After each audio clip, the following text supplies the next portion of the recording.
The story opens on a morning with gentle sunlight, in a room where a couple is having breakfast. The young man suddenly calls out, Lia. The girl turns and smiles as she asks, "How may I help you, Your Majesty?" He complains, "Why haven't you been asking me whether I've had breakfast lately?" She smiles calmly and replies, "Because you are healthy now, Your Majesty." "So what if I am healthy?" His voice turns cold. "Do you no longer care about me now?" "Oh my, why would you say that? I told you before, my lifelong wish is for Your Majesty to remain healthy." "In that case, very well." She sighs in admiration. Goodness, he really is handsome. For the past 2 years, when she thinks about how hard she had worked to make that face look so radiant and healthy, enduring meals together, sleep-inducing ASMR, constantly asking after his health, she cries and laments, completely speechless. But at last, this day has finally come. The day when everything ends, when it is all over, has arrived. Thinking this, she speaks up.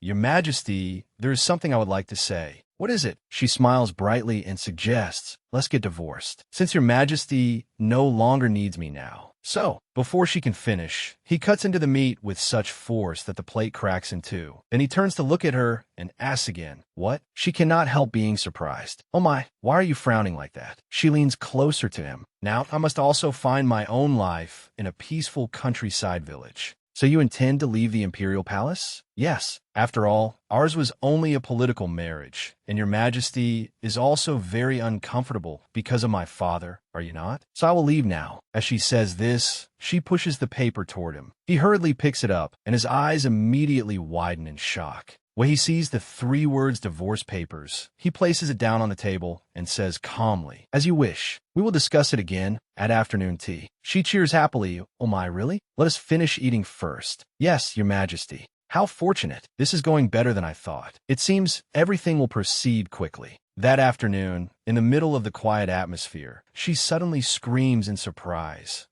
When she sees blood slowly flowing from the corner of his mouth. Lia stammers in terror. "Why, Your Majesty, there is blood coming from your mouth." As soon as she says this, he sways and calls out, "Lia," then collapses heavily to the floor. She hurriedly jumps up and shouts, "Your Majesty, call a doctor at once." "What on earth is this?" "Wait a moment. Something is strange." The doctor rushes over and asks anxiously, "Your Majesty, what happened?" Seeing him lying there without moving, she goes over and kneels beside him. "Your Majesty, are you all right?" This reaction, perhaps His Majesty has been poisoned? She asks in shock. "What?" The taste of the wine must have been strange, so he noticed. Why would he do such a thing when he is such a cautious person? She breaks into a cold sweat. No, could it be? Suddenly he calls out, "Yeah, it hurts so much." "No way. Your Majesty, did you deliberately drink poison?" How could the male lead end up in a situation like this? Everything began 2 years earlier. Lia Celeste, in the fantasy novel As Long as It Isn't Me, met an ending so disappointing it was like a dragon head with a drowned tail. Her husband only indulged in pleasure, all to emphasize the failed social relationships of the male lead, a tyrant.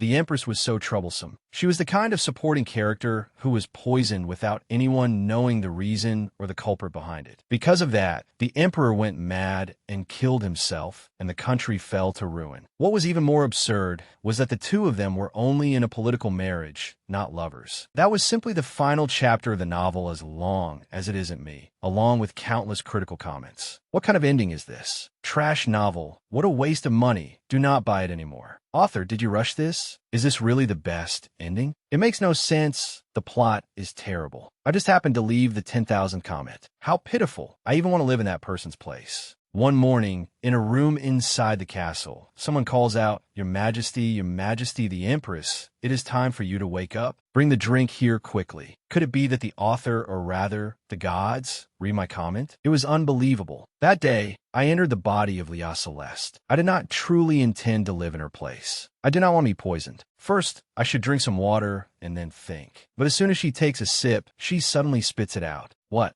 is this? What is going on? I apologize, Your Majesty. Your Majesty's favorite wine ran out, so I prepared beer. What? What did you say? No, giving alcohol to someone who has just woken up is the real problem. Oh, wait. The problem lies with Leah. Leah drinks alcohol like water. The maid pleads in fear. Your Majesty the Empress, I will never let something like this happen again. However, sorry, but if I deal with a new maid only a week after accepting her, people will talk. She rubs her forehead with her hand, sighs, and says, I understand. No, I understand, but from now on, alcohol is forbidden. Yes, Your Majesty. Then, please prepare today's schedule. What should I do about today's schedule if they suspect me? If it were Leah, surely. I'm right. After bathing, I shall go to the harem first. At that moment, Leah is being prepared by the maids. She looks into the mirror and reflects, my husband, and also the tyrant of this country, Emperor Cien Burmit. After Leah died, he became a madman and destroyed the entire country. At the age of 28, he killed himself. As I recall, the times of their deaths were not very far apart. The current age of the male lead is 26. How much longer did Leah live this year? Then, for now until my death, there are 2 years left. A while later, as Leah rummages around looking for something, she mutters time. I do not have any time left. To survive, everything must be resolved. A servant breaks into a sweat and stammers. Why, Your Majesty? Lauren, go to the harem at once. Yes, as you command. A while later, while Leah and the servants are walking, the servants around them whisper among themselves. As expected, the Empress is going there today too, is she not? Do you even need to ask? It seems the Empress intends to bankrupt the national treasury. It has only been 3 months since she got married. Though she knows they're talking about her, that is right. It is only natural they would say that, according to Leah's memories that are gradually surfacing. Leah provided the men living with her an enormous allowance. In a beauty contest, she even put a diamond ring on the winner's toe. How could she not get poisoned like this? With such a terrible personality, and on top of that, an obsession with alcohol and men. Even so, she still bears the title of Empress, so they probably would not dare kill her in one blow. They would likely poison her secretly and slowly over a long period to avoid being discovered. Fortunately, my body currently shows no abnormalities, so there's still a chance. I must be careful, protect myself, and take care of the Emperor so he does not become a madman. Even if I survive, if the country collapses, my peaceful future will vanish too. Now that I think of it, did His Majesty never say anything about the harem? It seems there is nothing about that in Leah's memories either. Just then, Lauren calls out, Your Majesty the Empress, what is wrong? Shall I prepare beer as well, Your Majesty? She asked in confusion, what are you talking about? I told you I am quitting alcohol. When you visited the harem yesterday, did you not tell us to prepare for a drinking party? The Empress said that the winner there would be granted the first opportunity, did you not? As Leah boldly pushes the door open and enters, she loudly demands, oh no, cancel everything, cancel it all. This depraved person, if I do not reform quickly. The moment they see Leah enter, her harem of pretty young men immediately compete with one another to greet her enthusiastically. Greetings, Your Majesty. Your Majesty, please come this way. Your Majesty, please sit here. I changed the cushions and blankets for you. How rude. Her Majesty will sit beside me. What a joke. I was the winner of yesterday's drinking bet. I am the one Her Majesty loves. What is this? How dare you do that, you bastard? Her expression darkens, and she sighs in disgust.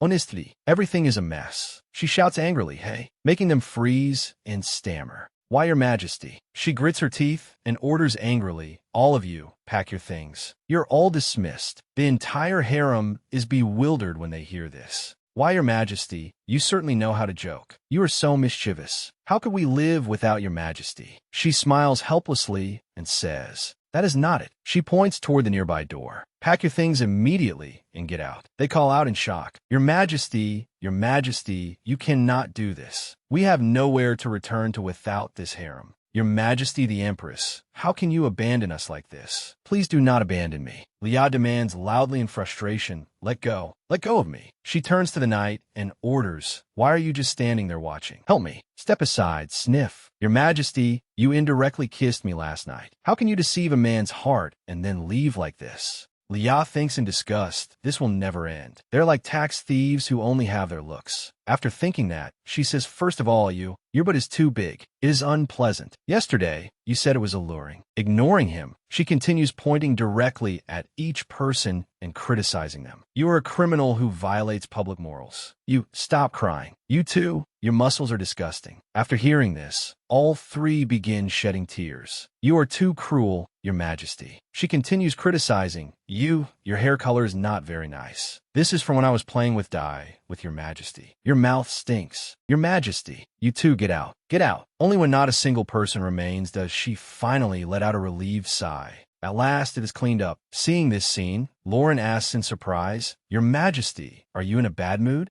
No, I understand that you do not like tonight, but if you do it this suddenly. She asks back, tonight? Lauren holds her hand and says with tearful eyes, please do not mind the words of the officials. Please rest and relax before night comes. What if I bring you an even more handsome man? That is not what I mean. The black-haired knight quickly suggests, yes, I will make a list of handsome men and bring it to Your Majesty. She thinks in panic, no matter how terrible Liao was, how did she end up being seen as such a debauchee? No, listen to me first. Then what is it?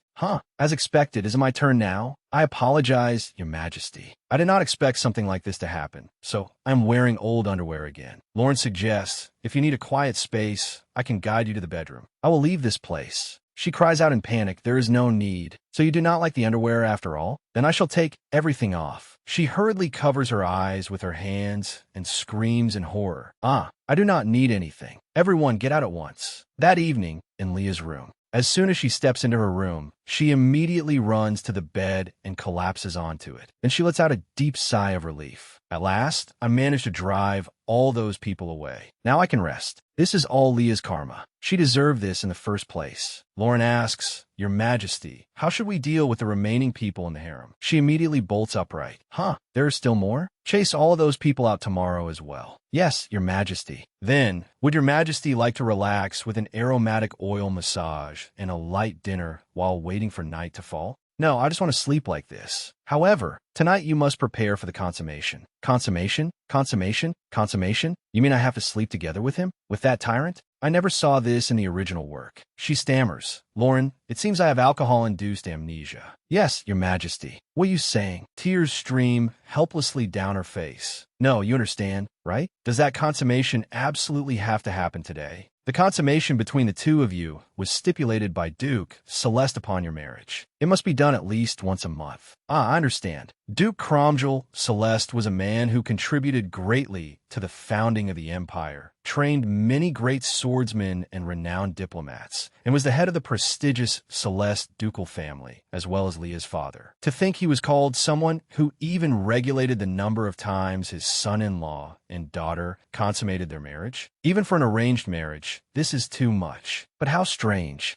Even when I try to organize Leah's memories, nothing related to the arranged marriage or the Duke appears. A marriage contract. It is as if there was nothing from the very beginning. C.N. Burmott, Leah Celeste. Could this be a part that was not in the original? No, that is really too much, is it not? Even supporting characters have lives of their own. This awful novel. That is right. In this chaotic world, I can only trust myself. After thinking that, Leah lowers her head dejectedly and calls, Lauren. Yes, Your Majesty. What do I have to prepare today? Because of the alcohol, my memory is not very good. What do I usually do? You only need to calm your mind and body. Calm my mind? Yes, Your Majesty, because you prefer quiet. I see. That is nothing serious. Your Majesty the Empress, truly, during the previous two consummations, Your Majesty the Empress screamed. The Emperor became quite fierce as well. Therefore, this time, for the most peaceful night possible, you absolutely must not scream again. At this moment, Leah, together with Lauren and two knights, walks straight towards Cien's room. She feels uneasy. During the consummation, the Emperor becomes brutal and there is screaming too. Could it be because of some perverted preference?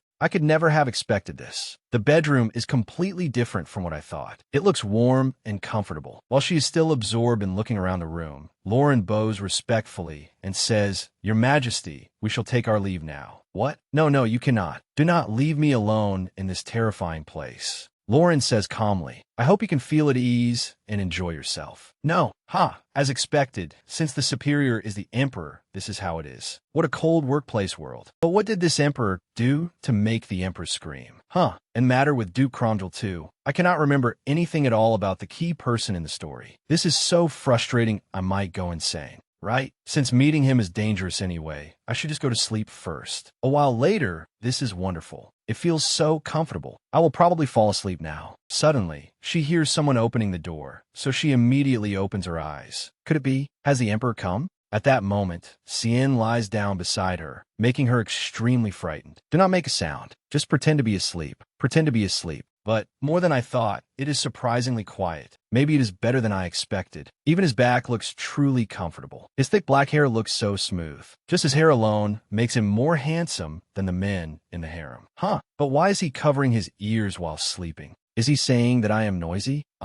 Could be obsessive-compulsive disorder because he experienced war. But if he stays like that, it will hurt his ears. Thinking this, Liao reaches out and says, Your Majesty. Before she can even finish speaking, he grabs her hand, then pins her down onto the bed. You are too loud. Suddenly, she remembers something. I have seen this reaction before. Your Majesty, do you suffer from migraines? When Liao had trouble with her harem, somewhere in the castle, cries of help, help me, echoed through the room along with the smell of enemy blood and screams. This was no coincidence, but it disgusted me, while my head kept throbbing endlessly. No matter what I tried, I could not get those screams out of my head. Breathe quietly. When my father caught me gently holding a small bird in my hands, he knocked it away and sternly scolded me. Do not concern yourself with such lowly things. Whether it is sad or happy, whether it feels joy or pain, that is not something you need to care about. An emperor who is too emotional will lead the empire to ruin. Remember the prophecy and devote yourself to the empire. Do not involve yourself with unnecessary things. Emotions are the greatest obstacle. As long as I cast away my feelings, I would not feel pain. The moment I seized the throne, someone immediately came to me and whispered in my ear, Congratulations on taking the throne, Your Majesty. Please do not cease exterminating the enemy from now on. That is the only way to prevent the prophecy and save the kingdom.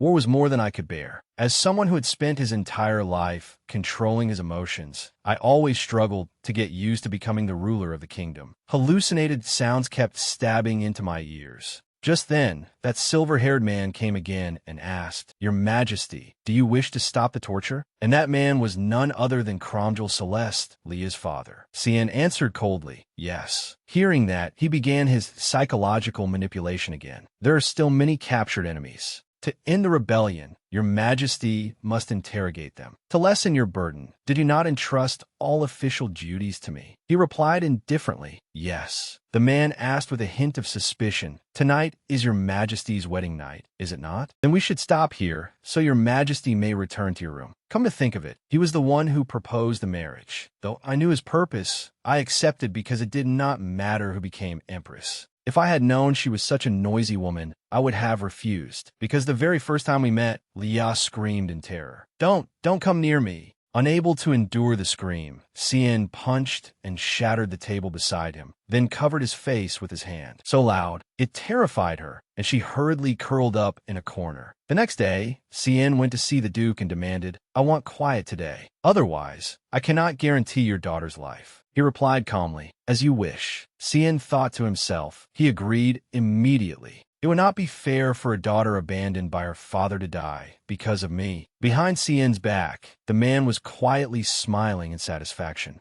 Back in the present, Lia asked again, Your Majesty, do you have a migraine? He growled, Be quiet, then glared at her. She is no different from the others. This woman will cry, won't she? Can I hold myself back? I wonder if I will kill her. She suddenly pushed him aside with her hand and calmly suggested, Your Majesty, please lie down and close your eyes. Are you not sleepy? I will tell you a story to help you sleep. What is this? Today is different from usual. Lia began to speak. I met a man when I was 20. He was my first love. He kept flirting with other women, so I wanted to break up with him. So well, right. I said I would return the gifts he had given me. Then I gave a man named Taylor a very nice fountain pen for our first anniversary. But he gave me cookies he claimed he had made himself, when in truth he had bought them from the discount shelf at a bakery. As he listened to her story, his eyes began to droop. Even though she was talking nonstop beside him, instead of getting a headache, he felt drowsy. She continued, So I told him I was upset, but he got angry and said I only cared about money. Cien thought to himself, I suddenly feel sleepy. She went on, but the man named San,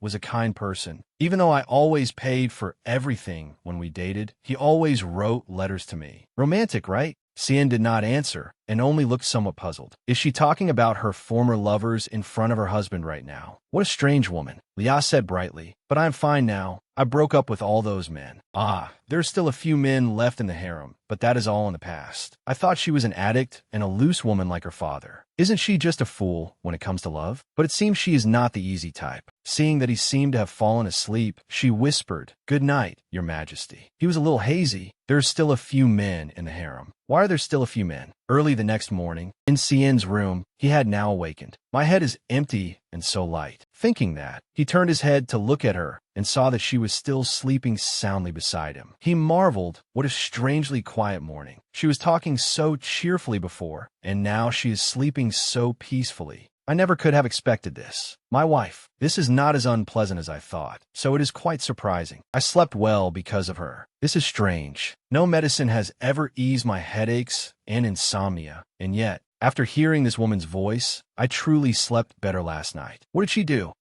Anyway, having a clear mind is something to be grateful for. My headaches have made meetings with the ministers so difficult. I entrusted almost all work to Duke Celeste, but I cannot continue doing that. I should take this chance to finish the delayed documents. Without his help, and I can consider working my way of repaying her for a good night's sleep. So, then, who was left in the harem? After that, Lia also woke up. She stretched her arms high in refreshment. I slept so well. Last night was great, wasn't it? The Emperor fell asleep surprisingly easily. My ASMR was effective, wasn't it? Lauren asked with concern. Your Majesty, did you sleep well? She replied happily, yes. Good morning, Lauren. What is on today's schedule? As Your Majesty knows, after every social evening, a tea party with Duke Celeste is always planned. The Duke is scheduled to arrive at the palace in 2 hours. Why does the Duke care about the social evening? This is no longer unfamiliar to me, and that makes me even more uncomfortable. When will you finally give me a grandchild? I am old and waiting for death. Father, I am only 20. Even in this romantic fantasy setting, I still have to listen and nagging about marriage during my free time. There is nothing better than dragon tail soup for bearing a son. Do not leave any behind. Eat it all. At that point, she pretended to be tired and said, "Come to think of it, I think I'm going to feel ill. Perhaps in about an hour. Could you tell my father not to come to the palace today?" But, Your Majesty, was that not the event you had been looking forward to for so long? Really? Yes. You said it was the only day your father came to visit. She said to herself, do not give side characters such pitiful backstories. Seriously, but I still hate it. I do not want to care about other people's family matters. Leah's harem empire. Sharing honest thoughts about father. A sincere warning. Why is my father here? 1 minute ago. The optimal ASMR method for treating insomnia. 8 hours ago. Dealing with troublesome ex-boyfriends. After that, say will not happen again. After thinking that, Lia sighed. Unbelievable. I understand. What a relief. Last night ended without anything happening. If I tell the Duke, he will feel very reassured. Do that. By the way, I need to see the imperial physician today. Do you mean right now? That is right. Prepare a bath. She thought to herself, there is no time to relax. Lia will die from poisoning. I need to understand this body to prepare for threats. To survive in the future, I need to check my health right now. After that, the door suddenly opened. The physician said happily, Her Majesty is here. Your Majesty, how could you come all this way? If you had called, I would have run over before I even had time to put on my shoes. She thought helplessly. Lia chose this person only for his looks, didn't she? No, I simply have a few things I want to ask. Understand. Please sit. He habitually sat down beside her, leaving her a little startled. Why is he so close? Thinking that, she quickly leaned to one side. Are you not a little too close? Even for a consultation, he replied. Forgive me, but last time Your Majesty said it would be easier to hear this way, even if the physician was moving. This is really too much, she said seriously. I will be careful to maintain distance from now on. More importantly, recently I have become more concerned about my health. I would like an allergy test or a full body examination. As a physician, you surely know better than I do. Additional tests may require about a day to prepare. He smiled foolishly and confirmed, I do not know anything, making her ask in shock, what? He answered honestly, I do not know about those things. But when it comes to the body, I know very well how soft Your Majesty is. Why do you not remember? You would not let me do it. You said that even serving you in the bedroom had limits. But on your lonely throne, have you grown tired of being alone? My Empress, I want to know more about you. Please trust me, and before he could finish speaking, she coldly brushed his hand away and said sternly, "No, that is not it. What kind of imperial physician does not know about the Empress's condition? It is a miracle you are still alive. Guards, take this man away immediately. Your Majesty, there must be some misunderstanding. If anything is lacking, please allow me to correct it. Your Majesty, Your Majesty." Lia sighed in frustration. A broken stethoscope, even covered in dust. If I keep someone like that as my physician, I will soon be poisoned, or perhaps worse. Lauren, who brought that man aboard? Your Majesty, you chose him from among the candidates. You said his face made him seem quite trustworthy. Lia, she was a useless beauty. She really did choose him for his looks. But he did graduate from a medical university. Oh, his grades were terrible. A good degree like this can also be bought. Wait, I feel like I have overlooked something. Documents submitted to the Empress are usually checked first by lower-ranking officials. How did someone this terrible become a candidate? It could just be Leah's joke, but it might not be. It seems someone with no competence in medicine slipped through. It looks as though someone secretly backed him. It is no surprise that Leah likes handsome men. It seems that physician was also selected because of his appearance. They must have bribed a handsome graduate and secretly slipped such a useless man in. If they benefited from that piece of trash, then it would naturally become a simple poisoning case. Since no one would know the cause of her declining health, she must have been poisoned for a long time. Leah's death was calculated more carefully than expected. And even though the cause of the Emperor's death was suicide, it was not mentioned in the original rules. If he has to listen to screams all day in that dark, filthy basement, then it is more likely a health issue than a physical or mental one. If the Empress's personal physician accepted bribes, then the Emperor's health is not guaranteed either. I will definitely stop the root of this problem. I will save myself and the Emperor for the sake of a peaceful future. Thinking that, she called out, "Lauren, let us hurry to see His Majesty." Yes, she explained, there are a few things I need to confirm. Where is he? He is in his office. As Liao was on her way to Cian's office, several servants whispered among themselves. What? Why is the Empress here? What kind of trouble is the Empress planning to cause this time? A moment later, as soon as she arrived before the door, the guards immediately bowed. "We greet Her Majesty the Empress." "Hello. His Majesty is in the room, right? Could you open the door for me? I came to ask him about some very urgent matters." The two guards stared in astonishment. Did the Empress just greet us? "Forgive us." His Majesty requested that he see no one unless they have an appointment. I really have to ask him right now. Is that impossible? We apologize, Your Majesty.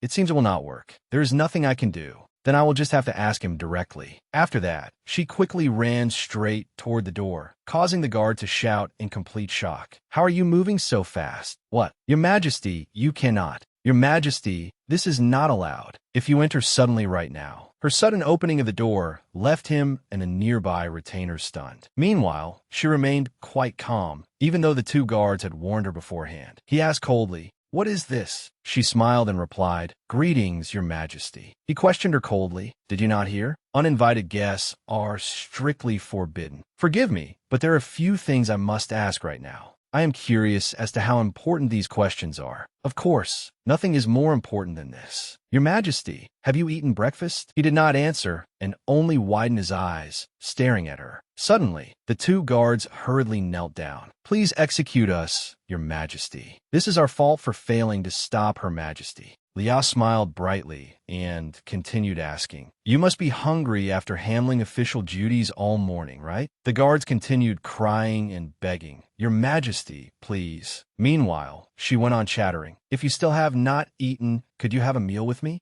He refused firmly. "No." The guards quickly approached and took her by the arms. "We will escort Your Majesty outside." "Forgive us, Your Majesty." Wait just a moment." Lauren asked worriedly, "Your Majesty, are you all right?" "Yes, I am fine. Move aside for a bit." "Aha, so that is how he intends to do this." She walked over, knocked on the door, and loudly advised him, "My king, please stop doing this and have a meal with me. You need to eat 3 proper meals a day if you want to sleep well." She thought it over. "I'm not saying this just because of that physician. I need to get closer to him. I cannot judge his condition if we only briefly meet on our wedding night. But if I say I will be poisoned in the future and he will commit suicide, who would believe that? that. So naturally, building a closer relationship by eating together is necessary. Once the two of us become closer, I will take the best possible care of each of his meals and his sleep. That way, both his body and mind must become healthy. I guess that will not be simple at all, but it seems easier than I thought. He is like a prickly Black Panther. I should remind him that I am not someone to be taken lightly.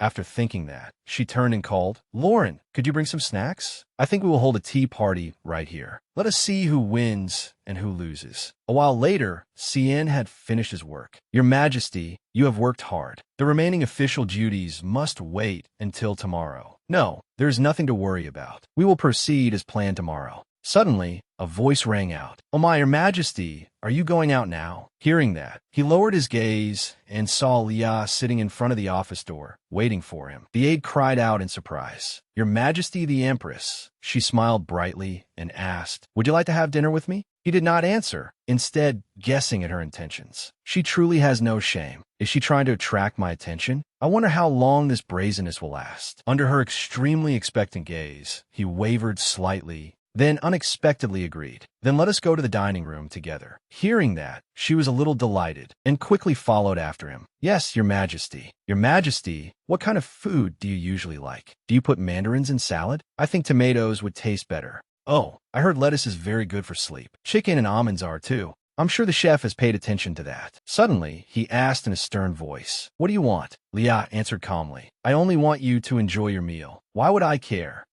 Well, you've already slept well, so I thought you should eat well, too. Just look, even now, you won't even touch a bite. That is why your nerves are always so tense, and you can't sleep properly." He said, "With that ridiculous excuse, you are challenging an emperor who could easily snap your neck." His threat terrified the maids present, but it had no effect on Lia. "But you won't do that, will you?" "What makes you think so?" "Because I'm still alive now. If Your Majesty wanted to harm me, you would have done it last night, but you spared me. I think you will not change your mind right away, which is why I am asking Your Majesty to allow me to dine with you." Cien merely listened to her in silence. For someone willing to make a trade, just to ask for a meal, your reason seems far too selfless. "In truth, there is something I would like to ask of Your Majesty. This morning, I dismissed my personal physician because I found him incompetent. When that man was dragged away, he kept whining and wailing pitifully. Your Majesty, I think there must be some misunderstanding here. If I am ignorant, please tell me," she pleaded. "If Your Majesty permits it, I would also like to be treated by Your Majesty's physician."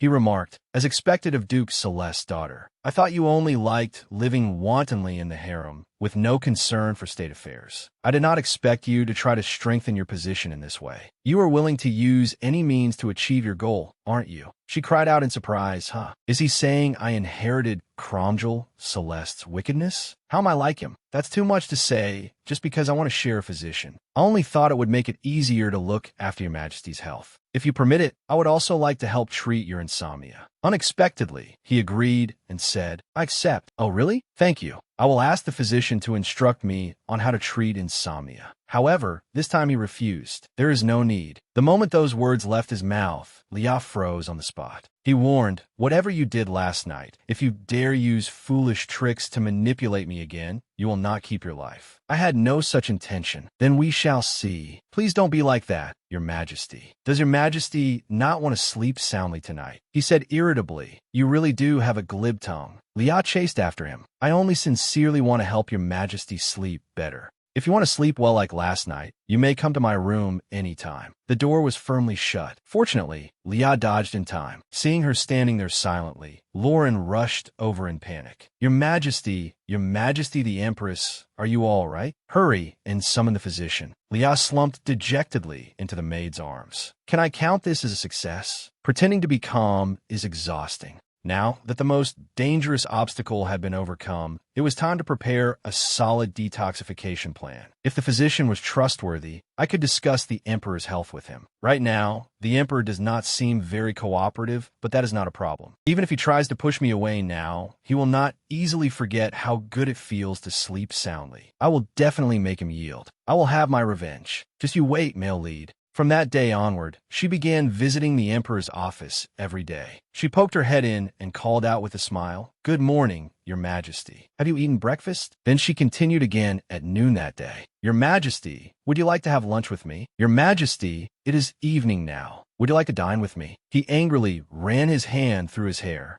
so much so that the pen in his hand snapped. Drag her out of here, and if she makes noise again, stuff a piece of bread into her mouth. And so, when Liao left his room, a piece of bread was indeed stuffed into her mouth. She sighed, what a huge fortress. At this rate, both of us will die before I can get close to him. As she walked, she heard people gossiping. I heard the Empress is becoming His Majesty's pursuer. These days, they say she keeps begging His Majesty to eat with her. Wait, so will she strip His Majesty now, like she was going to do to that night? Oh my, listen to them. How embarrassing. But as for that night, he took it off himself. Who cares about my image? Forget it. It's not like I've lost everything. A week has already passed since that night, which means he should be reaching his limits soon. That night, Liao was preparing to brush her hair before bed. Suddenly, she frowned because she had heard something and quickly ran to the door and opened it. Oh my, what wind has brought you here? Your Majesty. He only stood silently outside the door and looked at her. Your Majesty. He spoke tersely. Put me to sleep. Yes, Your Majesty. Moonlight poured in through the window, and a peaceful night passed. The next morning, Cian was working in his office. An aide stepped forward to report, Your Majesty, the Empress has arrived. Cian stopped working, stood up, and said, Wait here for a moment. Yes. Oh my, it's happening again today. Did you see that? Did all of you see that? It's already the 4th day. Good heavens, someone pinch me. I think I might be losing my memory. How can His Majesty eat with the Empress?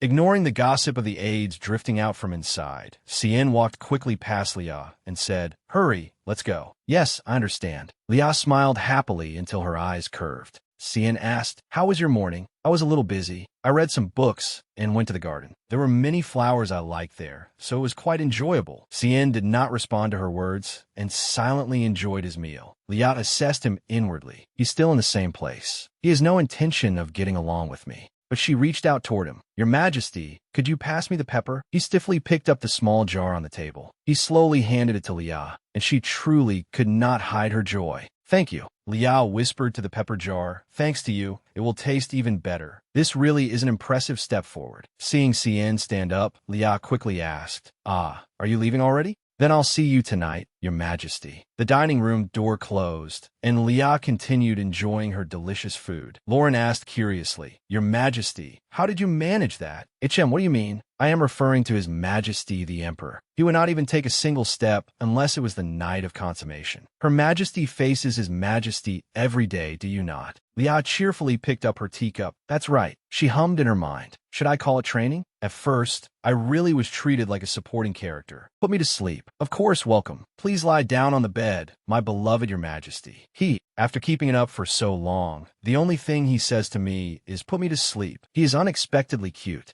Liao whispered by Cian's ear, Today, I will tell you a story about my maid. She used to work in our household, and she met an unpleasant customer while working at a tea shop. The important thing is that he has trouble sleeping without me. At this point, she answered the maid's question. Perhaps it is because he likes the nights we have spent recently. Lauren's mouth fell open. I've put in a great deal of effort every night for His Majesty. Fortunately, he seems quite satisfied. Since the two of you are so close, I am sure the Duke will also be very pleased. Yes, well, I suppose that must be so. Father has not visited since that day. Shall we go now? I need to finish what I must do before night falls. Yes, Your Majesty. The maids all bowed their heads as she passed. Liao wanted to meet someone. That person bowed respectfully to her. I greet Your Majesty the Empress. I see. It seems you have grown tired of meeting me so many times. Merton, an underqualified physician, was the physician in the Emperor's palace. Ever since I entrusted you with my first diagnosis, I have not slept a single night without a headache. However, instead of reflecting on your incompetence, you treat patients as if they are lying. I'm curious to know what words you will use to mock me today. Liao thought, in reality, Merton's diagnosis was quite accurate. I am forcing myself to appear to have a healthy body. Liao shouted and made a scene, leaving Merton unable to cry even if he wanted to. It hurts. It really hurts. Hurry and give me medicine.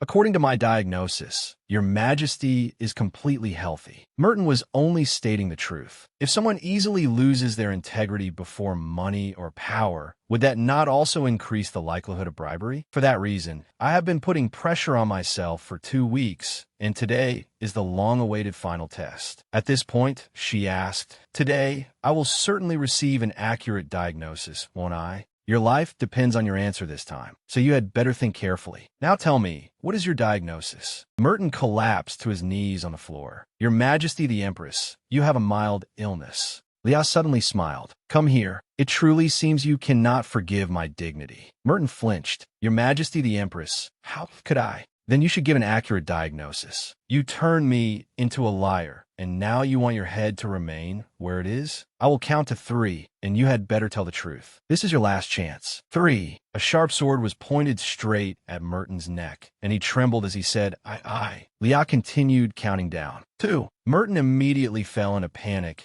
as the tip of the blade drew closer and closer. Lia counted the final number. 1. Merton hurriedly shouted, I apologize, but as one entrusted with the duty of protecting life, I have not lied. At present, Your Majesty, you are completely healthy. I will continue to work hard to ensure there is no trouble in Your Majesty's palace. Please spare my life. Good. That is the answer I have always wanted to hear. If it is you, I can trust you. Since His Majesty and I are both healthy, I can trust you to look after His Majesty. Merton was utterly bewildered by how quickly Lia changed her attitude. Yes. Lia stepped forward and took his hand. I look forward to working happily with you.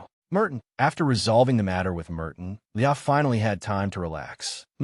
Is it because the issue with my personal physician has been settled that my tension has eased as well? Lauren, have you cleared out the harem? Yes. All the furniture and decorations have been removed, and the remaining items will be arranged to leave today. However, there is someone who has not moved out and is delaying the cleanup. What? I clearly ordered them to kick those people out. Please forgive me. They insisted that they would not leave until they had an audience with the emperor. She thought inwardly, were those people also implicated by Lia and turned into a pile of trouble? But that will end today. The best way to confront troublemakers is to cause trouble. I will definitely show them that I am the best troublemaker on this continent. As she and Lauren approached the harem door, they heard shouting echoing from inside. The imperial family must keep their promise. Lia sighed, and I can hear it from the other side. It seems they are stubbornly protesting. She shoved the door open forcefully and shouted, Hey, you there! If you keep doing this, nothing good will come of it. However, the moment she saw the person inside the room, Lia froze for a moment. Huh? There's only one person? This looks simpler than I thought. Expulsion. The person who was supposedly causing trouble was none other than Lindo. He held up a protest sign and shouted with great vigor, Come to your senses. Come to your senses. I accuse the imperial family of failing to keep their promise and abandoning the future of the entire empire. Your Majesty the Empress, you must take responsibility. Is this not different from what was promised? Lia thought, I'm not doing that. Lauren whispered into Lia's ear the words Lindo had once said to her before. I am Lindo Castle. I was brought here by the Emperor because he said that I was a charming and intelligent man. Lindo shouted at the top of his lungs. He promised to pay all of my tuition if I joined the harem. And now you want me to leave? Do you want me to become an unemployed man with a high education? I will not accept that. Lia froze as she thought, I made the wrong move. In the end, both Lia and Lauren had to sit down to talk and negotiate with Lindo. I was promised that once I stayed in the harem for 3 years, the emperor would pay all my tuition at the Imperial Academy. Lia snatched the signed document from Lindo's hand. Thank goodness, I am not the kind of person who acts as hastily as others. What is this amount? More than 100 million for 1 semester? This is the level of guarantee required. She threw the paper down on the table. Did you not hear what I said? I need to screen the harem again. In any case, I have only been here for 2 months. I will leave and pay your tuition. Please forgive me, but the enrollment period opens once every 4 years, and it only just ended last month. I plan to borrow some money to enroll, but the emperor promised to pay my entire tuition, which is why I am here today. Lia clenched the paper tightly in her hand. This is a crisis. If I am not careful, my ending will turn me into a notorious villainess who wasted tax money after becoming a consort. She looked away and said, it is not as if there is only one academy, right? I will find another academy and get you a special certificate. She thought, of course, somewhere cheap. However, Lindo insisted firmly, it has to be the Imperial Academy. Although it is only a simple major that does not make money, the specialized pharmaceutical course is my favorite field, and it is only offered at the Imperial Academy. Hearing that, she could not help being surprised. Wait, pharmaceuticals means making medicine, right? Then this man could make an antidote. Oh, merciful God, how did you send me such an important talent. She asked Lindo, so you graduated at the top of the basic pharmaceutical course, and you were thinking of taking the general pharmaceutical course, correct? Lindo answered honestly, yes. It concerns medicines that are difficult to use in practice. Demand is low, but the difficulty is high, and the general course is only available at the Imperial Academy. Therefore, Your Majesty will have to take responsibility. Very well, he asked in surprise. Yes, I will invest in you. Meanwhile, Cien was thinking of what Lia had said before. I like drinking warm tea on rainy days. The sound of each raindrop hitting the window glass makes me feel relaxed, and the tea warms my heart.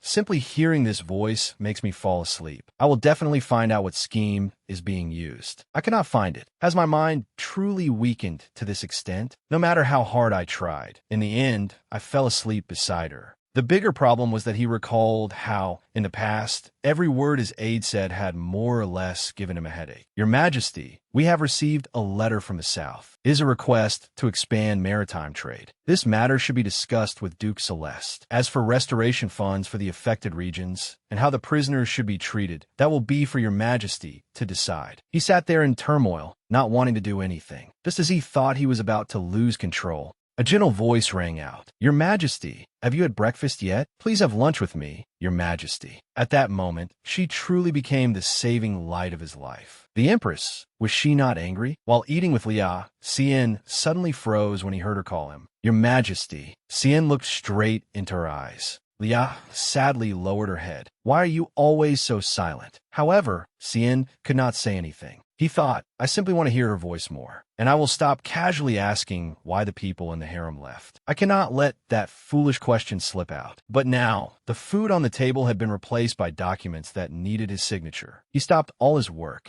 He clutched his head in confusion. Even though I have finally come to my senses, I still cannot focus on anything because of that woman. I suppose I will ask her directly why she has begun paying attention to me and what her true intentions are. Cien put his pen down on the desk and said, I will stop here. Today, I will go to the Empress's palace. After that, he went to the Empress's palace. Where is the Empress? At that moment, the maid was frightened by his presence. She spoke in a trembling voice. Why, Your Majesty, the Empress is in the harem. Her Majesty said there was an urgent matter. He realized in disappointment, I'm acting like a fool. I will return. Cancel the rest of today's schedule. Where did the Empress say she was going? The harem. After taking such good care of me, she suddenly decided to visit the men in the harem. Your Majesty, try some. Lie down. You must be very tired today, aren't you? Have a snack. Is she mocking me? Remembering those words, oh, my aching body. He imagined other people gathered around her and her happy expression. This is heaven. Do you know how hard it is to keep the emperor pleased? Liao laughed and said, haha,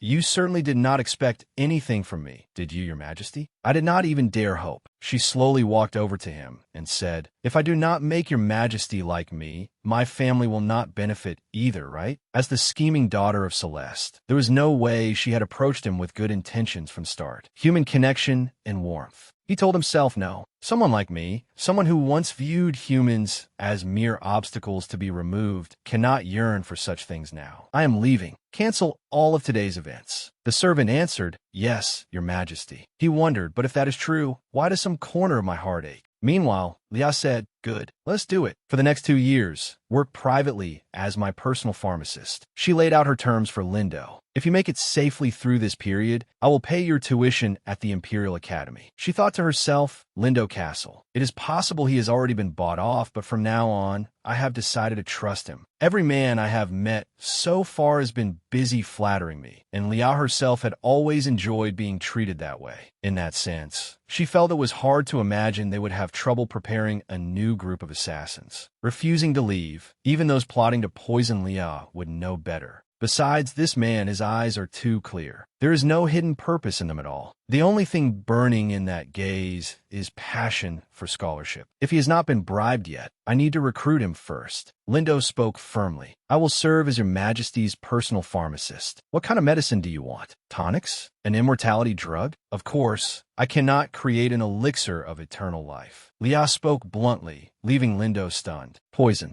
I need you to research poisons. Trial and error, then. But may I ask what the purpose of using them is? I can see exactly what he is thinking. She She calmly stated her purpose. I do not know when I might be poisoned, so I want to prepare antidotes. Oh, I understand. Could you not agree so easily? This kind of research will definitely cause misunderstandings. That is why I need a guarantee that my life will be protected during this time. Of course, from now on, you and I will be bound together in survival. Very good. And if the Emperor unilaterally cancels our agreement again, I will report Your Majesty's instructions regarding poison research to the Academy and the press. You see, I have a few connections in that field. Breaking news. The Empress assassinated. Who was the target? According to an informant, shocking revelations have come to light about the Empress's poison research. While the Empress denies these claims, the truth is, hearing what Lindo said, she exclaimed inwardly, he is very cautious. Fine, I will not dismiss you, but you had best not set your sights elsewhere. Otherwise, forget tuition. I will send you straight to the underground prison for deceiving the Empress. You know how ruthless I can be, do you not? Of course, from now on, I will serve Your Majesty with absolute loyalty, Your Majesty the Empress. Then allow me to explain the plan now. Oh, as expected of the top student, the reason you hired me is to survive. Of course, but is merely surviving enough for Your Majesty? Antidotes are not panaceas. They can neutralize toxins in a body, but they cannot heal damage that has already been done. Poison can cause permanent damage to the internal organs. What did you say? Lindo explained. If you want to live healthily, you will need to build up your resistance. We will begin with mild toxins from poisonous herbs. At most, you will feel a little tired. Wait a moment. Are you telling me I have to consume toxins? Your body needs to adapt, so it can endure until the antidote takes effect. I will carefully assess Your Majesty's physical condition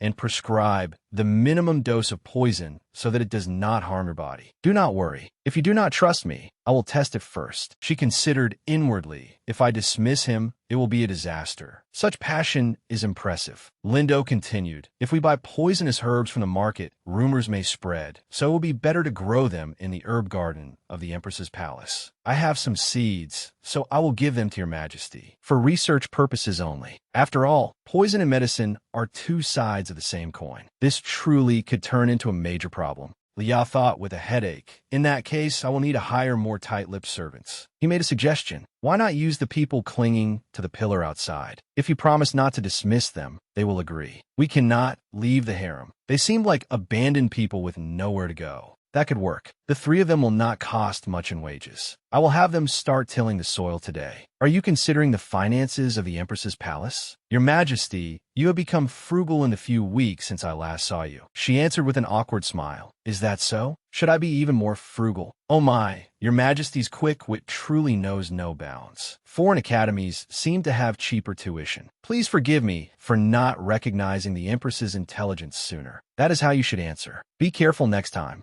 What a joyful day, having gained both a loyal doctor and pharmacist. Cheers to the safety and security of our lives. Elsewhere, Cian's pen snapped in two because he slammed it down on the desk. Everyone trembled in fear as they heard him question them. It was already the 12th time today. Just then, she walked in and spoke. Your Majesty, come have breakfast with me. Everyone quickly left as well, and the atmosphere around them grew quiet. Everyone secretly shed tears. We survived, a young staff member said fearfully. Had His Majesty not been doing well for a while? Why has he suddenly become sensitive again? Honestly, it was strange that he got angry less often after becoming close to the Empress. That is true. Did something happen between the Emperor and the Empress? But they still eat together every day. Haha, I worry that one day I'll be snapped in half too, like a fountain pen. I've been having nightmares every night lately. Whatever the reason, please cheer up and return, less rigid than before, for our sake. At that moment, Cian was lost in thought. Once again, the Empress's voice. I am unconsciously drawn in by her voice. This has happened so many times that I cannot keep up appearances by remaining seated. And so, in the end, I followed her outside. Even in the evening, as though possessed. Before I knew it, I found myself in the Empress's room. Since when did this become so natural?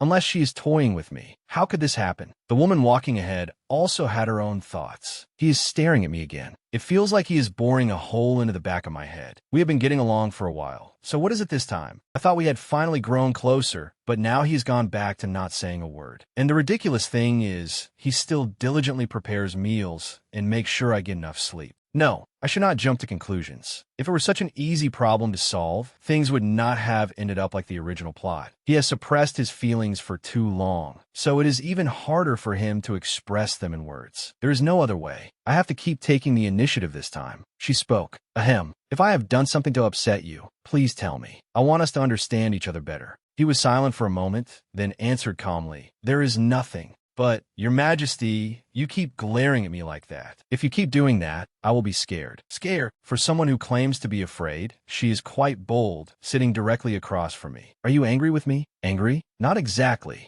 If not, then please relax and soften your expression. You look much gentler that way. He froze again as he looked at her. Again, this feeling. He said, do not concern yourself with my affairs. I thought those words would convince her. What an unexpected reaction. He wondered if she's toying with me. Why does she look so sad? What if all of this is my misunderstanding? What if the Empress has been completely sincere with me? That is right. She said she was visiting the harem, but that does not mean she met another man. She must have dismissed the remaining members and cleaned up the mess. A miraculous change in his thinking. First of all, visiting a closed harem could hardly be called mockery. I do not need to make such a big deal out of a simple matter. Suddenly, she smiled and said, seeing Your Majesty's expression relax makes me happier. I do not know what changed, but it seems he is no longer angry. He looked at her smiling and thought, with a clear head, I can see everything more clearly. Duke Celeste does not want me to be in a good mental state. The truth is, the Empress is very concerned about my health and sleep, which goes against the Duke's wishes. Then why, Empress? Why does she care about me so much? At that moment, someone reported, Your Majesty, this is Head Maid Lauren. He spoke. Gumin, you created an excuse to tell the Empress, did you not? Yes, I used servant training as a reason to leave. Good, get straight to the point. Recently, the Empress has been very devoted to caring for me. Do you know why? The Empress has always been a very fickle person. It seems she has found a new interest while cleaning up the harem. So managing my health is a hobby? Oh, whatever. Let us continue for now. Understood. Make sure she loses interest in the harem from now on. Yes, Your Majesty. Actually, these days, Her Majesty has taken up gardening as a hobby. Her Majesty has kept the men from the harem to till the soil. What did you just say? Men from the harem are still in the Empress's palace.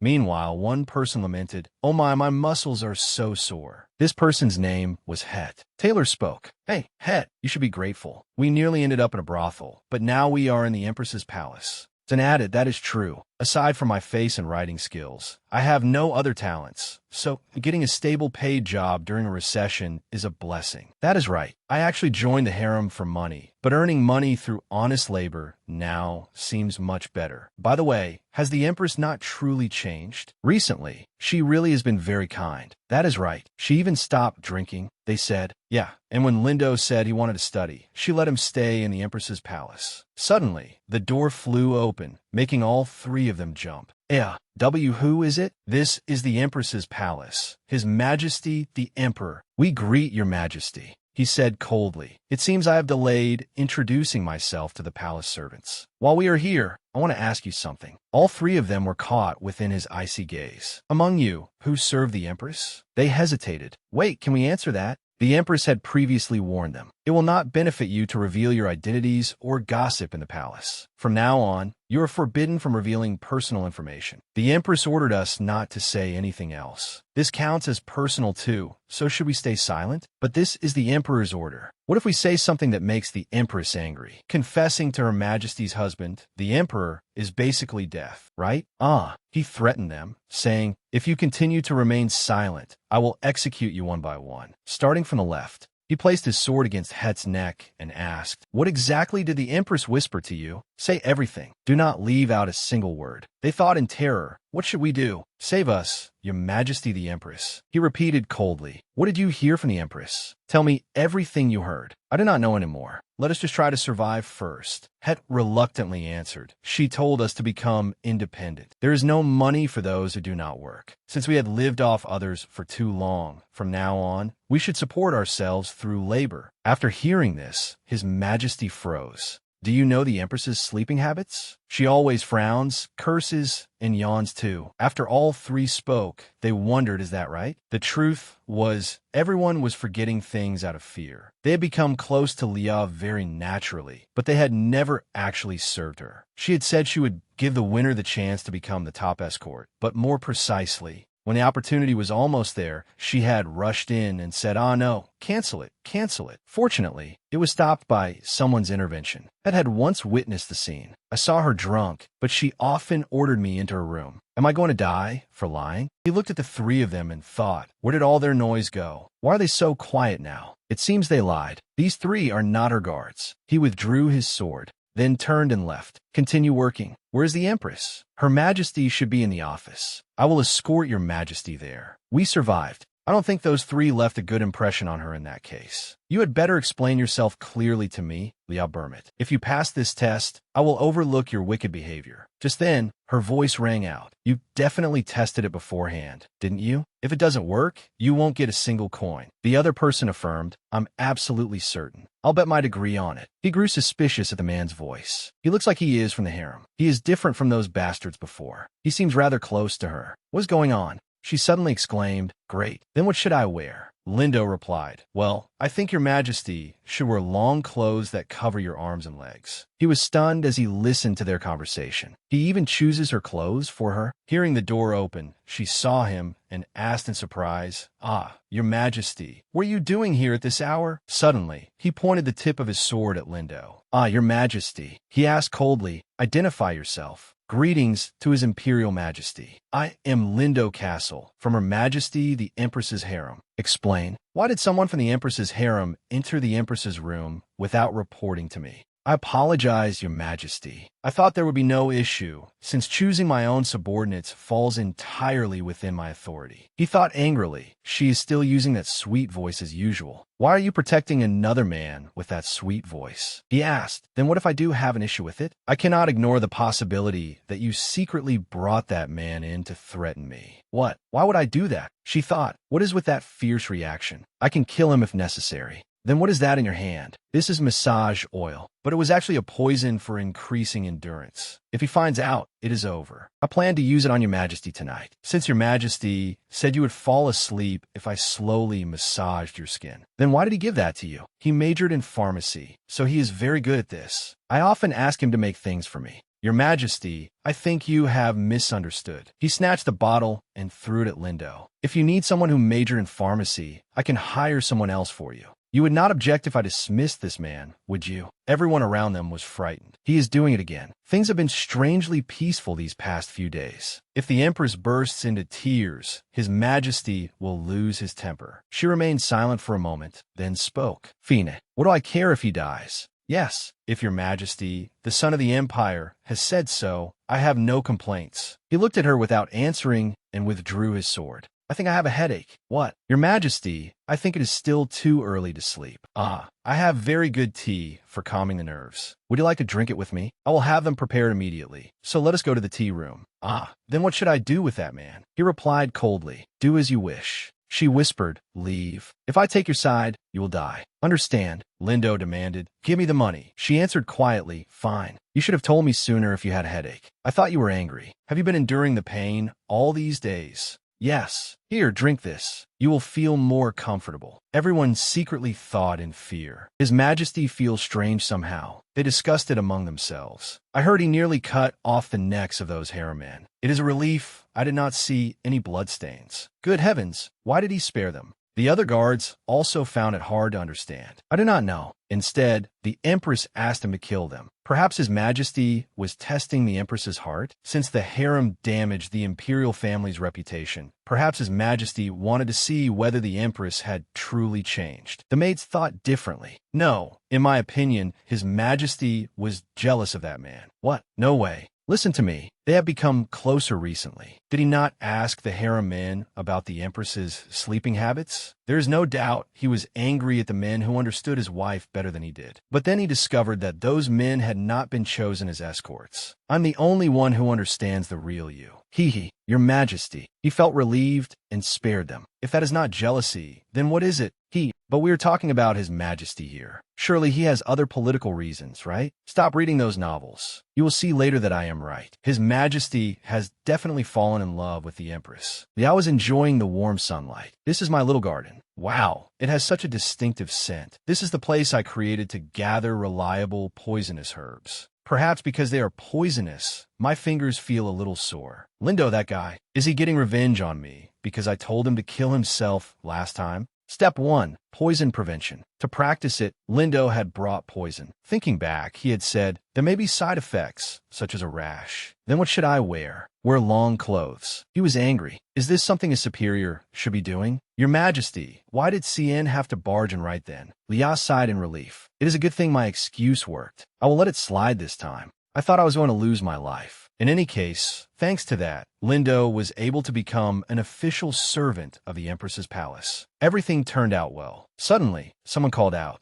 Your Majesty. That person was Duke Cromwell Celeste. She answered in surprise, Father. But in truth, she felt extremely awkward inside. I can speak naturally even when I do not want to. Has this body memorized the real Leah's behavior? He said to the servants, I have something important to say to my daughter, so all of you withdraw. She reassured them, I am fine. Go. They had no choice but to bow and leave. He began speaking. I was worried you might not be feeling well because you refused your father's request. Fortunately, you still look fine. I broke my promise right after our meeting because I felt unsafe. Yes, thank you for your concern, father. His eyes narrowed. Empress, why did I make you the Empress? Have you forgotten? She thought back to before. I do not ask much of your Majesty. Your Majesty, meeting once a month is enough. Why is this happening? My chest hurts so much. He said, we followed the arranged appointment. And aside from that, I told you not to do it. In exchange, I overlooked all the luxury and comfort you have enjoyed until now. Are you truly going to break your promise? Leah gripped her dress tightly. It seems the forced marriage was only to secure a relationship with the imperial family. But was the expectation merely to produce an heir without forming any affection? Instead, live freely and do whatever I want? Ridiculous. I have no intention of becoming close to you either, so rest assured. Seeing that she did not answer, he reminded her, you will not do anything that causes you to lose the position of Empress. She said in disgust, you may leave for today. Father, but do you truly think he will love you? How pathetic. You cannot even sit still like a doll. Is disobeying me the best you can do? Do you want attention that badly? She protested inwardly. No, what kind of nonsense is this? How can he say that to his own daughter? I think I understand why Leah's personality became so terrible. How can I make him shut up? Before she knew it, tears streamed down, leaving her stunned. Tears. Suddenly? What is this? Is this also a trace of Leah? I cannot breathe.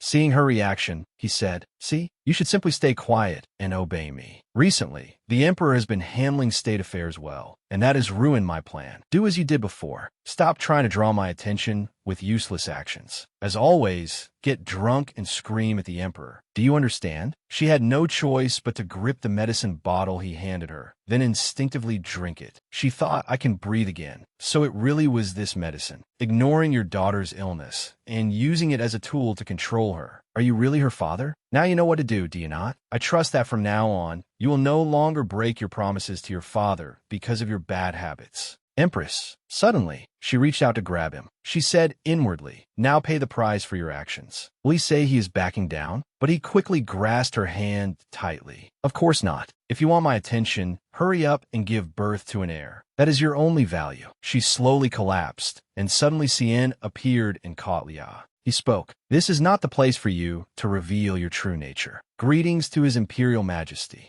I know you came to the palace for trade negotiations. Then why are you here? Forgive me. It has been a long time since I saw my daughter. Not your daughter. She is the Empress. I have made a mistake. I ask your Majesty and Her Majesty the Empress for forgiveness. If you understand, then leave. She looked at him with moved eyes. All the effort I put into taking care of you. She said emotionally, thank you, Your Majesty. Then she was startled as he picked her up. Why, Your Majesty? He reminded her, stay still.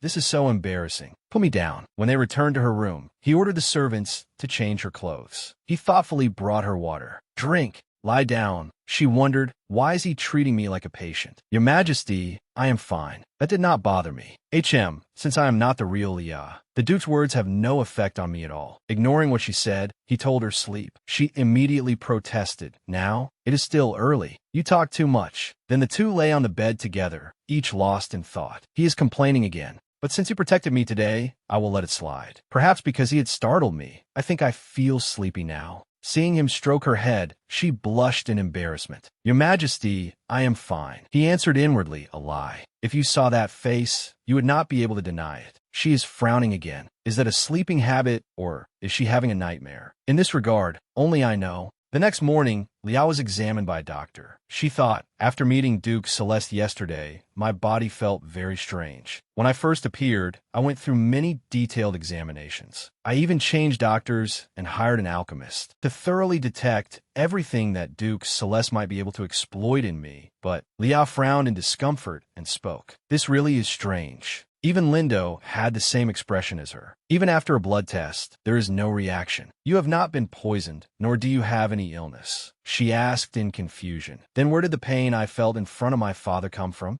In cases like this, there is usually only one explanation. Alchemy. Isn't alchemy the kind of thing where you turn stones into gold? What era are you talking about? Modern alchemy is a broad field that includes metallurgy, manufacturing techniques, astronomy, and magic. Liao warned him. If you dare show off, your allowance will be cut. Lindo quickly flattered her. I suspect it is alchemy related to magic. That is my specialty, so I know a little about it. It was once called sorcery, a law that cannot be explained by scientific reasoning. The source of sorcery is a substance called mana. However, because mana disappeared from nature, magic was created to replace it. To put it simply, magic is the act of wishing for something. However, it requires a living being as a medium, a vessel that makes the wish stronger and more specific. So you're saying magic is related to my symptoms? Lindo replied, when your Majesty's illness cannot be diagnosed through medicine or pharmacology, that is usually the case. She sighed inwardly. He is awful. A political marriage is one thing, but even using magic? Is he trying to kill me? It does not seem so.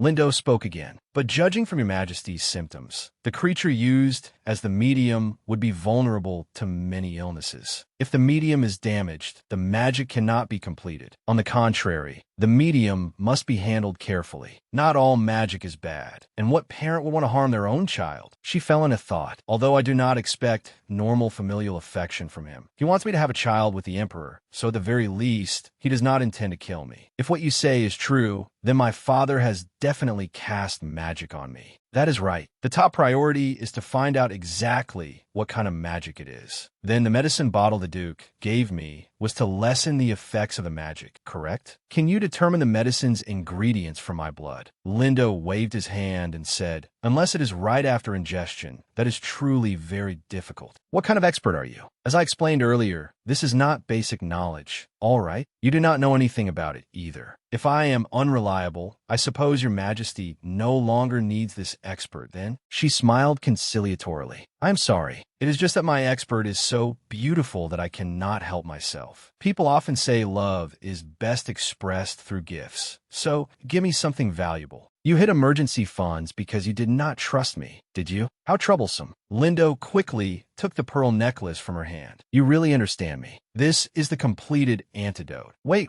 you try it first. As I said before, the toxin in the first step is very mild. As we continue adding ingredients, your Majesty will need to take it regularly. From now on, I will use mine. What do you mean, yours? I must not have explained clearly. The key ingredient for the completed antidote is human hair. Your Majesty, I tested it beforehand, so please rest assured. I only extracted the poison from the hair and used that. Hair stores the toxins that the body expels. The toxins I accumulated during my research are stored in my hair, and I can extract them from there. The completed antidote requires many toxin samples, and it is very difficult to obtain them through cultivation alone. Although this extraction method reduces the toxicity, it is safer than searching directly for raw materials. It also reduces suspicion. So we need as much hair from as many people as possible. I understand. How much do we need? Can we collect enough by taking hair from the palace servants? Since the palace servants all live in the same environment, their toxins may overlap. It will be better to use hair from nobles. Their environments are more diverse, and many of them have been trained in poison resistance since childhood. How do you intend to get hair from nobles? That is something the Empress needs to figure out. Thinking long-term, in your Majesty's current condition, you cannot withstand strong toxins. We should gradually collect hair and slowly increase the dosage. Fine. Let us begin with the first step. It tastes good. It is quite sweet. The side effects will appear now. At that moment, red liquid slowly flowed out of Lindo's mouth. Lia cried out in panic, "No! Ah, Lindo, your blood!" She froze on the spot. "Is that because of the antidote you drank earlier?" "Do not worry. The completed antidote is still based on poison, so coughing up blood afterward is normal. It does not harm one's health. Look at this paper for proof." "All right, I understand." Immediately afterward, blood also flowed from her mouth. "Oh wow, it feels like I have been injured. Anyone would think I have a terminal illness. I had better take this antidote when I am alone from now on." Elsewhere, Duke Celeste was conversing with some mysterious force. "I apologize. An unexpected problem occurred." The mysterious ring of light spoke in rebuke. "Is that all you have to say? I will revise the plan and carry it out quickly. It will help. I believe in you. Remember, if you want to receive the promised reward, you must also accomplish your own objective." He stretched his hand toward the magic orb and said angrily, "It seems you need to proceed. Its limit is fading." The magic orb suddenly spoke. "Yes, Duke." The man sneered, then asked, "What can I do to help you?" The Burmit Empire, the symbol of strength and power. At its center was a pitiful empress slowly being torn apart by sorrow. That person was none other than Lia. She clutched her hair in agony and shouted, "This hair is driving me insane." Her reputation was so bad that no one came to watch her public performance, and even the maids close to her were terrified when Lia showed interest in brushing their hair for them. Lia calculated inwardly, "I can't gather all the servants with the excuses I came up with." However, the men whose hair she brushed were not happy at all. When Lia showed Lindo the results, he immediately poured cold water on her. "Is this all? I need more." Provoked, Lia lunged forward and grabbed Lindo tightly by the neck. "You're saying this much isn't enough? Do you think this is easy? In that case, why don't you ask His Majesty for help?" Lia could only cry bitterly. At the moment,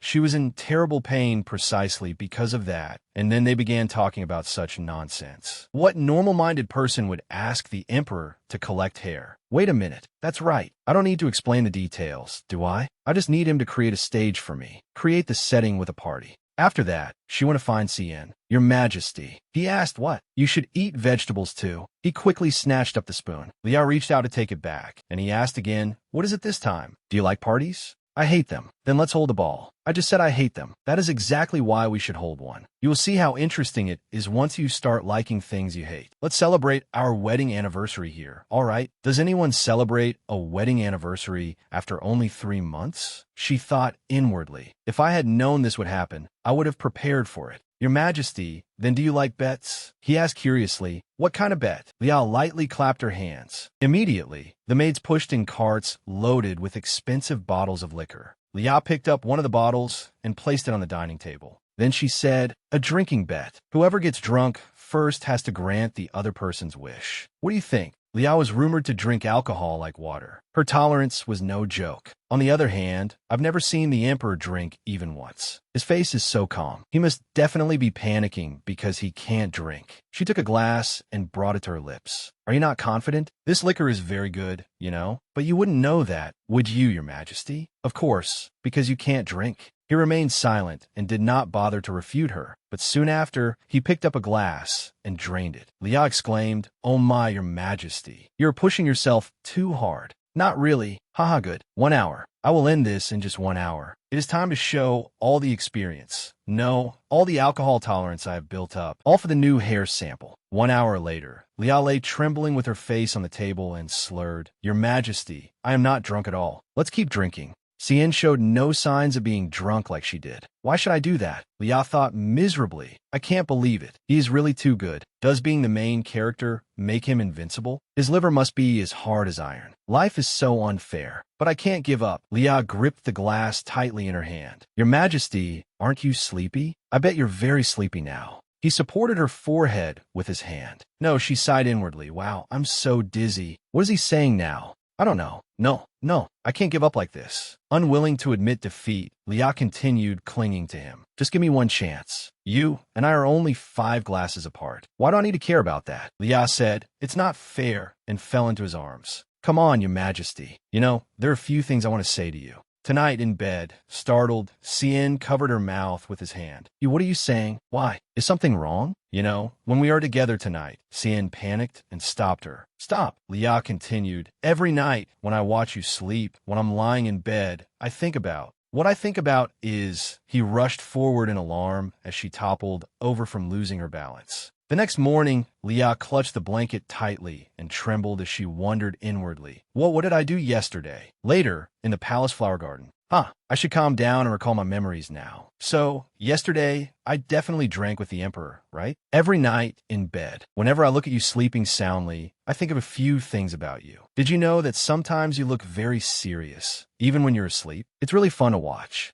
Her words left him stunned. He held his forehead helplessly. You truly find that amusing? Leah giggled, just like now. He ordered the maids, everyone leave. Only he remained to face Leah's disturbance. Cien frowned and said, why should I be having fun? There was still a little alcohol left. Leah tried to snatch the bottle from his hand. Please, let me drink a little more. Go back to your room. You're ignoring me now. He lightly flicked her forehead. You drank so much that even your lips are smeared, and you still have the nerve to say that. Leah pouted and did not answer. But why are you calling me that? Faced with such a direct question, Cien did not know how to answer for a moment. Leah hugged his arm. Can't you start calling me by my name? I really like being called Leah. All right, Cien. A trace of confusion flashed across Cien's face. He held the wine bottle and decisively drained it. Stop talking nonsense. Leah collapsed onto the table, but she still did not forget her ultimate goal. Can we hold a ball? Please, Cien asked in return. If I won the bet, why should I grant your wish? I'm begging you, Cien. If not, I won't let you sleep at all, or I won't give you any snacks anymore. Cien,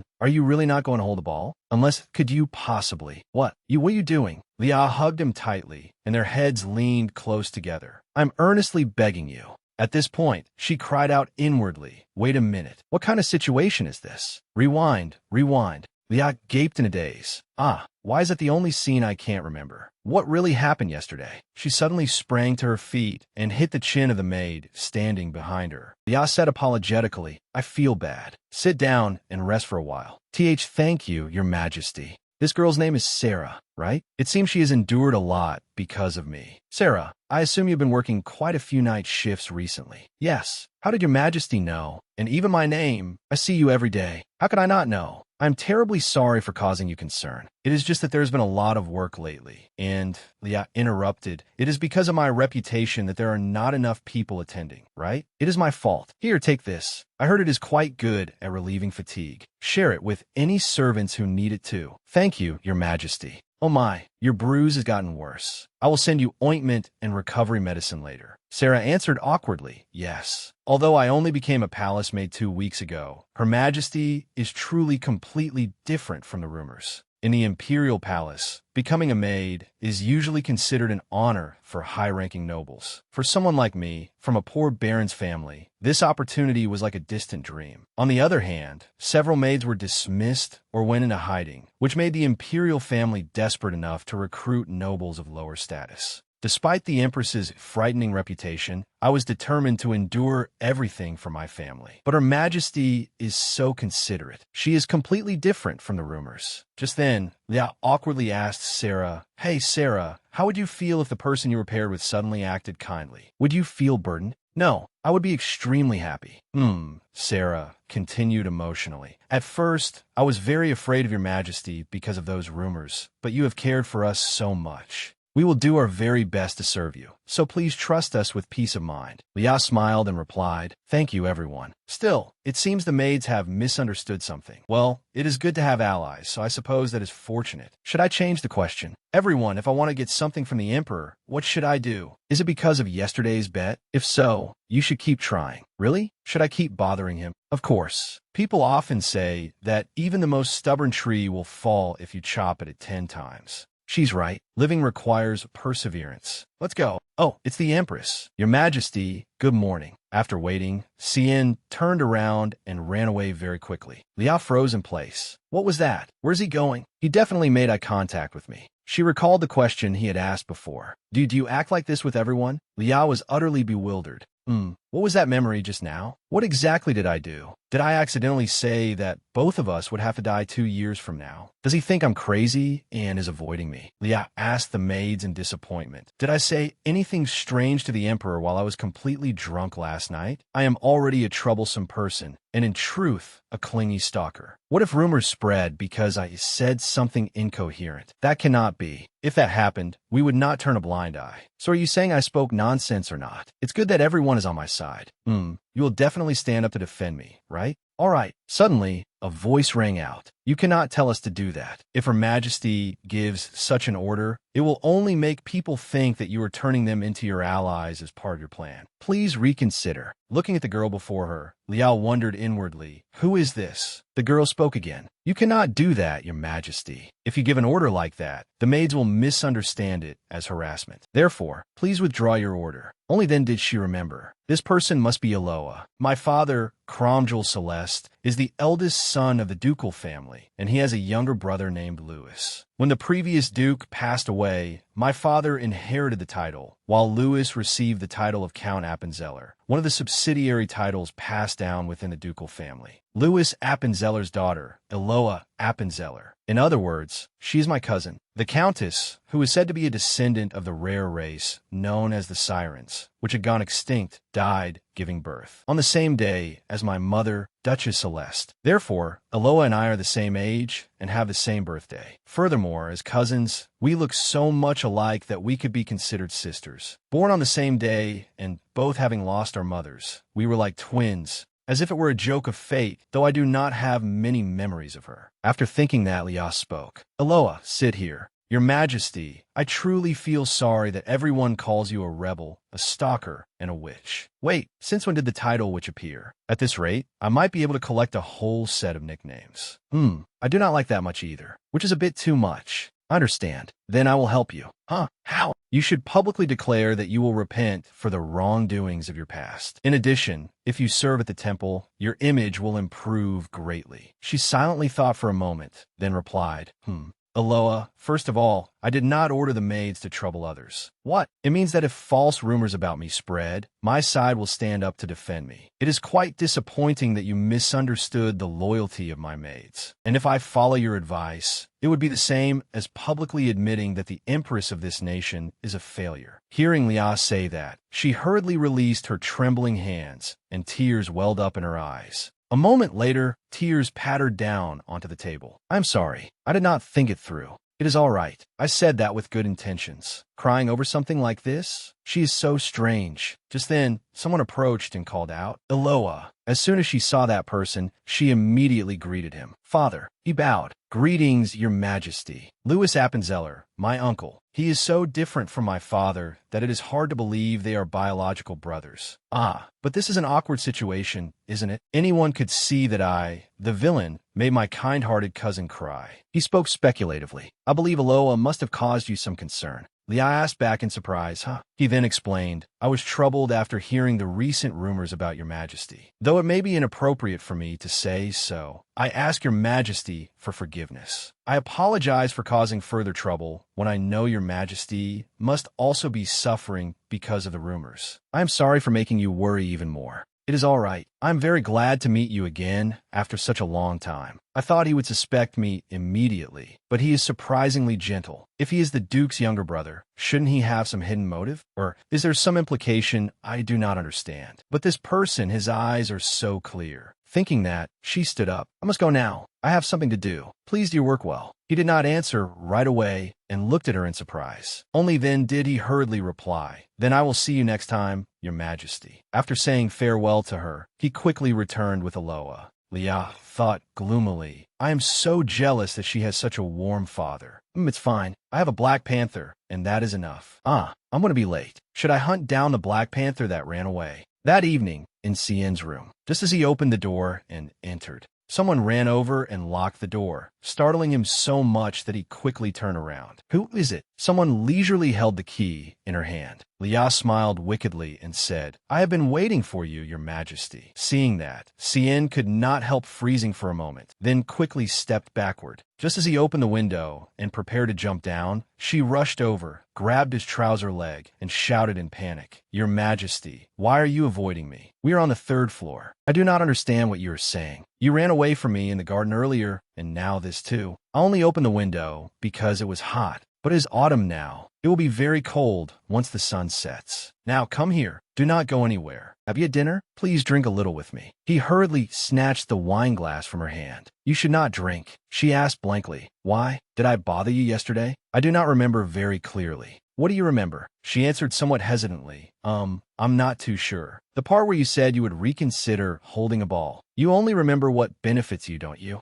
As she poured wine into the glass, she asked curiously, Your Majesty, then you really will hold the banquet, won't you? I remember talking about a ball, but it seems you've forgotten my name. What? What name? Didn't you ask to be called by your own name? Oh, right, that's right. Then call me by my name too, Your Majesty. He suggested, You first. A little surprised, she asked, Me too? How could I possibly call Your Majesty by your name? Yesterday you called my name so naturally, but now. Hearing him say that, she cheerfully called, All right, Cien, seeing him stare at her with wide eyes. She asked sweetly, Cien, then tell me why you dislike banquets. I need to know the reason in order to understand, because I don't have many good memories of them, from when I was young until now. At that point, Cien unconsciously recalled someone's terrified scream, along with the questioning words, How could Your Majesty do this? Your Majesty. Thinking back, the last evening ball had been at the coronation ceremony. I don't remember the details very well. She asked, Can't you tell me what happened? I might be able to help. You must have seen it at the coronation ceremony. You were so drunk that you lost part of your memory. He immediately snatched the wine glass from her hand. When did this happen again? You should be taking care of your health, not me. Seeing her silently staring at him made him break out in a cold sweat. He hurriedly turned his face forward and reminded her in a low voice, Lia, you are the one who should be taking care of your health. She smiled brightly and replied, Yes, Cien. I'll eat my broccoli properly too. Broccoli? Why? What happened? He picked up the wine bottle and slowly poured into the glass. I was not taught how to understand emotions, joy, sorrow, all of it. A prophet once declared that an emperor with emotions would destroy the fate of the empire. My father believed that prophecy and raised me accordingly with strict discipline. For a beast like me, war and hunting were suitable, not a human event like an evening ball. As he said this, Cien thought back to the coronation banquet that day.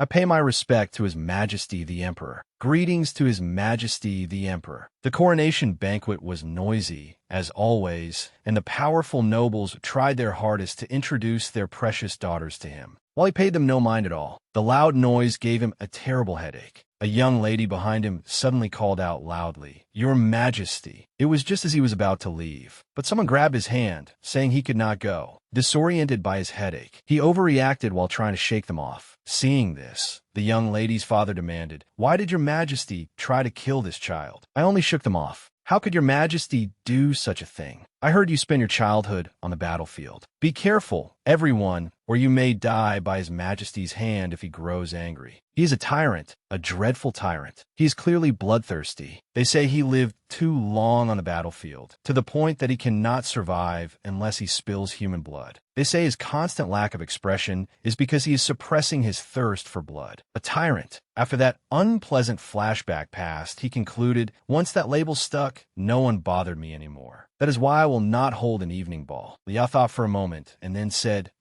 It's all right. I'm by your side now. Cien, if you don't feel emotions around people, or if you find them hard to understand, I will teach you. That coronation ball was an accident. It wasn't anyone's fault. I'll help Cien so that he won't be hurt or make mistakes. He was puzzled. I'm definitely not drunk, but why does my stomach feel so strange? She asked sweetly. Cien, then you'll hold an evening ball for me, won't you? No matter what you say, I will not hold an evening ball. But before he could finish his sentence, she moved close and gently planted a kiss on him. You'll hold it, won't you? Thank you so much. He did not answer. Instead, he hurriedly covered his mouth with his hand and froze, exclaiming inwardly, Oh no, it's coming back clearly. He remembered last night. Cien, can't we hold an evening ball? Please, Cien. If not, I won't let you sleep from now on. It had been absurd watching her chatter away. Lia suddenly asked in a low voice, even so, then I would still keep answering every time, what are you doing right now? And just as expected, right afterward, Lia would stop him with a kiss.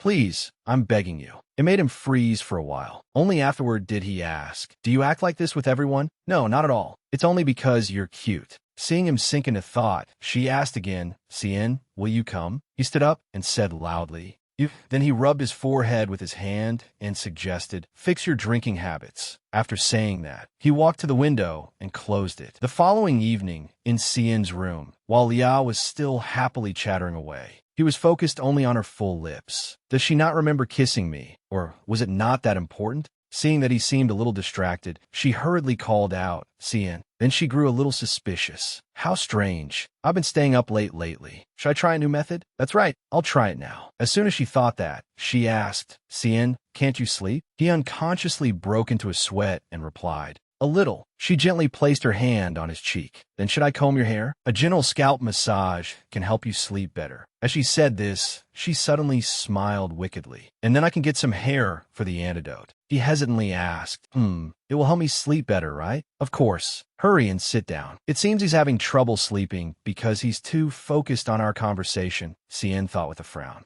It feels like I'll keep staring at her lips if this continues. Suddenly, she proposed, if you allow me to attend the ball, I'll let you see something new starting today. Fine, if I can sleep early, I'm willing to do anything. I accept your request. Yes, really? You won't take it back, right? He confirmed, yes. Thank you. It will be extremely fun. I'll comb your hair from behind too. Please turn around. Now I'm relieved. After hearing Cien's story, she had been rather worried because she could not remember much, but it seemed she had not made any mistakes. I obtained Cien's hair, and everything is progressing well. This is a vial of the Emperor's hair. I wonder what poison will be found in it. Of course, it's unfortunate when I think of the hardships he has endured. After thinking that, she asked, does it feel good when I comb it like this? It's new, but I liked it after using it, so I bought it while thinking of Cien. You thought of me? That's right. I do these things only for you, Cien.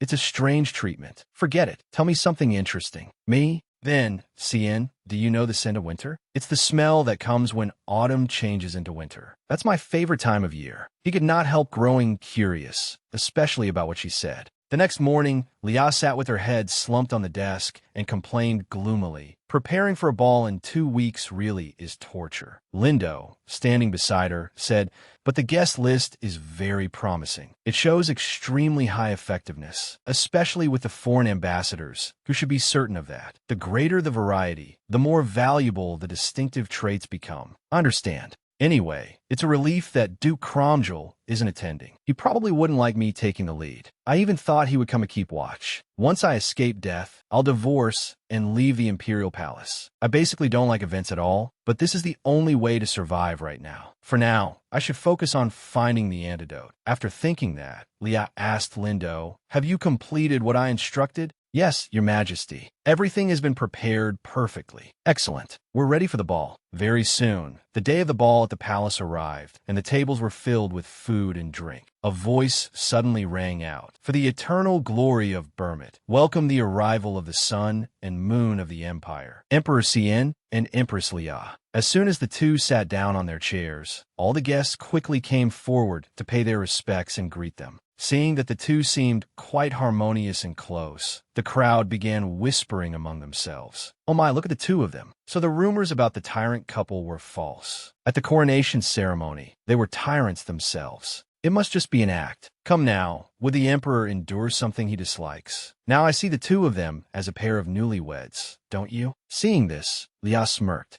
Good, just as I predicted. Should I carry out the foundational step now? After thinking that, she took out a comb and began combing her own hair. A girl in a pink dress saw this and asked, Your Majesty the Emperor, Your Majesty the Empress? Before she could even ask, Lia smiled brightly and explained, I'm just a little nervous about the ball after my marriage. This comb has a calming effect. It's surprising that a comb like this has such a function. Lia smiled and suggested, would you like to try it? Hearing that, the girl came forward to let Lia comb her hair. As soon as Liao finished combing it, the girl exclaimed in surprise, "Oh, it feels as if my mind has been purified, and my whole body feels very comfortable. Your Majesty the Empress, where did you obtain a comb like this?" A blonde girl spoke up. "May we try it too?" Liao happily agreed. "Of course. Please use them freely, and leave your impressions after trying them. After that, I will send everyone new combs. With your comments and impressions, the craftsman can make even better combs." All the guests came forward one after another to receive a comb, and then began combing their hair. She was secretly pleased. That comb has a special fragrance made by Lindo. The scent is released from the teeth of the comb whenever it is used, and that fragrance is highly effective in treating insomnia and regulating both the mind and body. The comb naturally arouses curiosity toward hair, and through their comments, we can improve the fragrance for CN. It benefits both sides. While she was busy helping the guests comb their hair, CN sat silently in a corner, radiating murderous energy, and clenched his fists to suppress his anger. Later, in Leah's room, "Your Majesty the Empress, this is the new antidote. It would be very dangerous to drink it all at once, so please drink only one vial a day. The effort I put into the party was worth it. Thanks to running around, I earned a large sum all at once. I did very well. Phew, but CN is late. It's already past the time.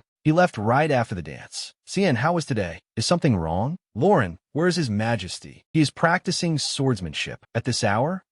Is something really wrong? I'd better go see him, just in case. Besides, I prepared a new ASMR too. I really want to show it to him quickly." A little later, at the area where CN was practicing swordsmanship, a guard suddenly apologized. "I am sorry. His Majesty ordered that no one be allowed to enter." "What? Even me? The Empress in particular has been forbidden, Your Majesty. Why is he suddenly acting like this?" After a long bout of sword training, CN stopped and thought to himself, so she goes around combing other people's hair too? You said you only did that for me. Was it really nothing? Nothing at all? Just empty flattery? Why is it like this? Is this anger? Seeing Leah standing frozen in place without returning to her room, Lauren advised her, "Your Majesty the Empress, early morning is very cold. You should return to your room." She did not answer and only sighed. "It seems he really doesn't intend to see me tonight. I'll give up and talk to him later. I'll have to play the ASMR next time. Since things have turned out like this, I'll just drink one vial of antidote." In Leah's room,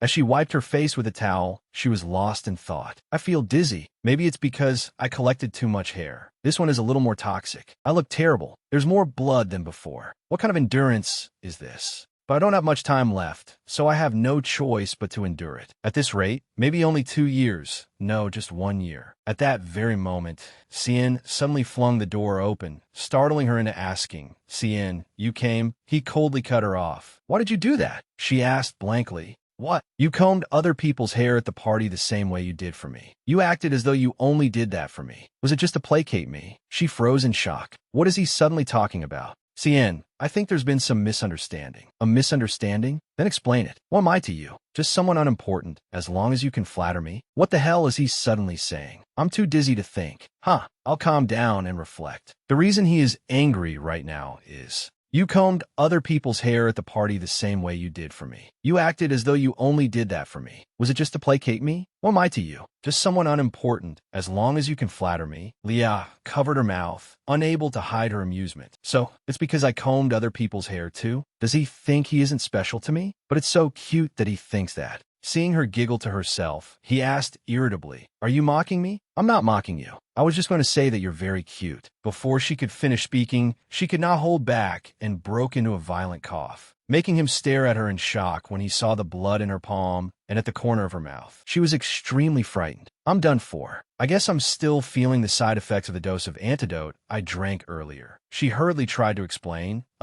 this is... Before she could finish her sentence, he immediately guessed, "No way. Are you suffering from a terminal illness?" She froze in shock. "What?" Suddenly changing doctors, getting rid of the entire harem, and even beginning to act sweetly toward me. Was all of it because you don't have much time left? Do you truly have only 1 year left to live? Hearing him say that, she could not help being stunned. No way. At this rate, maybe only 2 years. No, just 1 year. Did he hear those mutters? Then she hurriedly explained, no, it's nothing." Seeing that she was about to collapse, he swiftly reached out and caught her. "Leah," she reassured him. "CN, I'll tell you everything." He anxiously continued, "You must be in great pain. Don't say anything. Then he clenched his teeth. I didn't even know this and talked such nonsense. He gently wiped the blood from the corner of her mouth with his hand. Don't do anything. Just lie still. I will accept everything. She asked, what do you mean? He answered seriously, everything you want. She pushed him away. Please move a little farther away. Oh no, there's definitely been some misunderstanding. He said again, except for that. I will try to save you by any means. Don't leave me. After saying that, Cien lifted her into his arms, making her panic. Cien, wait a moment. Something is wrong right now. The Empress's palace will be sealed until you recover. Hearing him say that, she could not help staring in shock. No, I'm fine. Before she could even finish, he threw her straight into the bathtub. 3 maidservants quickly came forward, stripped off her clothes, and helped her bathe. A while later, Liao was lying on the bed. Seeing that he did not seem to be asleep yet, she turned to him and asked, Cien, can we talk for a moment? Why did you suddenly seal it off? He replied coldly, if you say one more word, I will lock you in the bedroom, so you can never leave again. What? Suddenly, he ordered, close your eyes. Enough. Go to sleep. Your face is a mess. How cruel. No matter what condition I'm in, how can he talk about someone's face like that? But it's true that my body is tired. The bed is so warm and comfortable. No, I have to protect the people. And I need to play the ASMR I prepared. She stammered in a small voice. Cien, your majesty, you have to sleep. Stop being stubborn. I will wake you up. She whined. Tomorrow too. I have so much to do. Then her eyes closed as well. But has it always been this sweet? Every day, he'll make me go to sleep with that voice. Falling asleep right away to Cien's voice. That day had come. The next morning, as soon as Liao woke up, everyone asked anxiously, Her Majesty the Empress has opened her eyes. Have you regained consciousness? She asked in confusion, What is going on? Where are all these medical instruments? We have been confined to the Empress's palace by His Majesty's order. Until your Majesty has fully recovered, no one is allowed to leave first. What? Now, can you tell us where you feel unwell? No, I don't hurt anywhere. As I thought, it is very difficult for patients to notice early symptoms on their own. Please trust us. We guarantee that we will cure you. Then let us begin the examination. Your Majesty the Empress. Leah's face turned pale. No, I told you I'm not sick. What on earth is going on? Time flew by. Leah said gloomily in despair. 2 whole weeks. 2 weeks. At this rate, I think I'll be stuck in bed forever. Lindo encouraged her. Since things have turned out this way, just think of it as recuperating. She snapped back in frustration. How was this recuperating when I can't even walk on my own 2 feet? You cannot walk, Your Majesty. I will carry you. At least they allow you to stroll in the garden. With nutritious meals and rare medicine, they bring you everything you want, so you lack nothing. But I told you, nothing is wrong with me. Even if I say I'm healthy, they won't believe me anymore. Did coughing up blood shock them that much? To think they're treating me like someone gravely ill. Lindo explained, His Majesty has spent a long time on the battlefield, so he may be more sensitive to blood. HM, that makes sense. In any case, since it has come to this, let us get your body into its best condition before you take the antidote. Otherwise, His Majesty may become suspicious. Now then, here, drink it all in one go. This is very rare. Suddenly, the door opened, and a physician announced, Your Majesty, it is time for your examination. Again, this is the 5th time today. Well then, Your Majesty, I will take my leave first. Before he ran out of the room, he even made a cheering gesture at her. Enjoy yourself. That made Leah's blood boil. That guy, acting like it has nothing to do with him again. The 3 physicians bombarded her with questions. Your Majesty the Empress, can you run a short distance? I hope there is no issue with your lungs. Do you got a breath? How? How's your breathing? Please tell me you are not breaking out in a cold sweat. That night, she asked, Cien, why won't you let me play any sounds for you? You stayed awake all night until I fell asleep. Until your illness is diagnosed and cured. Even putting me to sleep is forbidden. It's a mystery that no one has found it yet. She helplessly held her head and cried. Of course, because there is no illness. She asked in a small voice, Cien, about that. Before she could finish, he gently touched her face with his hand. Sleep. If I see you cough up blood one more time, I do not know what I will do. Hearing him say that made her face flush with embarrassment. She pulled the blanket over her head and asked, But Cien, you get headaches when you don't sleep well. I can sleep. She gently pulled the blanket down. Liar. Yes, I cannot sleep without you, can I? Then, Cien, the new sound I prepared. Before she could finish, he moved closer and placed his hand on her waist. She could not help staring in surprise. What is this? He coldly gave an order. Sleep. How am I supposed to sleep like this? His hand is so warm. And this leg, why is it so slim? He's too close. Her heart kept pounding wildly. She lifted her face and asked, Cien, are you asleep? Is he asleep? Has he really gotten used to sleeping without ASMR these past few days? Or is he only pretending? Whatever. I should sleep too. He doesn't understand anything. Fine, 2 weeks of confinement is more than enough. I will definitely escape soon. The next morning, for some reason, Leah spat out the mouthful of tea she had just drunk. Oh my, Your Majesty the Empress, are you all right? She asked in shock. What did you just say? Aloha replied.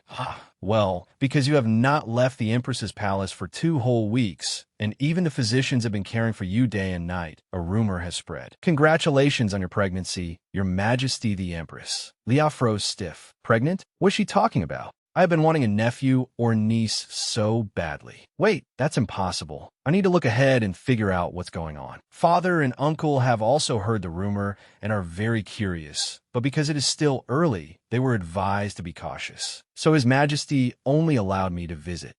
Cien is going along with this nonsense too? I can't even say they locked me up because they mistakenly thought I was gravely ill, and it would be troublesome if Father appeared after hearing about my supposed illness. I wouldn't be able to control it if another unknown spell activated. Wait, could Cien be acting along with the pregnancy rumor because of Father? He may not know the specifics of the spell, but after that accident, he has become more cautious about Father's actions. A new pregnancy. This lies a shield to protect me. From now on, I'll act along too. Aloha asked curiously. So, is it a prince or a princess? Leah sweated and answered awkwardly. That is still... of course. I heard that the baby's gender can only be clearly known after some time. Your Majesty the Empress, as a congratulatory gift for meeting my future nephew or niece, may I sing a lullaby? A lullaby? She apologized inwardly. I'm sorry, there's nothing there. I only ate a strawberry cake. Aloha continued cheerfully. My mother always sang this song when I was in her womb because she was very close to the Duchess. I'm sure His Majesty also heard it many times while he was still in the womb.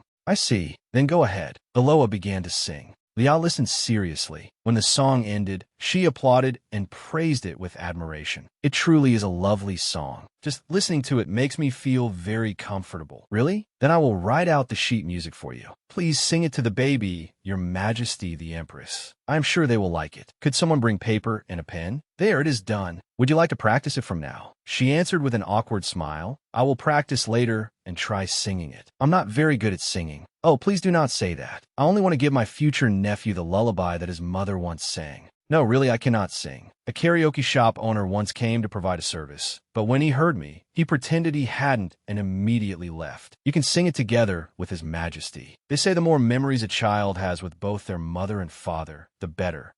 Why is she pushing this so hard? Was Leah always good at singing? But I don't remember anything about it. Usually, I can remember most of Leah's habits. Aloha, why are you trying so hard to make me sing? I apologize, Your Majesty the Empress. I only wanted to help my future nephew. Leah admired her inwardly. She's so perceptive. Thank you for thinking of me. I will practice and sing it when the baby is born. She continued inwardly. If I have the ability to turn a cake into a baby, that is, please do sing it. But the dress you are wearing today looks very elegant and suits you well. Which dress shop did you visit?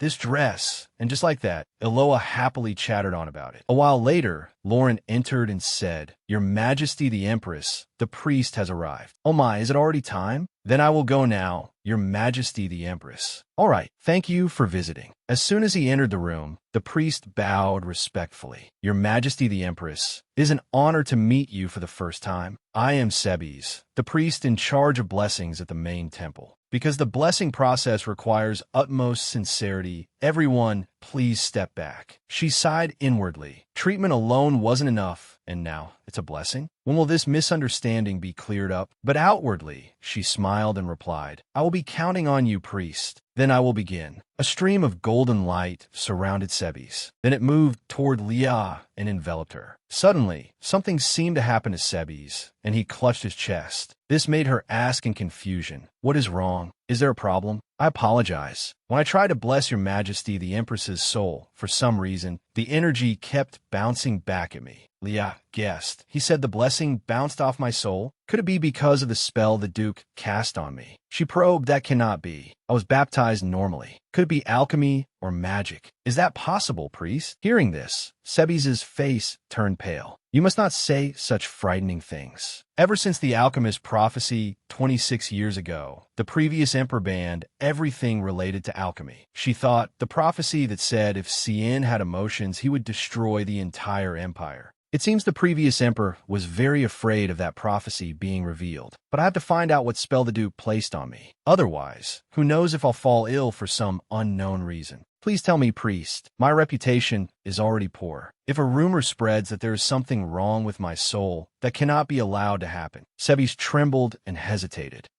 But Leah gently lifted her face and lamented, this truly is not easy. In that case, she pretended to cry. Is there truly no way to help me? If I cannot receive a blessing like this, His Majesty will be furious. And, specifically, you cannot bless her. Then he would immediately draw his sword. The moment he imagined that, goosebumps rose all over his body. I know that all the alchemists were killed and their books burned. I have heard a rumor that, thanks to a bit of luck, one treatise still remains in the Imperial archives. Hearing this, Leah could not help asking joyfully, oh my, if we read it, will we be able to learn why the blessing cannot reach my soul? No, Your Majesty the Empress. Anyone who comes into contact with alchemy cannot avoid punishment. Even if that book really exists, you would be in danger. Leah tried to persuade him. If only you and I know, there will be no problem. Isn't that better than angering the emperor? No, this is certainly my fault. I will try harder. Leah sighed. Is it really impossible, even after using His Majesty to threaten him? What a great and steadfast young man. What should I do? Suddenly, she saw something. It was the lullaby sheet music Aloha had left behind earlier. She picked it up and calculated inwardly. Instead of a non-existent child, it would be better if the priest could listen to this and fall asleep. Then, during that time, I could enter the Imperial Library and quickly check the general theory of alchemy. Should I try? The priest isn't an infant, so he probably won't fall asleep just because he hears a song. Thinking that, she began to sing. As she sang, Leah thought, oh, I guess I'm not bad with this sound. Am I doing well with this sound? I think I might actually like singing. When she lifted her face, she was surprised to see Sebes collapsed on the floor. She cried out in panic, Sebes, did he fall asleep? Wait, could it be that he fell asleep after hearing my lullaby? What's going on? He's sleeping so deeply. At this rate, don't I really have a talent for sleep management? She recalled that not only this priest, but Cien had also fallen asleep when Leah had done something similar before. Oh, wait. Then I should hurry and sneak into the Imperial Library while I can. As soon as she thought that, she quickly left the priest behind. Wonderful. There's no one around to get in my way. I cannot miss this golden opportunity. Sleep a little longer, Sebes. She slowly approached the door, bit by bit. Leah looked back and forth at the maids. Once she was certain no one was paying attention, she slowly slipped out of the room. The Imperial Library appeared clearly before her eyes.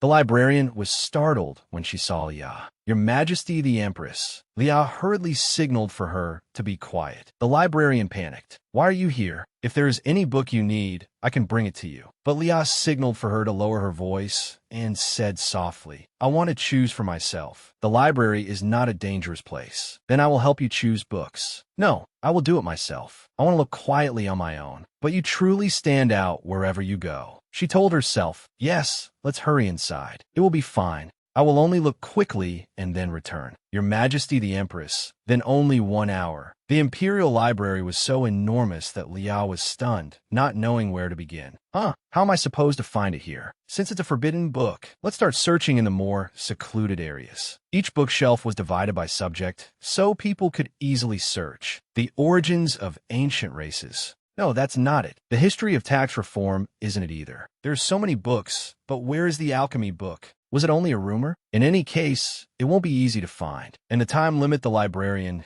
gave me is almost up. There are only 30 minutes left. I can't search through all of this in that time. I have no choice. Let's stop here for today and go back. It would be better to investigate the rumor more carefully later and have Lindo handle it. Still, it's a bit disappointing to go back like this. Should I take a novel to read on the way back? Suddenly, a book caught Leah's eye. Oh, the title of this book really draws me in. Opening up a new world. Her face flushed red at the contents inside, and she murmured, more captivated the more she looked. Oh my goodness, how can such a wicked book exist? A book like this needs to be read and condemned. Suddenly, blood from Leah's hand dripped onto the page. Leah froze for a few seconds. A blot of blood spread across the paper. Oh no, my finger got cut on the paper. She anxiously rubbed at the bloodstain with her hand. Damn it, I can't let them find out I damaged it. As Leah rubbed it a few times, streaks of light appeared around it. Then, suddenly, light from inside the book shone outward. Leah was so astonished that she panicked. What is this? Why is there suddenly light? Did the book just repair itself and become like new? What the hell is this?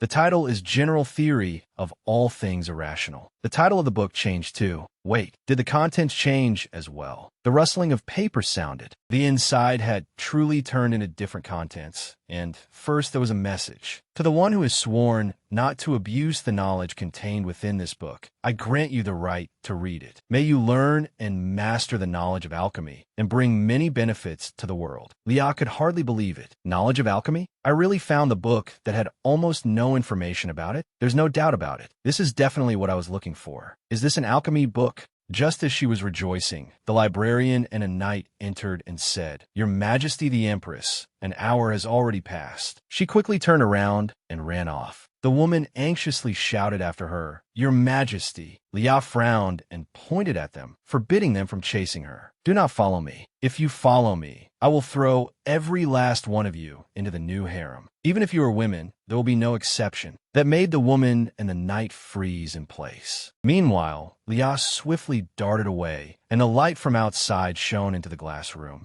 Holding the book in her arms, Leah wondered to herself, I shook them off, didn't I? Let's see. To those who wish to obtain the knowledge of alchemy, make an oath. But the pages after that were completely blank, without a single word. What is this? Why is there nothing after that? Who else but an alchemy book would have a spell cast on it? I should have realized it when it disguised itself as a red book. Suddenly, Leah recalled the special situation from earlier. An oath, huh? Earlier, when I spilled blood, the book glowed. Then perhaps if I spill blood again. She glanced at the thorny plants beside her and comforted herself. Those thorns probably won't hurt that much. Then Leah dripped a few drops of blood onto the blank page. The book immediately emitted a halo of light again. At last, words appeared on it. What do you wish to know, master? Leah was so excited she nearly screamed. I knew it. This move was right. I really am a genius. Leah asked the book seriously. Oh, hello. I have something I want to ask. Do you know anything about curses? But even after waiting for a while, the book remained silent and unmoving. Leah frowned and waited in vain. Is it the same as before?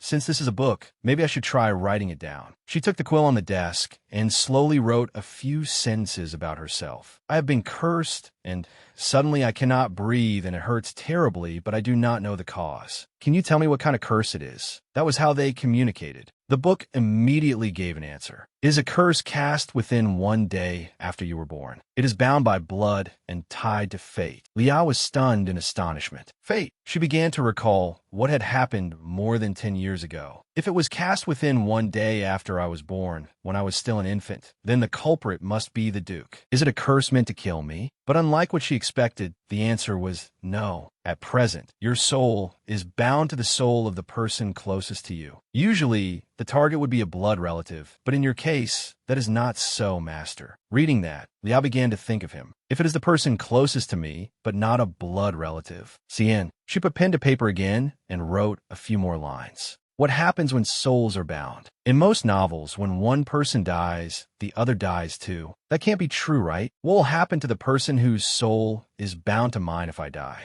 The book replied, if one soul is completely extinguished, the other soul will also be damaged. As time passes, the souls will be bound more tightly by the curse, and in the end, they will walk the same path of fate. Then in the original story, was the reason Cien went mad and died because Leah, whose soul was bound to his, died first. She was horrified and could not believe it. That can't be. If one side declines, the other side declines too. As Lauren passed by the room, she noticed something. Why is the door open? Has the blessing ended? She approached and looked inside, calling softly, "Your Majesty the Empress, Lord Sebes, the blessing has ended." Lauren was shocked to see the room completely empty. Her Majesty the Empress has disappeared? Lord Sebes, please wake up. Lord Sebes. Sebes was vaguely helped up by the night. His reaction made it seem as if he was under the influence of some sort of drug. A drug? Could someone have kidnapped Her Majesty the Empress? Hurry, we must report this to His Majesty the Emperor. Meanwhile, Leah still had not digested all that information. The truth that Cien and Leah's souls were bound to each other. Does the person who killed Leah know this? They would know the horrifying ending too. If Cien were killed directly, it would cause a rebellion. But if the Empress's terrifying death merely caused a brief disturbance by killing Leah, then it seems they could easily get rid of Cien as well. Then the culprit is... She clutched her head in distress. This is so complicated. Furthermore, the curse placed on Leah's soul was still in effect, and that was also a problem. It's making my head hurt. Let's start by organizing the things we know for certain. In other words, if Cien is healthy, I am healthy. And if I am healthy, Cien is healthy. Taking care of Cien's health really helps me too. Wait, does that mean I have to keep being bound to Cien? Let's set that issue aside and focus on something else. Why do I feel a little worn out again? Another drop of blood was used on the book to activate it. Could it be? I knew it. The more questions I ask, the weaker the effect of the blood becomes. I'll have to replenish it periodically while using it. The most important thing right now is to ask everything that remains unanswered. All right, let's quickly move on to the next question. Why does the curse cause pain? The book immediately answered. It is because the two forcibly bound souls are pushing each other away. They need to merge with each other so that they no longer feel any discord. Can the curse not be broken? It cannot, unless one of the souls is extinguished. But doesn't that mean the other soul will also be affected? The book acknowledged that as well. That is correct. When the curse is broken, the other soul will also perish. The more Leah read, the more she was drawn into an endless spiral. What is this? It is like an endless, vicious cycle. Sigh. I guess I have no choice but to ask how to merge them. The more blood she dripped, the faster Leah's health declined. Ugh, my finger hurts so much. How do two souls merge? The book quickly gave an answer. Emotion, physical connection, and contact. Emotion, physical connection, and contact? Then what am I supposed to do with that? The book advised her, I have given you the fastest method. The choice is yours, master. At last, the light vanished. The book returned to its content unsuitable for anyone under 18. What? Hey, you can't stop there. Explain clearly before you go. Fine, I need more blood. Ugh, I can't use this anymore. If I pick more herbs, Lindo will nag me. And scissors are too scary. If I bite with my teeth. Suddenly, a voice rang out. Found you. And right at that moment, she had brought her finger to her mouth and bitten down with all her strength. Cien rushed over and grabbed her hand. Blood was oozing from the wound, and he shouted angrily, "Are you insane?" Leah panicked and avoided his gaze. Cien, because Sebes had fainted, I thought you had been kidnapped. Did you run away? Do you hate me that much? Leah did not understand what was going on. What? Do you hate being bound by me that much? Enough to hurt yourself? She hurriedly explained, Cien, that is not it. There were circumstances. He smirked. What circumstances? What? Are you going to make the excuse that you merely wanted to enjoy some time alone reading a book? That is true. A book you could read in the Empress's palace. And yet you went so far as to knock Sebes unconscious and run away. She trembled, not knowing how to answer. Because I could be executed for reading a forbidden book. Cien began to notice the book. Just how wonderful is the book you are reading? The forbidden book had fallen to the floor, and its contents were completely opened before their eyes. Chapter 7. The Endless Night of the Lady and the Night. Empress Leah froze, her face turning pale, and hurriedly kicked the book away with her foot. Why did it open to that page? Cien silently looked after it. His face flushed faintly as he said to her, "If you want to read that, just say so." Leah truly wanted to explain, but there was no way to defend herself. No, I really am not that kind of person. I will bring you anything you want. No, I did not read things like that. It was a mistake. Then stab me. Leah was stunned for a moment. If you're that angry, stab me. If you hurt yourself again, without my permission, I will not forgive you. Her cheeks reddened as she looked at the cold emperor before her, who was worried about her. Leah took his hand and called softly, Cien, are you worried that I got hurt and that this place hurts? Do you want to feel the pain in my stead? What? That is simply worry and frustration. You may become angry too, but at times like this, please say, I'm sad that you got hurt. Be careful not to get hurt. I was not actually trying to hurt myself. I only bit it by accident because I was startled. His lips moved, then stopped again, as if he wanted to say something. If I made you sad, I apologize. Cien, you are not a tyrant. You are a warm person. I told you, didn't I? An emperor with emotions will ruin the fate of the empire. That sort of thing does not make any sense. See, the empire has not collapsed yet, has it? For a moment, that heart trembled. But outwardly, Cien still frowned. So you think I will let it slide that you ran away?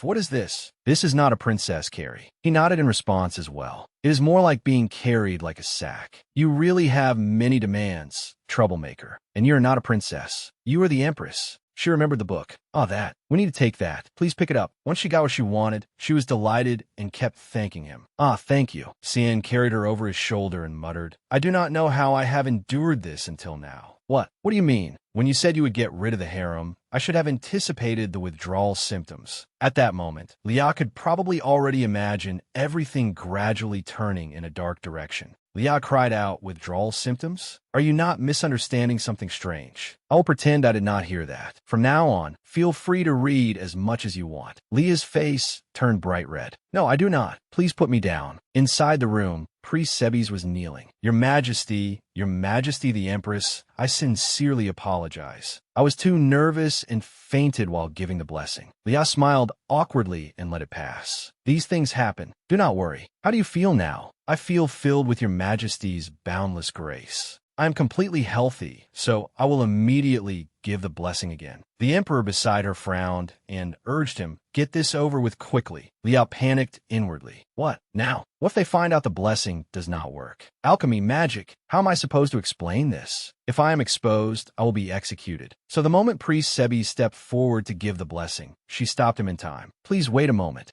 But the light of blessing appeared and enveloped her body before the astonished eyes of the cursed one.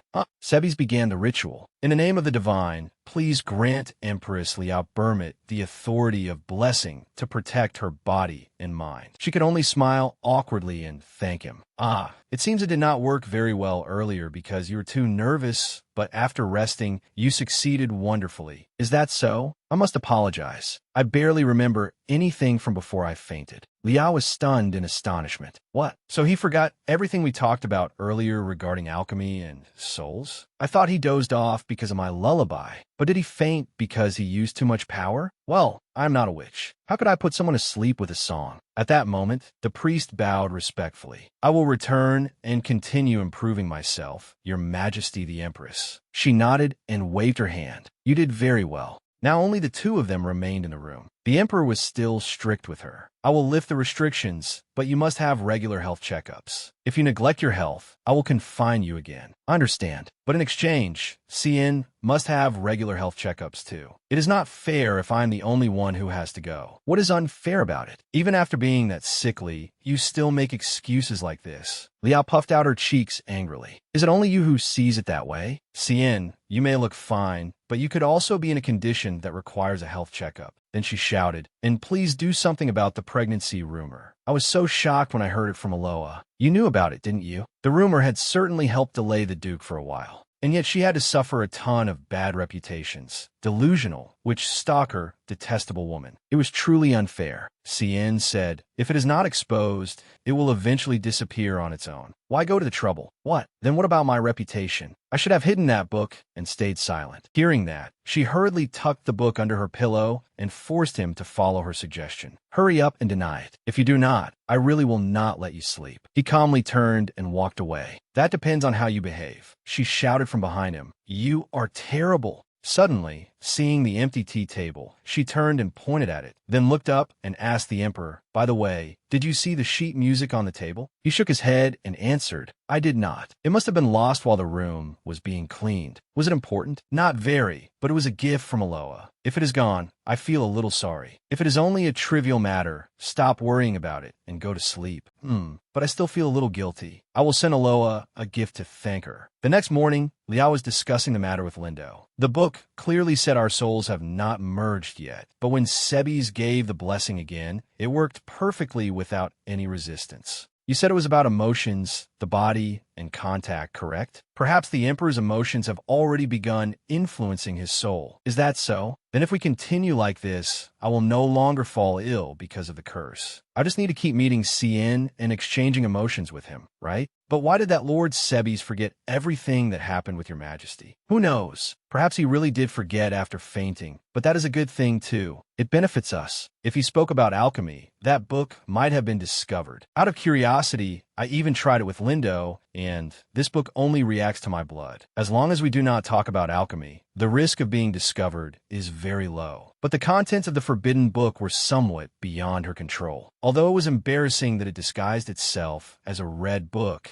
it was still better than revealing that it was an alchemy book. But why do I feel like I have forgotten something important? I'll forget it. I will remember when the time comes. Inside a dark room, mysterious and shadowy matters were about to be revealed. Do you think they suspected anything? The lady holding a bottle of wine laughed and said, "If they suspected us, one of us would already be dead. But it is true that we have made no progress. If things are still the same at the next summons, punishment will fall upon us." The man raised the wine to his lips and took a sip. If the Empress cannot be shaken, they will turn to the Emperor. Just because everything has been quiet for a while does not mean their nature has changed. Blood always demands blood. Outside, the sky was clear. The air is so refreshing. Leaving the Imperial Palace makes me feel full of life. Today was the day of the grand hunting competition. She recalled the day before. Of course, Cien tried to stop me, saying it was too dangerous, but I kept pleading, saying that I would be safer by Cien's side. And in the end, she was granted permission. She was extremely proud of her ability to persuade others. At that moment, she said softly, "You think bringing me along was a good idea, don't you?" Cien. He frowned in displeasure and asked, "Why are you so excited? Just about everything." To be honest, I am quite simple, optimistic, and peace-loving, you know. His gaze slid toward her, full of doubt, without the slightest trust. "Have you looked over the list of participants I sent to the Empress's palace a few days ago?" "Oh yes, of course I have. Actually, I've been so busy hiding the fact that I vomited blood after drinking the universal antidote yesterday that I barely remembered anything at all." "But Cien, why are you so much more tense today?" A man suddenly appeared.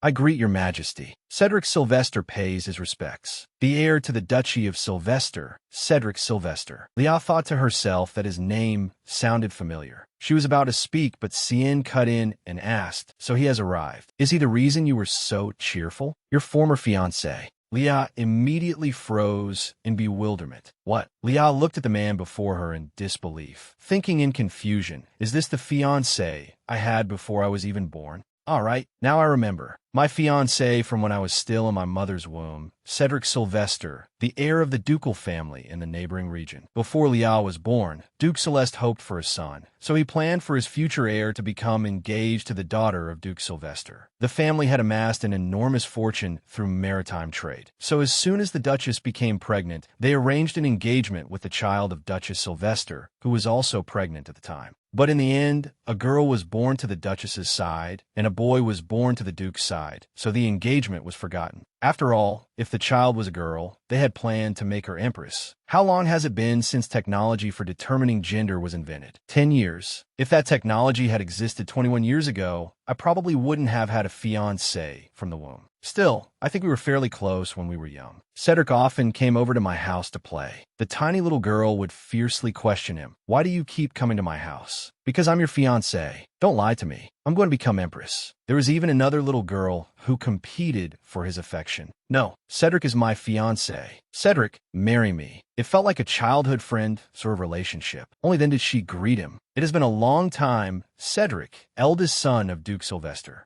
Indeed, I was busy managing the duchy's affairs, so I could not visit for many years. "How have you been lately?" "Very well. As you can see, I am perfectly healthy." Cien said in displeasure. "Healthy? Of course. Your participation in the hunting competition before tomorrow's negotiations shows your commitment to friendship between our two nations. I must acknowledge that. It has been a long time since I returned here, so, as I recalled the past, I found myself wanting to participate. Thank you for generously allowing me to do so. so, Your Majesty. Lia exclaimed, Are you not afraid you will be tired after 2 days in a row? Cien remarked sarcastically, If one lacks the stamina for something like this, how could one lead a country? You're absolutely right. I hope you will teach me something today. Your Majesty, forgive me, but I'm busy looking after the Empress, so I am afraid that will be difficult. Enjoy whatever you can. After that, he coldly pulled Lia away, making her gasp in surprise. What is this? Are you looking after me? Cien, that's right. You do not like Cedric. Why do you ask that? Then why did you interrupt our conversation and make an excuse to leave? What is it? Are you disappointed because you wanted to stay beside your fiancé? No. What fiancé? That engagement was canceled when we were still infants. I was unaware that the Celeste family had a tradition of frequently meeting with a fiancé whose engagement had been canceled. That was before the wedding happened, only when we were children. Besides, Cedric and I are not close. Our families simply had a close relationship. You understand, don't you? This is unpleasant. Is it not rather strange to say the two of you are not close when he even calls you by name? No. He had not heard any news of me for many years, and now that we have finally met again, do we look that close to you? Of course. Cien had another concern. That gaze still. The sound of a horn suddenly rang out, cutting off their conversation. Lia cried out in surprise. Cien, it seems it is about to begin. Let's go. We have to leave right away. She looked at him and repeated, Let's go, Cien. In the dense forest, a deer stood blankly. The two of them rode into the woods on horseback. Lia complained, Cien, my waist hurts so much. I have never ridden a horse for this long before. What did I tell you? I told you to stay in the palace. Even as he said that, he still ordered the soldiers behind them, set up a tent, and let the Empress rest. They immediately answered, Yes, Your Majesty. A tent was quickly set up at the edge of the forest. Liao even said, Thank you, Cien. I will rest, so please hurry and go. I cannot hold Cien back. He instructed her, I will return soon. Rest well. Yes. Be careful. Have a safe trip. The sun had risen high, and the sunlight grew harsher by the moment. Lia sat comfortably and enjoyed it. At least resting a little makes me feel much better. I wonder if Cien is all right. The attendant beside her spoke up, Your Majesty the Empress, if you feel lonely, shall I bring you a rabbit? Oh, can you bring it without killing it? If you request it, I will bring it to you, Your Majesty the Empress. It must be very cute. Ho ho, everyone is gradually becoming kinder to me now. It feels wonderful to see my image improve after all that. Suddenly, someone's voice rang out from the forest. Then what about something other than a rabbit? Lia sprang to her feet. That is the signal that the first game has been caught, right? But the thing before them made everyone freeze at once. A huge beast was slowly walking toward them. What? What is that? The attendant drew his sword and stood in front of her. A chimera. Your Majesty the Empress, please step back. But before he could strike, it viciously knocked their swords away. Lia screamed in fear. It opened its hideous mouth and bit hard into the person before it. In an instant, one soldier was hurled far away by it and slammed painfully into a tree. It snorted ferociously. The soldiers shouted in panic, quickly fire a signal, so they know this is an emergency. Request reinforcements. A yellow flare was immediately fired into the air. When the chimera heard the loud explosion, it became even more ferocious. Lia trembled as she demanded, Why is this monster in the hunting grounds? I do not know. These chimeras were banned more than 10 years ago after they were created for use in combat. It suddenly let out a long howl, making them even more panicked. It charged straight into the encirclement, pushing back all the soldiers around it. She stood facing the enormous beast and tried to reassure herself again and again. No, I'm going to die like this. She covered her face in fear and silently called Cien's name. He appeared at just the right moment and brought down the monstrous beast. Lia hurriedly ran toward him. Cien, are you all right? He asked coldly, What is going on? Your Majesty, the Empress. Cedric appeared from nowhere and blocked Lia's path. Please step back. The Emperor has lost control. She exclaimed in shock. What? He raised his sword and explained, while fighting the chimera, I was wounded and His Majesty attacked even me. Cien attacked? That cannot be. Thick killing intent radiated around him, which made her feel a little doubtful. Cien, Cedric raised his voice in warning, do not provoke him. It seems that seeing blood has awakened his bloodthirsty instincts. The brutal instinct to cut down enemies on the battlefield. She still had not recovered from her shock. Is he saying that instinct of his majesty's has awakened? Impossible.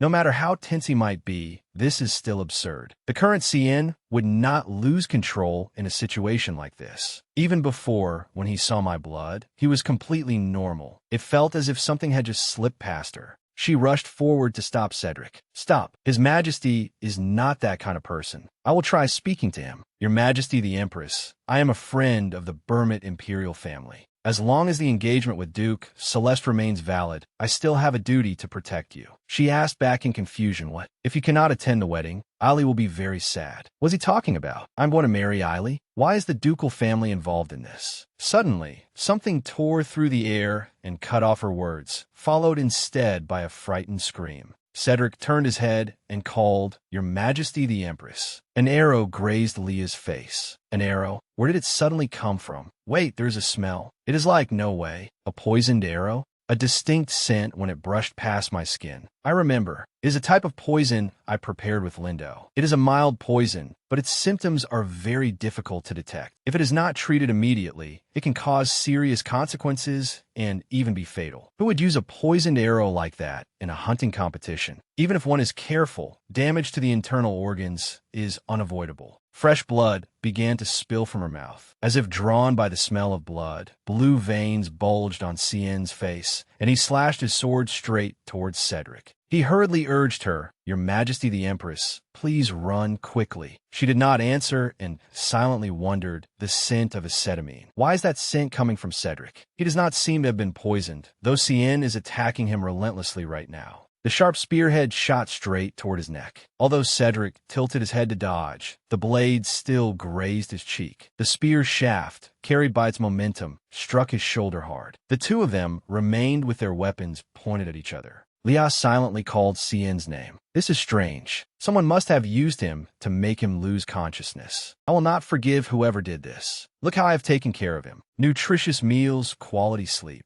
I had only just managed to tame him. I need to stop this immediately. Think, what should I do? She recalled the book. Emotion, Body, Contact. That red book had taught me about linking souls. I'm not sure whether it will work or not, but there is no time to hesitate. Please, please. She rushed straight towards Cedric. Move aside. He hurriedly withdrew his sword in panic. Your Majesty the Empress. She suddenly stepped forward and kissed Cien on the lips. His eyes widened at the surprise. At that moment, Cien threw away the spear in his hand. He seized back the initiative and deepened the kiss. Liao panicked inwardly. Wait, what? Everything is happening too suddenly. Soldiers approached from a distance. Your Majesty the Emperor, Your Majesty the Empress, are you all right? Liao thought in embarrassment. Everyone, in front of everyone's eyes, she struggled with all her might. Stop, stop. No, if this continues. Leah gripped the front of Cien's clothes tightly. She frantically signaled to him. People will think he is some kind of pervert. At last, the kiss that seemed to last an entire century ended. Everyone watching around them was utterly dazed. Then Cien abruptly collapsed to the ground. Hey, why are you fainting now? You caused all of this, and now you want me to clean it up? She whispered Cien's name. After recovering from the shock, the attendant shouted, You, check His Majesty and Her Majesty immediately. The attendant knelt and said, Your Majesty the Empress, His Majesty is fine. He has only minor injuries. It seems he merely lost consciousness for a moment. Your Majesty the Empress, do you feel any discomfort anywhere? Leah forced a smile and said aloud, I am fine. But in reality, I do not feel fine at all. In any case, I am relieved Cien's frenzy has stopped. What on earth happened for things to turn out this way? Commander Robert, what happened at the hunting grounds?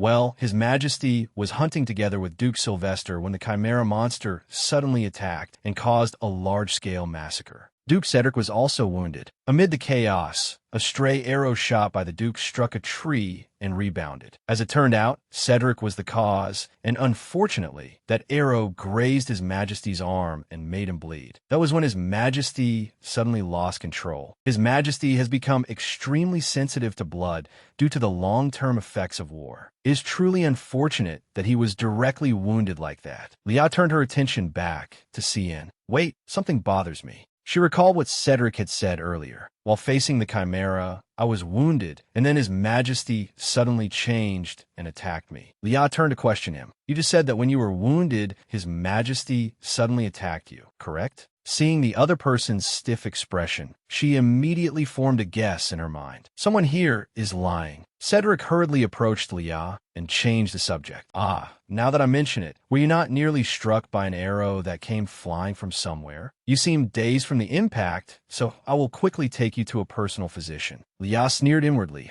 Now he's trying to make me believe there is something wrong with my memory? He does not even blink and just keeps acting. Even I nearly got fooled. She said in a low voice, speaking of the arrow you just mentioned, it was coated in poison. I sensed a strange smell and the wound burned. They all shouted at once. What? Now I understand. No wonder you remember everything so strangely. It must be a poison that affects the nerves. Captain of the Knights, please take the Empress to a physician. Lia, cut him off. There is no need to make a show of it. As everyone knows, thanks to His Majesty, I have recently been following a very strict diet. I even take special medicine every day to remove toxins from my body. Therefore, such a small amount of poison will not affect me. In truth, I do not take any of those things. It is thanks to Lindo's universal antidote. Therefore, I will not suddenly faint because of a poisoned arrow. Cedric felt he could no longer patch up the story. He defended himself. I was so panicked that I spoke nonsense. The Captain of the Knights is correct. But did Your Majesty the Empress not see it as well? His Majesty pointed his sword at me for no reason. Lia immediately said, of course I saw it.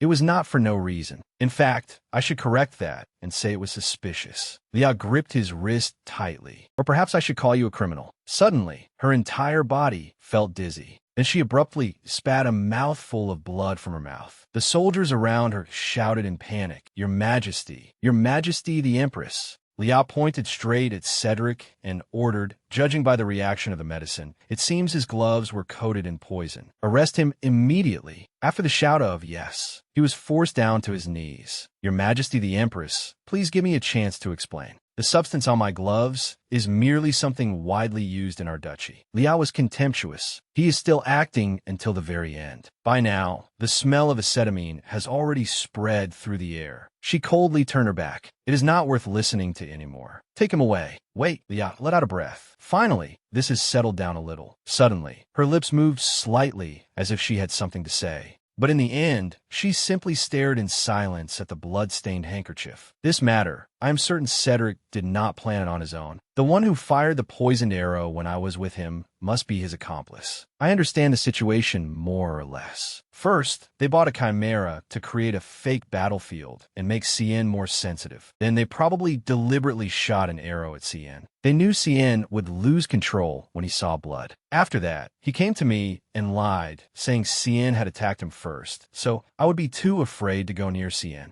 At that moment, the person hiding nearby shot a poison arrow at me. If I died there, they would make up a story that Cien killed me after losing control. If I truly died, the spell binding our souls would activate, and Cien might completely lose his mind, just like in the original plot. I do not know whether Cedric knows about that spell or not, but in any case, I need to find out what causes Cien to be triggered by blood. The accident at the coronation was similar as well, and judging by the way he handled the aftermath of the war, it seems he does not like blood or killing. In fact, it seemed more like he hated it. Was that some kind of trauma response? Still, it was strange that he became more aggressive whenever he saw blood. I'll have to investigate it in more detail when we return. Robert approached her and reported the situation. Your Majesty the Empress, the hunting competition has been cancelled immediately. We must quickly take His Majesty back to the Imperial Palace for treatment and begin an investigation. Yes, as soon as His Majesty awakens, immediately, seeing her stagger, he cried out in alarm. Your Majesty the Empress. Damn it, is it because I was directly exposed to poison twice? My body. Everyone suddenly fell into an uproar. Hurry and get Her Majesty the Empress into the carriage. Quickly. Oh no, my consciousness is fading little by little. She looked at the person lying quietly beside her and whispered, Cien. Cien's face looked peaceful, as if he were only asleep. Even so, I'm glad he's safe and there are no major problems. I already handled everything, and now he finally opens his eyes. She smiled in satisfaction. He really is a Black Panther who takes a lot of effort. She softly let out one word. You. In her daze, Lia saw Cien shaking her awake. It's you again calling my name. He kept shouting her name. Lia. By then, She had already passed out. Yes, that is my name. Even after returning to the imperial palace, she remained unconscious and did not wake. Cien clutched his head and blamed himself. Damn it, why did this happen? He grabbed Lindo by the collar and interrogated him.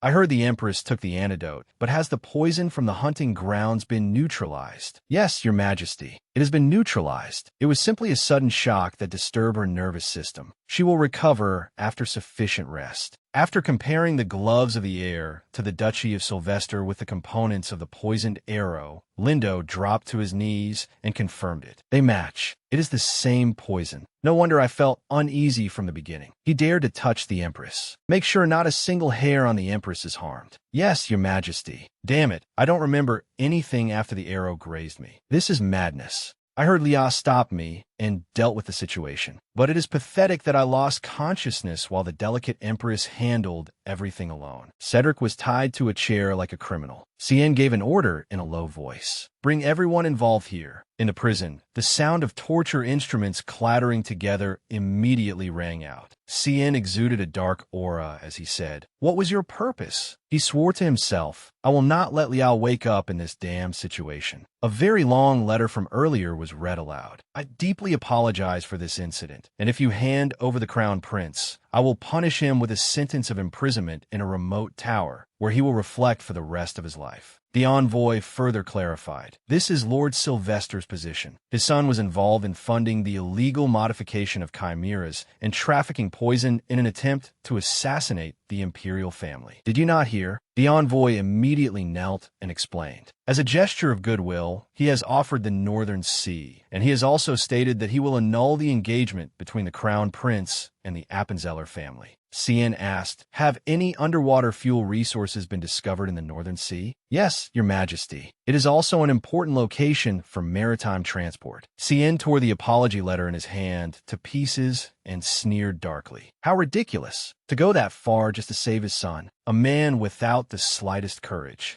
The Northern Sea will be renamed under the Empress's name starting today. No excuses. Do it immediately. An attendant suddenly threw open the door and interrupted. Your Majesty the Emperor, Her Majesty the Empress has regained consciousness. He hurriedly sprang to his feet. The bewildered envoy called after him. Then when shall the execution be carried out? Do it quickly and submit the final report. Then he rushed out like the wind. She finally woke up. Just thinking of Lia lying motionless on the bed made anger fill my head again. They said her health was fine, so why was she unconscious for 3 whole days? He quickly walked down the long corridor. Lia, while waiting for you to wake up, I investigated everything related to this day and night. At that time, he had asked Cedric, what were you planning to do with those illegal chimeras? I intended to resell them across the continent through Burmit. Cien continued to ask. You chose a trade route through a hunting reserve. You understand, don't you? They're too large. You know that too. But fortunately, one mistake by that minister caused one of them to escape. If we left things that way, everything would have been exposed, so I covered it up by using Your Majesty's image. And that was exactly what caught Lia. Cien angrily seized him by the throat. You dare mention the Empress's name with that mouth? Now that Lia is injured, you, and of course the Duchy of Sylvester as well, will not be safe. How dare you drag the Empress into this? You will pay for your crimes for the rest of your life. Cien finally reached the door to her room. Seeing her face will make me feel better. The attendant raised a hand, knocked on the door, and announced, Your Majesty the Empress, His Majesty, has arrived. But the door remained silent. Cien hurriedly pulled at the door. Lia, why is the door? At last, 2 words came from inside. Go away. Cien froze and blurted out. What? Open the door for me at once. Lia shouted from inside. Go away. I'm too embarrassed to live right now. How could you do that in front of everyone? Are you a pervert? Cien seemed to recall something and covered his mouth. Lia continued to reproach him. I know you did it on purpose. No, I did not. That is not what happened. Everyone look, he still remembers. Losing patience, he kept pounding on the door. Lia, wait. Open the door for a moment. The physician and attendants rushed over in panic to stop him. Your Majesty, if you continue like this, it will not be good for Her Majesty the Empress's stability. Please leave for today. Even as Cien tried to go in, the physician still stretched out his arms and blocked the door. Are you all right, Your Majesty? Inside the room, Lia held her aching head and said to herself, I don't know anymore. How can I appear in front of everyone from now on? I tried so hard to avoid ruining my image as an empress, and now everything is gone. Even if we are a couple, he shouldn't do that in front of so many people. That kind of thing should only be done when we are alone together. What am I thinking right now? No, stop it. Don't remember it anymore. Please disappear, you lustful demon. This is all the fault of that damned red book. Cien suddenly rushed over from somewhere and asked, "Are you not going to eat lunch? Be careful. You still have not fully recovered. Do you need me to carry you to your room?" She hurriedly pushed him away. "Thank you, but I do not need that book anyway." "No, I only meant come with me. Then I will go." She returned to her room and slammed the door shut. What should I do? I cannot face Cien. Lindo asked in puzzlement. "Why are you suddenly avoiding the Emperor? You startle me." She sprang up and questioned him. "Why are you here? His Majesty just summoned you to report on your investigation." "Right. I think he mentioned something about that." "Then why are you avoiding him? Could you act normal around someone who kissed you publicly in front of so many people? That is not impossible. Besides, the two of you are married. You really can say you came from the harem." How open-minded. I do not think the person who created that lineup of men in the harem is qualified to say that. Also, I am still innocent. In any case, I never thought His Majesty would be embarrassed by this. Do you think I have no shame? Actually, a little. The matter of punishing the crown prince has to be kept secret. In the end, everyone will only remember the scene of my kiss. They will freely make sarcastic remarks like, "Oh my, I heard His Majesty and Her Majesty the Empress have such a good relationship. His Majesty loves the Empress so much that he does not care who is watching." An early pregnancy in a political marriage seems to be. She lunged forward and grabbed Lindo by the collar. "I even announced that I am not pregnant, but they still do not believe it." He calmly replied, "What is so bad about rumors saying your romantic relationship is very good? In my opinion, Your Majesty's embarrassment is only an excuse. It seems more like you are avoiding His Majesty because you cannot stop thinking about him. Instead of ignoring your feelings, you should." Lia shot to her feet, blazing with anger. "That is not it," Lindo said. "In a few days, both of you must attend an event. How do you plan to handle it?" "What am I going to do? How can I look Cien in the face? At the event, everyone will talk about this, and the rumors have already been exaggerated beyond measure. My plan to divorce in 2 years and enjoy a peaceful life has completely collapsed." Lindo also wanted to become depressed. "I do not want to hear about my master's love life." On the day of the commemorative event, Cien said sincerely, "I told you that it was my fault. What exactly did you do wrong?" "I do not remember very clearly." "If you do not remember, then do not apologize. Why do you keep bringing it up and making me feel embarrassed?" Cien was full of question marks. "What did I do to embarrass you? You humiliated me by kissing me in front of everyone. If we consider the context, you were the one who started it. I did that to get a reaction from you. I never intended for it to become that intense. Are you that embarrassed?" "Of course, more than anything. You put me in that situation and do not even remember it clearly. So I'm the only one feeling embarrassed." There was also the real reason she did not want to say aloud, and what made things even worse. "That was my first kiss. So from now on, do not cross the line." Cien pulled her closer. "Then revenge is an option. You said you hated me very much. I will compensate you." The sight of the two of them leaning close together by the window made the crowd below grow even more excited. Liao blushed and warned him, "Wait, what are you doing? If that incident embarrassed you so much, then this time I will be the one embarrassed. Is he telling me to hit him? Does he want to pretend he is about to kiss me in public so I can slap him and humiliate him? Is he truly willing to be slapped just to soothe me? What man would do that?" She changed her mind, lifted his chin with her finger, and teased him. "Do you think that is enough?" Next, she stroked beneath his chin as if pampering a pet, then moved on to patting his head. This scene appeared clearly before the eyes of the public, and the day's crowd began to discuss it. "Look, His Majesty cannot resist the Empress." Liao also felt that playing around like this was quite fun. Haha, who would have thought His Majesty could look like this? Watching him accept his punishment so obediently is kind of cute. Cien suddenly asked, "Do you feel better now?" She lowered her head slightly and thought for a moment, then answered with a bright face, "Yes, Cien." The two of them stepped out onto the balcony together and waved to their subjects. Lauren respectfully reminded her, "Your Majesty the Empress, your next item on the schedule is afternoon tea. It is simply a gathering of nobles to commemorate the occasion." She was saying to herself, "Cien is busy with affairs of state," when a young woman spoke up and interrupted her. "Greetings, Your Majesty the Empress." "Oh, Aloha. Have you been well lately?"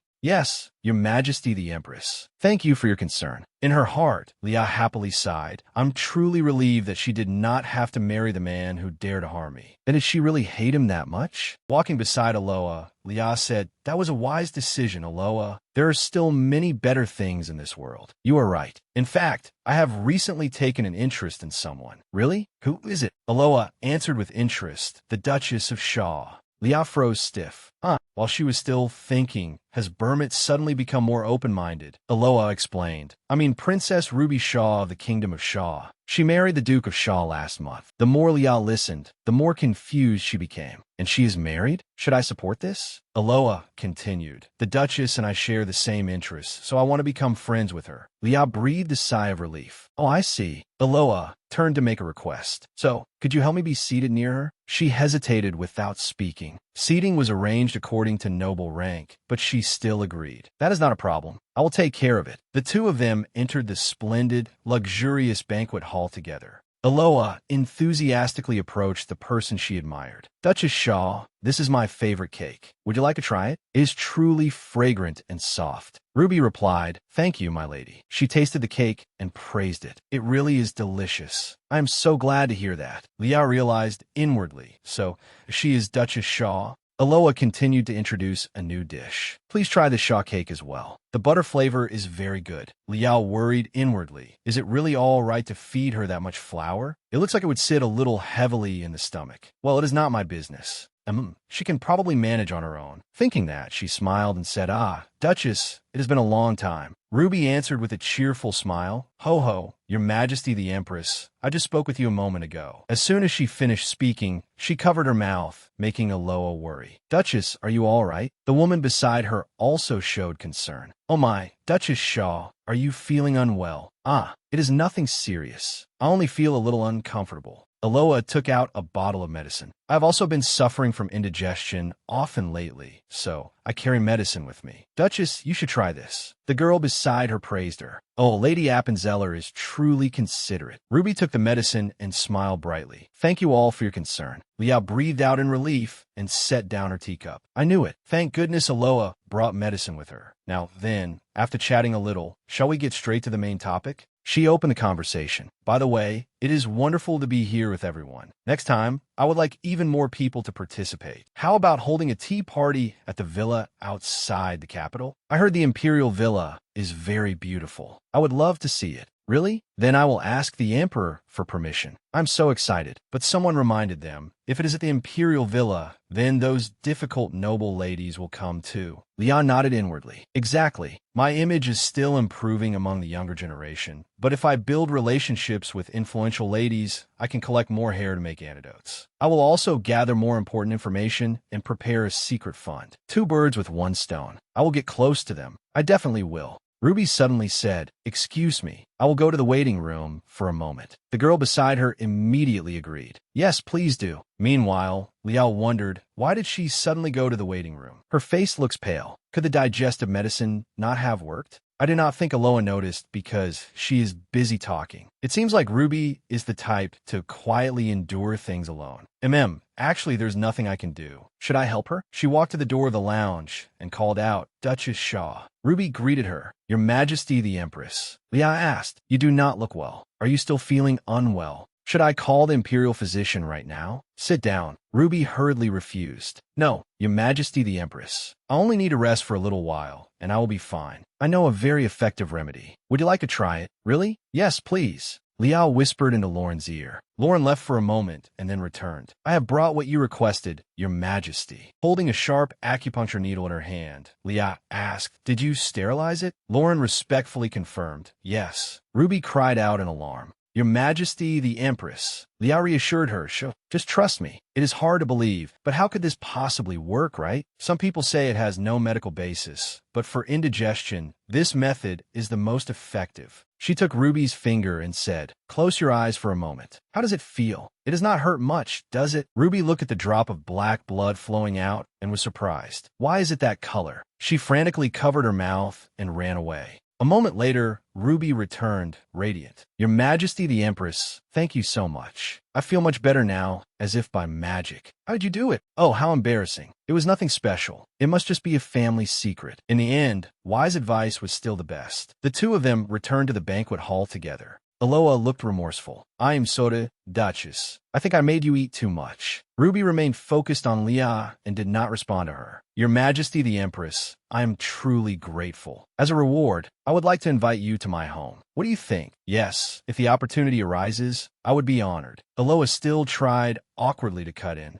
By the way, Aloha silently watched the two women happily absorbed in their own world. Angrily, she clenched her skirt. Late that night, Leah brought up the difficult problem again. I think I need to solve the problem with Cien. Lindo asked, is it because of what happened at the hunting grounds? She nodded in confirmation. Yes, I knew Cien was sensitive to blood, but I didn't know he could lose control like that. When he smelled the blood I spilled while trying to use this, there was no problem. But at the hunting grounds, when he smelled someone else's blood and then saw his own, he lost control. It seems those two incidents are connected. She searched through her memories. The prophecy said that if Cien feels emotions, he will destroy the Empire's future. If he loses control because of anger, that fits perfectly. Why don't you ask that red book about it? It helped His Majesty calm down when he was losing control, right? Would you like me to draw your blood? Leah quickly pulled her hand back. You're a little too enthusiastic for someone who isn't involved, aren't you? No, it's fine. I'll do it myself. She let a little blood drip from her fingertip onto the page. Words immediately appeared. What do you wish to know? My lady, write down your question quickly, she wrote. The man whose soul I've bound loses control when he sees blood. Teach me how to fix that. The book immediately answered. As we have done until now, use your power to tame him. Tame him? What does that mean? Not the kind I'm thinking of, right? How do I tame him? Explain in more detail. The book gave a vague answer. If you carry the energy you carried today, your power will help calm him.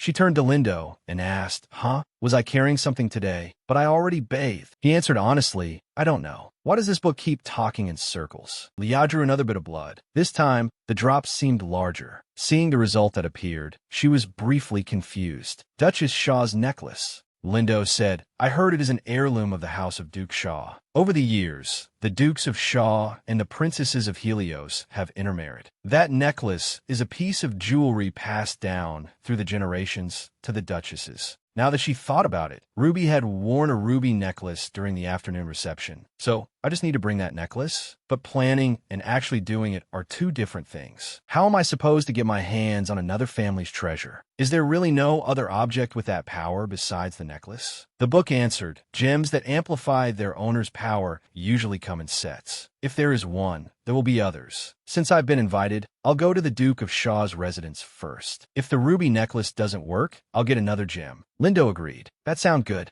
By the way, it would be better for you to sleep in a separate room, away from the Emperor, until the suspicion that it is a death sentence is cleared. The poison will accumulate, causing the amount of blood he vomits to increase and become abnormal as well. If you sleep together, you might see that bloody scene again. Take this new antidote. Leah imagined herself turning into a mummy after taking it. Oh, if I do that, he'll become even more protective of me. I understand. I'll try to act as naturally as possible. The tea party was proceeding very lively. In Cien's office, a red-haired man introduced himself. Your Majesty the Emperor, I am Cabin Helios. It is an honor to meet you. Cabin Helios was the second prince of Helios, a kingdom founded by a distant branch of the Burmid imperial family. Cien wondered in displeasure. He came today too? He said, didn't you only come to visit your sister? I told you there was no need to greet me. Shouldn't you be happy to see your cousin after so long? Even so, I wanted to come congratulate you on your marriage first. Cien silently spat in disgust. This guy is as shameless as ever. Though they were only cousins, they had often visited each other when they were young. That leisurely attitude of his had always irritated Cien. Even now, he showed up merely because he was a relative. How troublesome. Thinking that, Cien said, if you're done congratulating me, get out. Cabin calmly asked. Ruby is probably at the Empress's tea party. Afterward, we will leave together. He enthusiastically explained. The Duke of Shaw's residence is not far from the capital. This is a good opportunity for Ruby to grow closer to the Empress. Cien irritably shut down the idea. If you intend to curry favor with the Empress through your sister, stop right now. Oh my, your majesty is so harsh with me. But in any case, the empress is also my family. Life in the palace can be very lonely. Having friends would be good. And if my sister is not suitable, I would not mind trying to become friends with the empress myself. Hearing this, Cien snapped the pen in his hand. The empress does not need friends to keep from being lonely. Then are the rumors that the empress is enjoying a sweet, newlywed life true?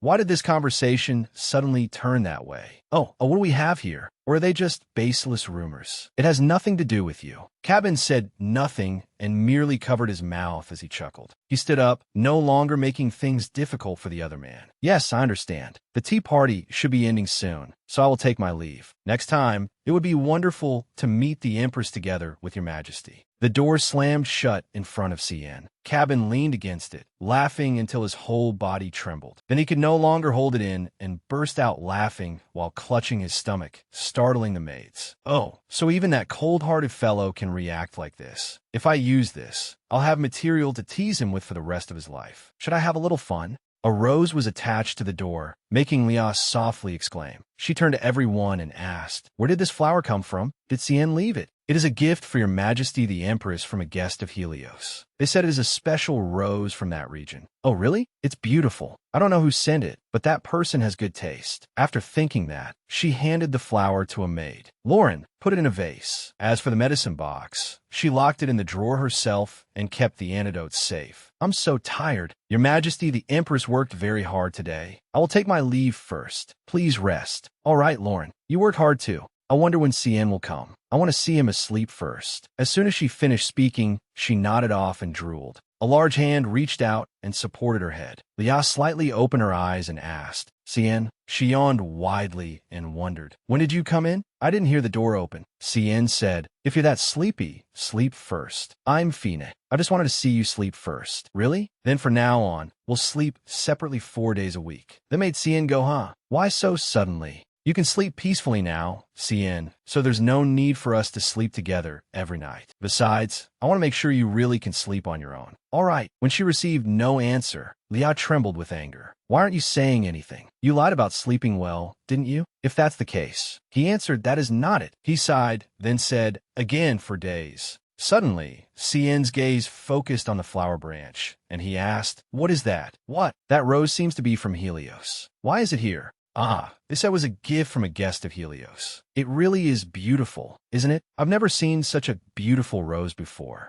Cien gently stroked a lock of her hair and silently cursed. "That bastard Cabin. He's starting to bother me." A new day began amid greetings. "Your Majesty the Empress, thank you for coming. On the contrary, I should be thanking you for inviting us. They say the Duke's garden is beautiful, don't they?" Ruby smiled proudly. "Of course. In fact, I prepared a tea table in the garden. And once again, thank you for yesterday. If not for you, our reputation would have been in danger." "It was nothing. If you ever have any trouble, please let me know." "How generous you are, Your Majesty the Empress. I don't know how I can repay you. Is there anything I can do for you?" "Ah, that isn't necessary." But inside, Liao was smiling with extreme satisfaction. "Now is the time. This is the perfect chance to bring up that necklace." Then she pretended to hesitate. "If you insist so much." Suddenly, someone interrupted her. "Your Majesty the Empress, this way, please." Then a pair of legs suddenly appeared. Startled, Leah softly called Aloha. Inwardly, she screamed madly. Why did she have to appear right now? Aloha spoke. "When I heard about your appointment, I shamelessly requested to be invited as well. Wouldn't it be more enjoyable with the three of us?" Leah smiled stiffly and said, "Yes, the more the merrier.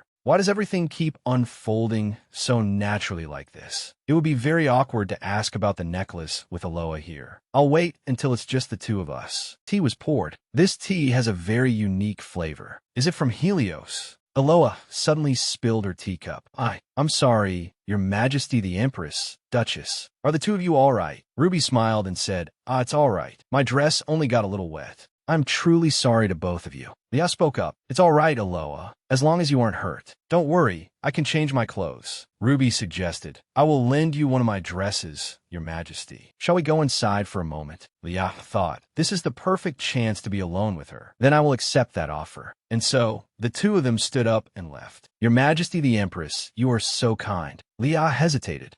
Her eyes glanced toward the door as she thought. That is certainly a fresh perspective. "Of course, you are kind to everyone and always care about others. Also, you are extremely beautiful. Hearing that, Lia happily exclaimed inwardly, the Duchess is like a little hamster. To think there is someone this pure in this harsh society. I really want to become friends with her, even without the matter of the necklace. Thank you. I think you are very kind too. Ruby shyly said, Your Majesty the Empress, I truly like you very much. You have been my favorite person ever since I came to Burmit. Really? Then can we be friends? Ruby gratefully bowed in excitement. Your Majesty the Empress, would you like to go shopping with me? I want to give you a gift to commemorate our friendship. All right, that sounds nice. But you don't need to give me an overly extravagant gift. Your feelings are more than enough for me.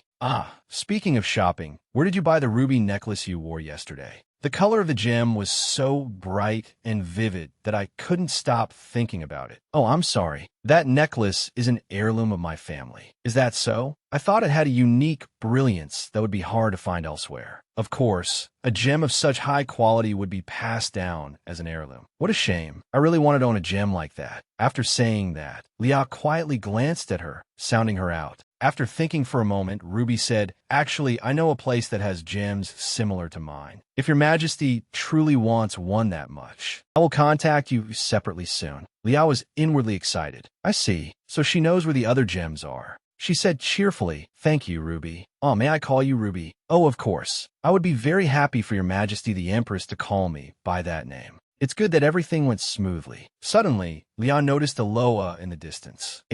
What's she doing at my seat? Wait, is she trying to put something in my drink? Why is she secretly drugging me with something I don't even know? Now that I think about it, I feel like she has been acting very strangely. I thought it was just my imagination. Fortunately, the Duchess doesn't seem to have noticed. In that case, seeing the two of them return, Aloha said, Your Majesty the Empress, Duchess, you have returned? Yes. Did you wait long? It's all right. It was my fault anyway. By the way, the servant poured this cup of tea ahead of time, so it would not be too hot. The flavor is truly excellent. That's right. It tastes even better after it cools a little. Please, both of you try it. Lia sat down and picked up her teacup. Her gaze sharpened. Suddenly, she kicked Aloha's foot, making her bend down with a cry of pain.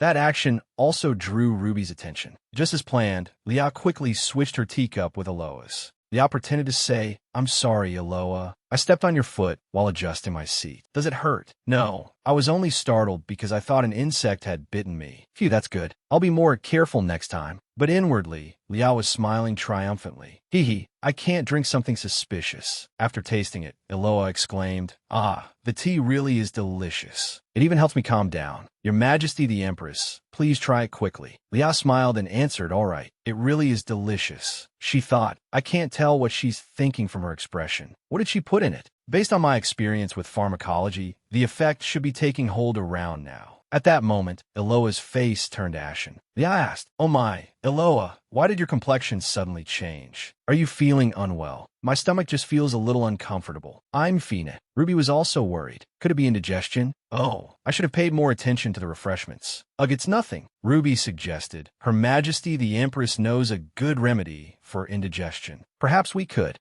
Aloha shouted angrily. I said it's nothing. As soon as she finished speaking, she immediately stood up and ran off. Ruby cried out guiltily, Oh dear, what should I do? Is it my fault? But I'm sure there was nothing wrong with the drinks or snacks. Lia assured her, Don't worry, it isn't your fault, Ruby. And so, Aloha had fallen into her own trap. Ruby turned to the servant. But I'm still worried in case things get worse. Maid, where did Lady Appenzeller go? The Countess went to the restroom. Lia speculated inwardly. The restroom? I see. A laxative? Of all things, it was a laxative? Why was she trying to make me drink that? I don't know what she's plotting, but from now on, I need to keep my distance from Aloha. As dusk approached, Lia said farewell. Aloha has already left, and Ruby must be tired as well. So I will return now. Thank you for your kindness. I keep relying on your Majesty the Empress. Come now, we are friends now, aren't we? It's only natural for friends to rely on each other. Ruby rolled her eyes and replied, Yes, if you don't mind, could you call me by my name when it is just the two of us? Your Majesty the Empress sounds too formal between friends. Ruby called out awkwardly, La Lady Lia.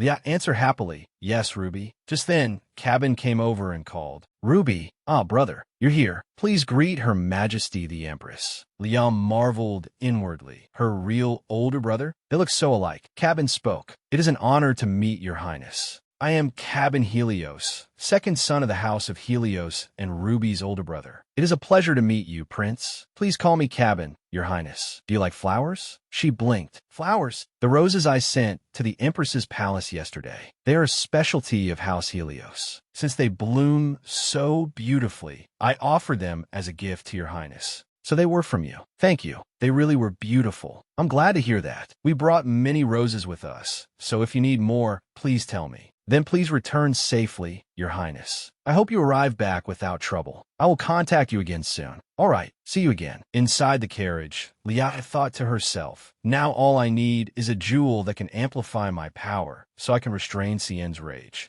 But the more I think about Aloha, the more suspicious she seems. At the tea party, she kept putting food on Ruby's plate, and even the way she handed over the digestive medicine felt like it had been planned in advance. She tried to make me drink a laxative. Was it because she was jealous that I had become close to Ruby first? If that is all it was, I would be relieved. But I can't shake the feeling that she has some greater purpose. With that sweet face of yours, what are you really thinking, Aloha? When the hour returned to the palace, she exclaimed in surprise, oh my, where did these flowers come from? There had never been a centerpiece on the dining table where Cien and I ate before. She glanced at Cien and asked, are these edible flowers? His face immediately darkened. What? They're not? Since there have never been flowers on the table before, I guess they might be edible. Forget it. They say these flowers are much more precious than roses. Take them to your room. Cien has a surprisingly delicate side. Thank you. She thought to herself, see, a good night's sleep really does make people more reassuring. He even knows how to give gifts now. Look how proud he looks. It makes me want to tease him. Thinking that, she said aloud, still, roses are the prettiest. No, of course the flowers Your Majesty gave me are much more beautiful. They're bigger too. I'll place these flowers on the table and keep the roses beside my bed, Your Majesty. Your Majesty's fork is bending. He growled, that's enough. Eat. Yes, Cien. He is so easy to read. That makes teasing him even more fun. The next day, Leah held a letter in her hands. Ruby has sent a message.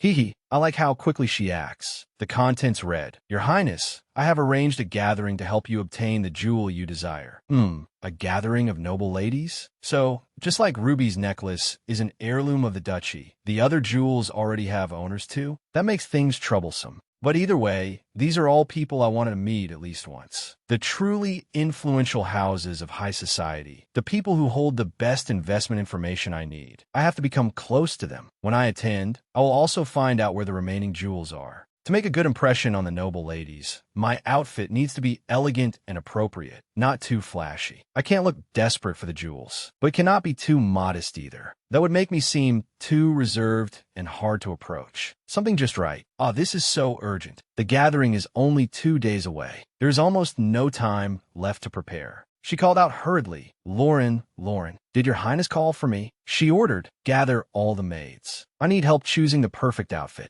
Yes, Your Majesty. Just wait, Jules. I will obtain you. And so, after 2 days of careful preparation, I am sorry, but I cannot give this to the Empress. She thought to herself, I expected this, but it really won't be easy. A few minutes earlier, hello everyone. This is the first time we have met at a private gathering. Thank you all for coming. We greet Her Majesty the Empress. This is Countess Ekaterina, and this is Marchioness Heiser and Marchioness Hessen. They spoke one after another. I heard from Duchess Shaw that Your Majesty had a reason for summoning us here. We have had no personal connection until now, so this sudden meeting has made me curious. They inwardly exclaimed, wow, they're so stiff. I suppose they won't welcome me. But even so, compared to Cien in the old days, this is actually rather cute. If they face me honestly like this, then it works in my favor. There is no need to waste time pretending. We can simply be honest. Thinking that, she smiled and said, that is right. Actually, I truly like Duchess Shaw's ruby necklace. When I asked her about it, she said she had a similar jewel and arranged this meeting for me. Your Highness is very frank. In that case, we will also speak frankly. The ruby in Duchess Shaw's necklace is a royal jewel of Helios. There are 5 royal jewels in total, bestowed upon princesses when they marry into foreign countries. That is why each of us possesses one as well. It is said to be a jewel imbued with mysterious energy from the sea where mermaids once lived, and it is believed to bring good fortune to its owner. Liao was inwardly surprised. So, the Red Book really was right. A fortune that can soothe Cien's rage. Therefore, we apologize, but we cannot give it to the Empress. If there are 5 in total, doesn't that mean one remains? That is correct. However, the remaining jewel will most likely belong to the 8th princess of Helios. How old is the princess now? She is 12 years old.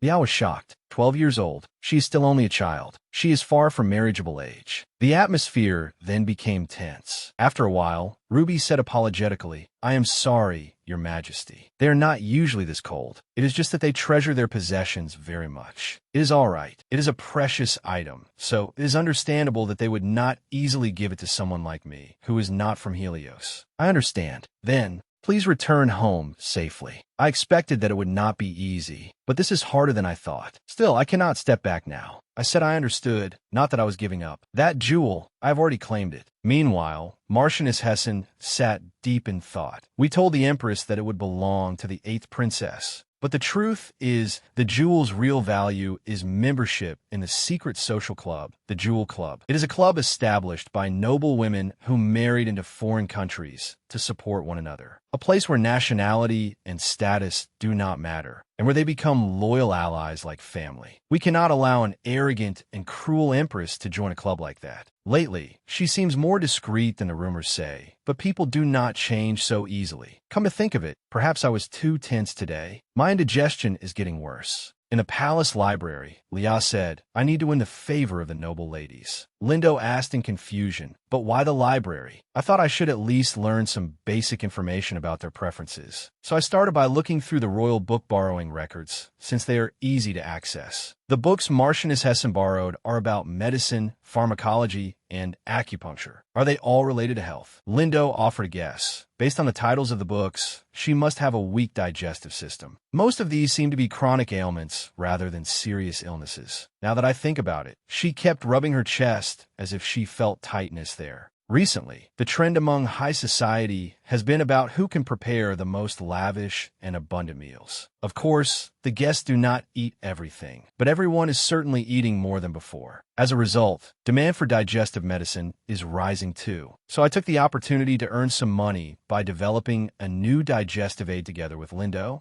Its name is Oblum. It requires no preparation at all. You only need to steep it and drink it. It is very convenient, gentler than medicine, but still extremely effective. All right, this is it. Lindo, we have Oblum ready to use right now, don't we? Were we planning to supply that to the Merchants Guild? Are you going to give it away before selling it? Yes. This is also a good opportunity to test the market's reaction in advance. This will definitely attract their attention. I need to go to Marchioness Hessen's mansion. Wait, but what excuse should I use? I might be turned away at the gate immediately. She imagined the Marchioness saying, We were not informed in advance of Your Majesty's visit. Suddenly, a basket of flowers was presented before her, and Cabin suggested, Would you like me to accompany you? Cabin, why are you here? It seems that my sister has been troubled by the fact that she could not give Your Highness the ruby you wanted. So, since you have become her friend, I searched for something that might help you. And as it turns out, you are visiting the Hessen family. How convenient. I was planning to send baskets of roses to the noble ladies close to my sister, Ruby. It would not be strange if I personally delivered at least one basket, would it? She thought to herself, that's right. If I go with the Prince of Helios, no one would dare refuse to receive us, since they are all from Helios. Thank you. Then may I accompany you to Marchioness Hessen's mansion? Of course. Shall we go right now, then? That sounds good. I will prepare to leave immediately. Before that, this is a gift for Your Highness. You're giving me another gift? This many? Yes. This time, it is a wedding gift on behalf of my rather blunt cousin. I guess that you might not have received any gift yet. Usually, the husband's family gives flowers as a wedding gift. Wait, Cien, don't tell me you and His Majesty are cousins? Yes. My father was the second half-brother of the late emperor. Other than their builds, they do not resemble each other at all. I never would have guessed. It is rare for relatives to look exactly alike anyway. Then I will gladly accept this gift, Cabin. You really are very kind. It is nothing. Oh, there's one more thing I should thank you for. Actually, I also received a gift from His Majesty. It was thanks to you. Cabin looked bewildered when he heard that. Then I will go prepare now. While you prepare, I will send word to Lady Hessen in advance. And so Liao returned to her room to get ready. Cabin thought with delight. He is trying harder than I expected. After that, they went to the Marquis's mansion. She spoke cheerfully. Hello, Marchioness Hessen. Would you like to have tea with me? The Marchioness showed displeasure and did not answer. then looked sharply at Cabin. I had no idea the Empress was a friend of yours. I fear our preparations will be lacking. I apologize for the sudden visit. Ruby said she relies on you, my lady, so I wish to become close to you as well. I see. Please come inside. The mansion is so quiet. It truly is luxurious. Thank you. I heard that your children work at the Imperial Ministry of Finance and in the Knights Order. You must be very proud. That is true. Then do you often visit the Royal Library to see your children? She still answered indifferently. Not often. I see. Isn't it lonely being alone in such a large mansion? I'm used to it. Hearing her replies, Leah thought to herself, this is like a spear and a shield. Both are impressive in their own ways. Ah, that's right. I brought some tea as a gift. Could you prepare it, my lady? This is a tea I like. I would like to enjoy it together with you and talk. The Marchioness replied, very well. Soon, shimmering tea was poured into the cups. Leah picked up her teacup and gave a signal with her eyes. The Marchioness also picked hers up and reluctantly took a sip. But right after that, her eyes filled with surprise, and she drank the entire cup in one gulp. Seeing her expression, Leah thought to herself, as expected, it seems the effects of oblum worked immediately. Her expression had softened much more than before, and her hand had stopped rubbing her chest. At that point, Leah said, it seems my gift suits your taste, my lady. What a relief. The Marchioness replied, yes. Thank you. Her response is still as stiff as ever. I suppose I should not expect too much on the first try. Leah then probed, that is good. I put a lot of thought into what flavor you might like. Aside from tea, do you like? And then, in the carriage, Cabin said, Marchioness Hessen is not often close with others, so this may be somewhat difficult. Do you think so? When I asked whether she felt lonely, she said she was used to it. That means she does feel lonely. Ah, thank you for accompanying me today. I will repay you later. Then, if you obtain what you want, grant me one wish. She blinked. One wish is only a small matter. She thought suspiciously. People who say things like that never ask for anything small. If he asked for something too big, I can just pretend I forgot. Thinking that, she agreed loudly. Very well. I am quite curious to see whether you will succeed. I wish you luck. Just wait and see. The next day, Leah visited Marchioness Hessen's mansion again. She said cheerfully, hello. Empress, what brings you here? It is just that there is still too much of the tea I brought last time left in the Empress's palace. Would you have tea with me, my lady? The Marchioness answered reluctantly, please come in. Thank you. And the day after that, I came again. This is Leah's attendance card. And the day after that, I came again today. She kept visiting the Marquis's mansion until even her attendance card was filled thickly. Hello, Marchioness Hessen. You're a little late today. And by then, the Marchioness had also become closer to Leah. She honestly told Leah everything. At first, it had all been because of that. The Marchioness thought to herself, every time I drink this tea, my stomach feels more comfortable. I try to find it everywhere, but I cannot find it anywhere. So even after realizing that she was coming because she was after the jewel, I still reluctantly led her into the mansion. But then, the Empress, whom I had thought was aggressive and selfish. She recalled Leah's earlier words. You prefer hot tea to cold tea, don't you, my lady? Oblum tastes good both ways. His Majesty drinks tea too quickly, which is a little boring. But you savor it slowly, my lady, so we can talk. I like that very much. Last time, you said you liked orange, didn't you? She became a kindred spirit I could talk with, so much so that I wished I had a daughter like her instead of my blunt child. Honestly, I also want to give her the jewel, but the Jewel Club. No, why not? Is that truly the reason I cannot? The original purpose of the Jewel Club, centered around the jewel, was to build friendships like family. I should seriously consider this. Later, at the gathering of the ladies, Marchioness Hessen spoke. Is it not time for the Jewel Club to welcome a new member? They agreed one after another. I think so too. So do I. Actually, I would like to introduce someone who shares my interests. Then let us all say whom we nominate. They all gave the same answer. The Empress. Empress Leah. I nominate the Empress. Immediately afterward, the atmosphere fell silent. Ruby exclaimed, then all three of you like the Empress? They answered in unison, no,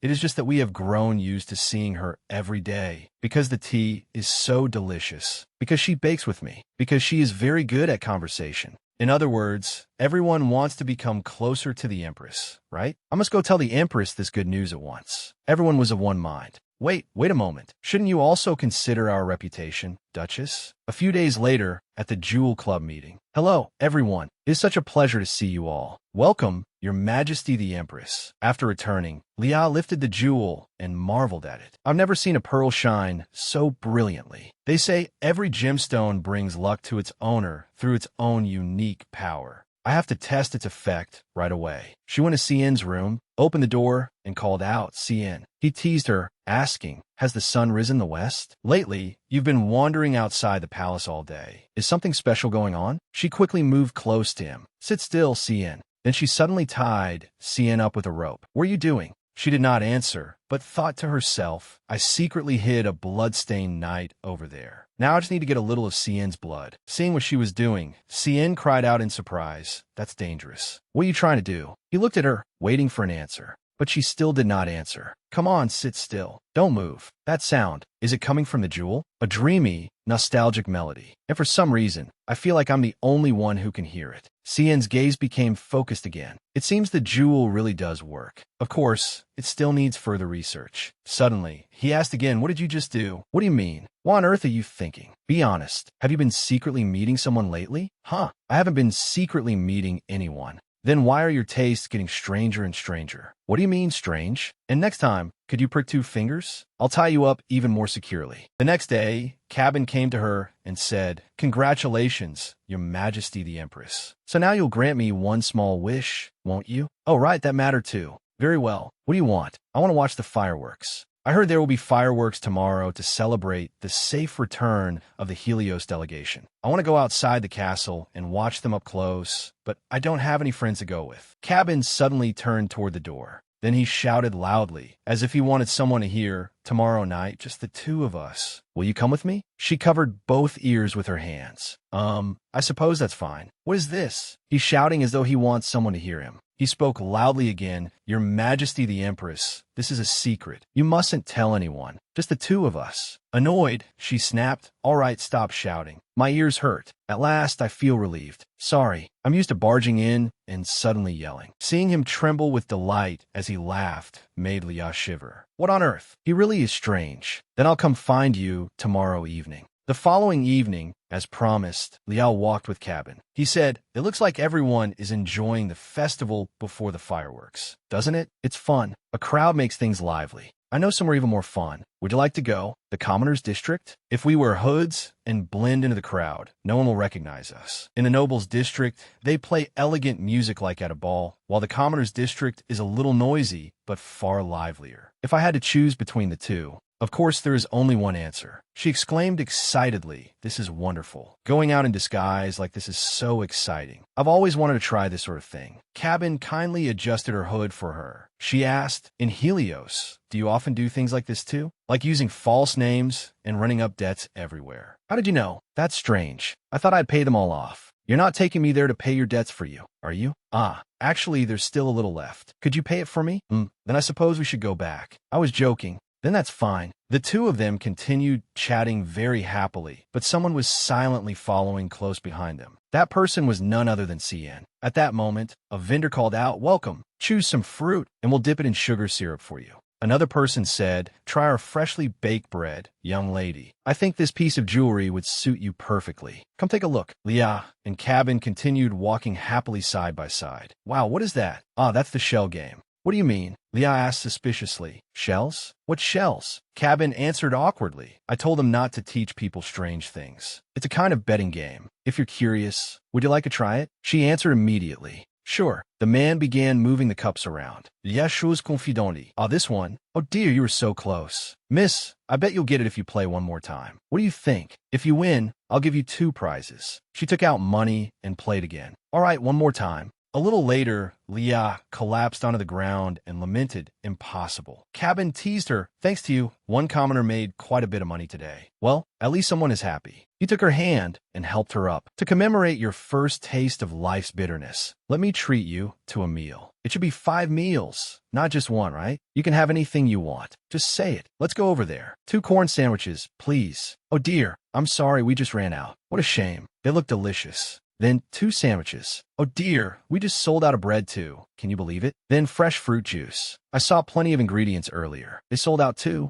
How could that be? No way. Who would buy up all the food like this? At that moment, Cien was silently carrying a pile of food. He glanced toward her with a razor-sharp gaze, and then the lovers' drink for couples is sold out. A young woman and a young man looked disappointed. What a pity. They say that if two people drink together from that heart-shaped cup, they will become an eternal couple. Don't worry, darling. I'll try to get at least an empty cup. Huh? Even cups are all gone? Nearby, a subordinate knelt and asked, "Your Majesty, what should we do with all this food?" Cien said, "Wait until those two leave, then distribute it to the people for free. As you command, Your Majesty." After saying that, he turned to look toward Leah. She acted irritated. "But who bought up all this food? I think it was someone very thoughtful. There isn't much food left. Shall we move to the nobles' district? There's no choice. Let's go." What a shame. Street food is the very soul of the festival. Who could be so petty? Was that my stomach growling? Suddenly, someone nearby asked, "You're hungry, aren't you?" Leah realized it then. It wasn't me.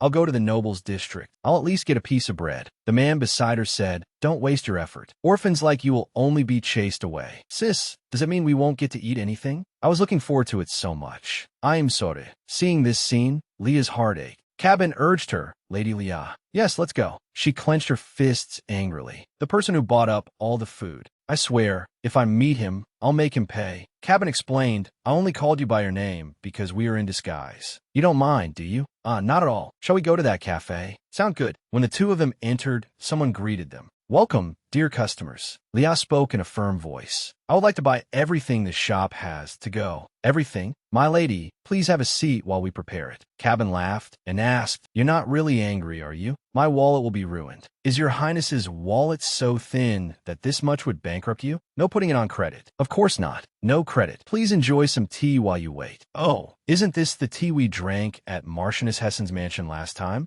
"That's right. It's oblong tea, isn't it?" "Yes, that is correct." "You recognized it immediately?" "It is currently our cafe's best-selling tea. Every table orders it. Back then, it was not even being sold yet." "You have a sharp eye." "Oh, stop it." The people at the next table took turns exclaiming, "The tea is so delicious that I just keep eating more cake. The fruit aroma is so pleasant." Leah thought to herself, "After joining the Jewel Club, I launched this tea right away, and, as expected, the response has been excellent. Now the supply is starting to run short. I need to expand the oblong gardens. I should hire more workers. I could create simple jobs for the children there. If I provide lodging and meals, the children won't go hungry and will be able to live more safely. Ideally, I should also increase support for the orphanages one step at a time. Thinking like this makes me feel like a real empress. I was once alone too. At least those children have one another to rely on." A little while later, they finished their tea. "We hope to see you again." Cabin asked, "Are you planning to give all of this away?" "That's right. It's a festival, after all, but there are many people who aren't getting to enjoy it at all. It wouldn't be a real festival if everyone couldn't enjoy it, would it? I'm glad to be doing something meaningful."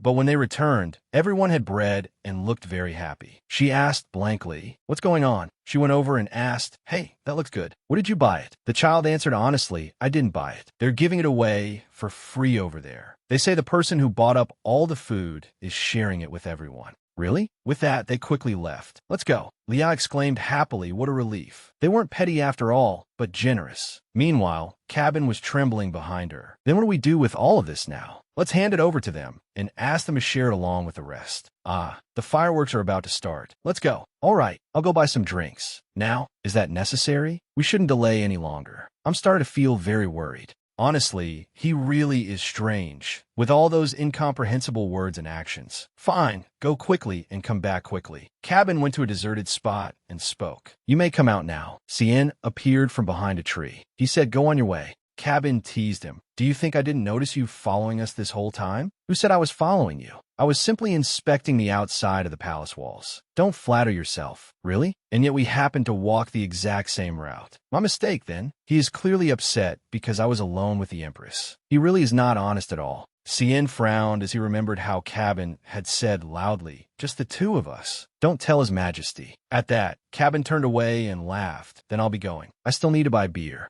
A little later, Cabin returned. Liao waved and said, "We're not late. The fireworks are still going. Is that beer?" "Yes. Fortunately, there were still drinks left." "Thank you for the drinks, Cabin." "Well, it's a festival. A little alcohol is part of the atmosphere." "Oh, isn't that the thing from earlier? What was it again?" "If two people in love drink from it together, their love will come true." "Really? I wonder if that is true. Would you like to make a bet?" "It's probably just a marketing trick." The two of them clinked their glasses and shouted, "Cheers." She had just raised it to her lips and had not even drunk, yet when someone snatched the glass from her hand, Lia could not help being surprised. She looked at the person in front of her and cried out, "Cien." About 2 hours earlier, when Cien had begun following the two of them, he had told himself, "This is simply a routine inspection. What about this necklace? It's a little flashy, but it suits you." "Do you mean it suits me?" "Yes." And Cien watched the two of them without taking his eyes off them. He asked himself in frustration, "Why am I doing this?" She is sociable, so it isn't strange for her to be close with Cabin. There is nothing strange about it, but it is irritating. He remembered Cabin's words, "I can also become the Empress's close friend. Would you like to go watch the fireworks with me? Just the two of us. Please don't tell His Majesty." Cien's anger flared. "Damn it, this is all because that bastard keeps provoking me with his nonsense."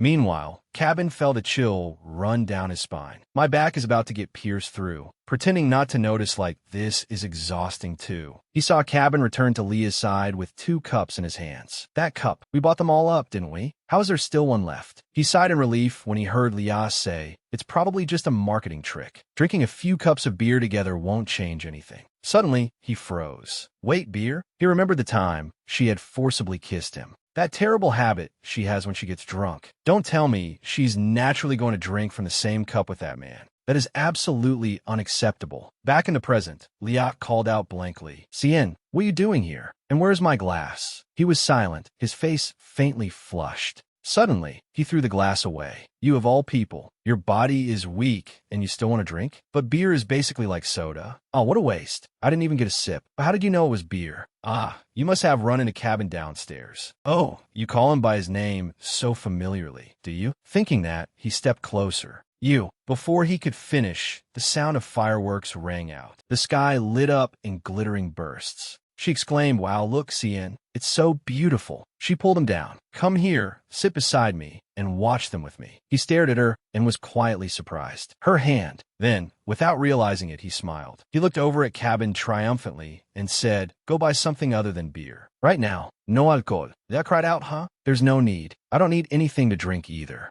Cabin laughed inwardly. "Seriously? How childish. Is that His Majesty's way of telling me to get lost?" Fine, fine. I'll do as he says." I felt like his gaze was stabbing straight into me ever since we started walking. I was about to turn into a hedgehog. I'm finally free. Cabin could not hold it in and burst out laughing while clutching his stomach.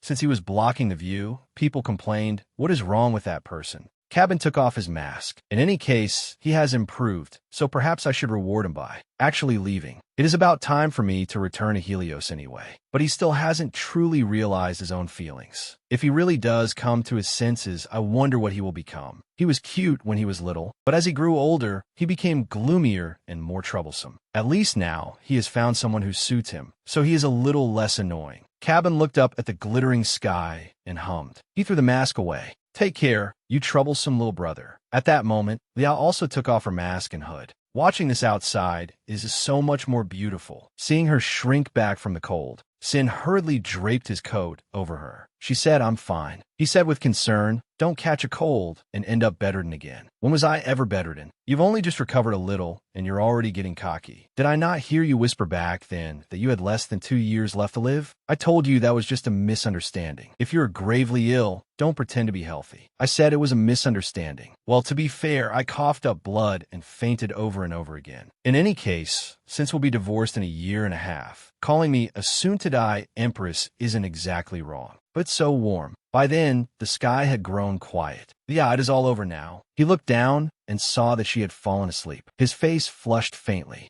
He gently brushed her hair aside. "To be honest, I do not know what to do with you either." Afterward, he carried her back. When they entered her room, a maid called out, "Your Majesty." He signaled for silence. "Change your clothes, then withdraw." The maid nodded in obedience. He held Leah's hand tightly, and the two of them spent the night sleeping peacefully. The next day, Leah exclaimed, "I slept so well. I slept so deeply that I can't even remember when I dozed off. It must be because the bed last night was so warm." Now, let's get started on all of today's work. Lindo said, "Are you planning to enter the dessert contest with Oblong Tea?" "Yes. If we win, we'll become famous right away, and we'll be able to raise even more funds. But if we're not bringing tea to compete, it may be a little difficult." "Don't worry about that. I already changed the contest rules, so beverages paired with desserts are allowed too." Seeing her abuse her authority like that, Lindo could only give an awkward laugh.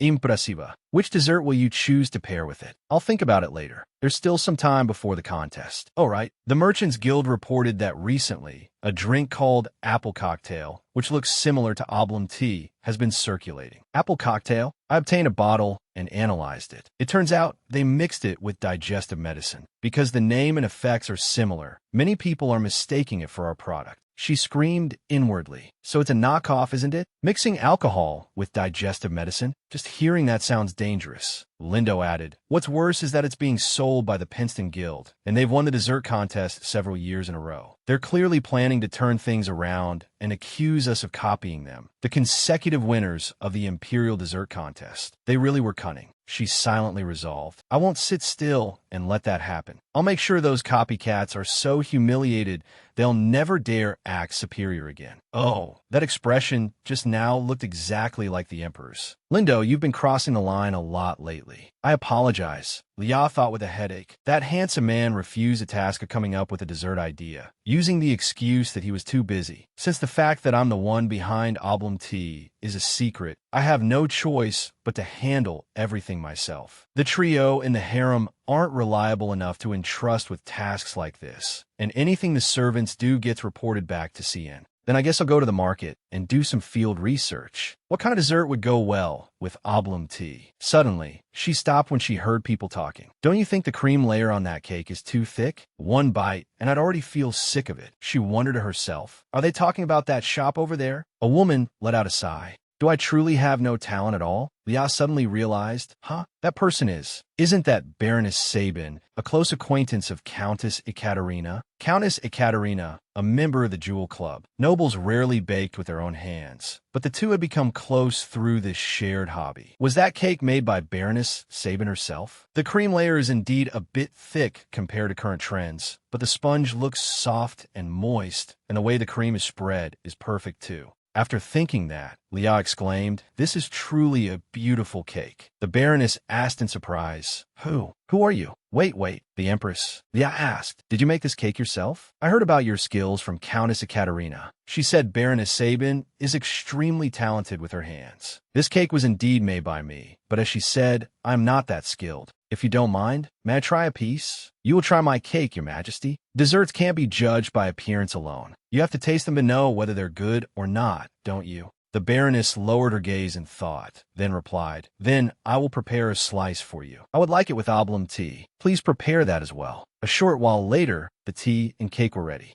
The Baroness looked extremely nervous. Leah calmly brought the piece of cake to her mouth. She slowly savored it, and after a while, she had finished it. She praised it. "It's very delicious, Baroness. Would you like to enter the dessert contest with me?" Enter the dessert contest? I cannot. If I entered, it would be no different from disgracing myself. Leah stopped the Baroness from continuing and advised her, "Trust my judgment. I never say meaningless things. I only say what is truly necessary." "All right. In truth, I have a very good idea." A few days later, the finals of the dessert contest officially began. The Princeton Merchants Guild paired apple cocktail with raisin oatmeal cookies, an easy-to-digest duo, oatmeal cookies and apple cocktail. And then, the dessert that I had painstakingly prepared with the Baroness became something unprecedented in this contest. It was a cake decorated splendidly with lettering. Baroness Sabin asked anxiously, "Why, Your Majesty, are you sure this will be effective? Everyone is praising oatmeal cookies for being light and easy to digest. Doesn't my cake look far too elaborate compared to theirs?" Leah smiled reassuringly. "Don't worry, we will win, without a doubt." The Imperial Dessert Contest. Randomly selected nobles would personally taste the desserts and vote for for the one they liked most to decide the winner. To ensure fairness, members of the imperial family were not permitted to comment on the dishes and had no right to vote, because people could easily be influenced by the opinions of the imperial family. Just then, someone's voice rang out. "Oh my, aren't these oblong tea and apple cocktail, which have been so popular lately? They were submitted separately? So two different people submitted them? I thought the same person made both, because they look so similar. These cookies seem light and plain. Paired with the cocktail, they're perfect for serving at parties. Whole grain raisins aren't too sweet and are pleasant to eat, and since they're oatmeal cookies, they're easy to digest too." Someone else said, "It is delicious, but it still feels like something is missing. Maybe because both the cookies and the drink are light on the stomach, it lacks an impact. For some reason, it still feels a little lacking. Let's try the cake paired with the oblong tea. Oh my goodness, what is this? Is it a cake? It looks just like a wedding dress. It seems to be a sugar sculpture inspired by the famous painting Little Angel. I've never seen writing in cream this beautiful. I wonder what it tastes like. It's sweet, rich, and rather heavy in flavor. But when eaten with the oblong tea, it doesn't feel greasy at all. In fact, the two complement each other perfectly. I think the oblong tea tastes much better with it. It balances out the richness, and after drinking it, my mouth still feels light and clean. That's right. With a drink, taste and aroma are what matter, not whether it helps digestion. This cake can also be custom ordered according to the flavor and design people want. We could decorate a birthday cake with sugar cookies or candy shaped like our beloved children, or even convey our feelings with a sweet message written on the cake. Everyone was extremely excited. When can I order a cake? Can I place an order in advance? Oh my, I was first. Lia thought to herself, this is it. While the other side focused too much on digestion and left people feeling hungry afterward, this one gives them a satisfying feeling. It pairs perfectly with the tea. Moreover, it fulfills the noble's desire for custom-designed cakes with a special personal touch. Victory is practically guaranteed. Baroness Sabin asked in disbelief, Am I dreaming, Your Majesty? I told you, didn't I? I never say meaningless things. Your cake will definitely win. However, that alone is not enough for me. So just wait and see. After that, the voting ended. Now that the voting is finished, I suppose I can finally taste them too. These two seem to be the most popular today. Oh my, this cake really is delicious. Then these cookies and apple cocktail must be quite good too. Lia picked it up and brought it to her mouth. She curled her lips meaningfully. Immediately afterward, she acted dizzy. On my head, Your Majesty, the Empress, call the imperial physician at once. Afterward, the doctor interrogated them. Who put digestive medicine in this? Mixing medicine into alcohol? Have you lost your minds? Her Majesty the Empress already has a weak constitution. Everyone exclaimed in shock. What? There was medicine in the cocktail? No wonder my stomach felt strangely light. It wasn't anything like drinking oblong tea. Your Majesty, are you all right? I'm fine now. I apologize for worrying everyone. Your Majesty, would you like to go inside and rest for a bit? I'm truly fine. I was only dizzy for a moment. It must have been because of the medicine's effects. Putting medicine in food meant for the imperial family? Are they insane? No matter how much they wanted to win, they shouldn't have mixed medicine into food. Come to think of it, oblong tea appeared first, didn't it? They must have copied it and added medicine to create a false effect. How awful. I voted for that cocktail. Now I want to take back my vote. Me too. Please calm down, everyone. We will take a short break to deliberate. After that, the results were announced. Thank you for waiting. First, we will announce the results of the 34th Imperial Dessert Contest. The winner will receive a certificate of commendation, a year's supply of free desserts, and the right to exclusively distribute flour in the capital. The winner is the pairing of oblong tea and custom-made cake. The apple cocktail and cookie set was originally counted as second place during the vote tally, but because a prohibited substance was discovered, it has been disqualified from the contest. The head of the Princeton Merchants Guild collapsed to the floor upon hearing that. Impossible.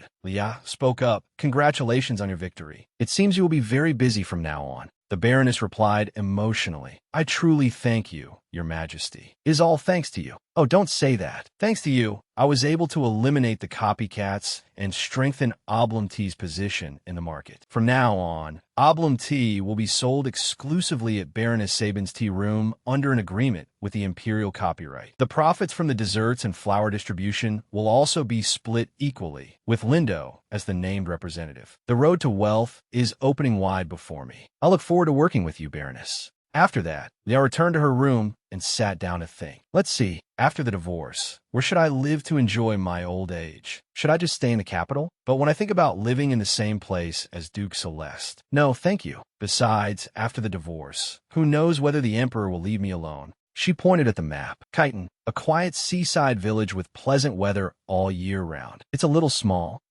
After searching for a long time, she still wasn't satisfied. Let's see what the mountain regions near the capital are like. Why do I keep getting tied to this place? Maybe it's fate. All right, this will be my new home. I'll take my time finding a suitable plot of land later. Just as she put away the map, there was a knock at the door. Seeing him enter, she was startled and asked, "Cien, why are you here at this hour? You weren't supposed to stay here tonight." He could not hide his concern. "I heard you collapsed today." "Ah, that. Actually, I only pretended to faint in order to expose the digestive medicine. I check your meals thoroughly, so why do you keep growing weaker?" "It's not that. I only felt a little dizzy because of the digestive medicine in the cocktail." "Is that really enough for you to make such a fuss?" He said in a strained voice. "Enough?" "Yes, it was nothing. You don't need to worry so much. Please go back to your work." "Are you driving me away? You're hiding something from me, aren't you?" As soon as he said that, he turned and began rummaging around. What are you doing? Do you think I don't know that you vomited blood again and hid it?" Seeing him pick up a pillow, she panicked and shouted, "Don't pull out." "Pull what out?" "That damned red book." Of all things, the book title had suddenly changed because of some self-protection function. What happened in the wardrobe at midnight? Leah could only cover her face in embarrassment. Cien perceptively stuffed the red book back into the pillow. He handed it to her and, pretending he had seen nothing, said, "There's nothing here either." She screamed inwardly in embarrassment. Why is this so unfair? Cien continued rummaging. "There's nothing here. Your clothes. Where did you hide them? Stop going through my things." Lauren, come in and stop him.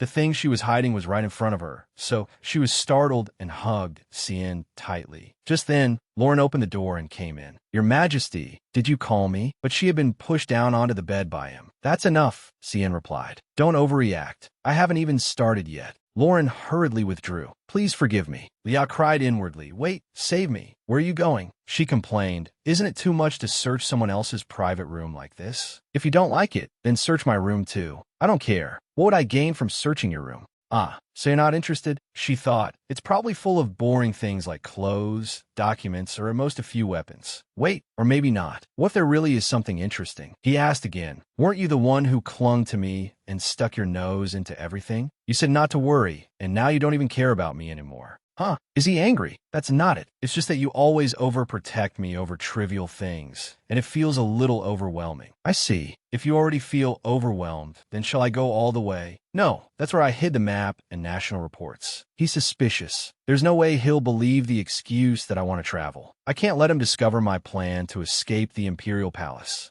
She immediately went over and lay across the desk. "Cien, can I inspect your room now? Now that I think about it, I suddenly feel very curious." "Move. I'll pretend I didn't see the red book." "No, that would be too embarrassing," he said sternly. Truly, a wife who says she isn't interested, feels overwhelmed, and doesn't want you to care about her. What is there left to be embarrassed about? She laughed awkwardly. "Ahaha, I am sorry. I misspoke just now. It's late. I'm extremely interested in you, Cien. What did you eat for lunch today? What about dinner? Did you have any snacks? I wonder what treasure you're hiding that has our proud empress so flustered." He reached for the drawer. She panicked and said, "I mean it. You can't. It's too embarrassing." Suddenly, she became dizzy. Cien was startled and caught her. "What is it? What is it? Why is my head suddenly spinning?" After that, all she could hear was Cien calling loudly, "Leah." She was fine just a few minutes ago. What is happening? It must be because of the cocktail she drank earlier, especially the ingredients that aid digestion. That digestive aid was too strong. It seems to have temporarily weakened her stamina. As long as she rests well, the symptoms will pass. Normally, it would not be a problem, but because Her Majesty the Empress has a weaker constitution, she experienced a temporary side effect. But in truth, it was a side effect of the antidote. Hearing Lindo's explanation, Leah understood inwardly. Ah, so that's it. Normally, I would have been fine, but because I recently took the universal antidote, the strong digestive aid must have reacted with it and caused a side effect. Yes, I didn't expect the medicine to affect me this strongly. Oh, my head. Suddenly, Cien asked, "Are you crying?" No, I'm not," Cien shouted in agitation. "Bring medicine here immediately." No, there really is no need. I just need to rest a little, and I'll be fine." He gripped her face. You're in so much pain you're crying, and you're still trying to hide it? I'm not crying. I saw it with my own eyes. Are you going to lie to me even now? Is pretending not to be in pain your hobby? After saying that, he put the medicine into her mouth. My stomach feels so uncomfortable that I can't even swallow it. She trembled and reassured him. I'm Fina. He ordered coldly, close the door. She wondered inwardly, what is it? Why is he telling them to close the door? Just then, Cien brought the medicine bottle to his own mouth. She stared blankly again. Why is he pouring that into his mouth and not swallowing it? Don't tell me. Wait, hold on a moment. Just as she expected, he used his mouth to transfer the medicine to her. She covered her face in embarrassment. I really am fine now. I'm very grateful to you, Cien. But honestly, why are you getting so tense over such a small thing? Suddenly, Cien collapsed against her shoulder, making her cry out in alarm. Lindo, what is wrong with Cien? You were supposed to stop him. How could you let him kiss you like that? That medicine contains a very strong stimulant. But wasn't the stimulant effect only supposed to cause insomnia? Then why? Wait, a stimulant? Could that stimulant have triggered the manic tendencies he had been suppressing? She shouted, Lindo, get rope quickly. We have to tie him up before he wakes up. Suddenly, the pearl at her neck began to glow. She froze in surprise. Ugh, the pearl. Did you see that? It just glowed. Yes. Cien, are you awake? Thank goodness. It seems nothing serious happened. Suddenly, he asked, why is there a bird here? His question left both her and Lindo speechless. A bird? He stroked her head and said again, the garden security must be far too lax. How could they let something like this fly all the way into the imperial palace? She realized what the problem was. In other words, Cien was seeing her as a bird. She thought to herself, what on earth is he talking about? The scene shifted elsewhere. Well then, please take care of yourself. I will visit again next time. Yes, Count. I wish you a safe journey home. Louis mounted his horse and left. He silently called out, Amelia, the grave of Amelia Appenzeller, Louis's wife. This place, Cheatin, was always her favorite. When the time comes, I want to be buried here with her. He recalled, why do you love Cheatin so much?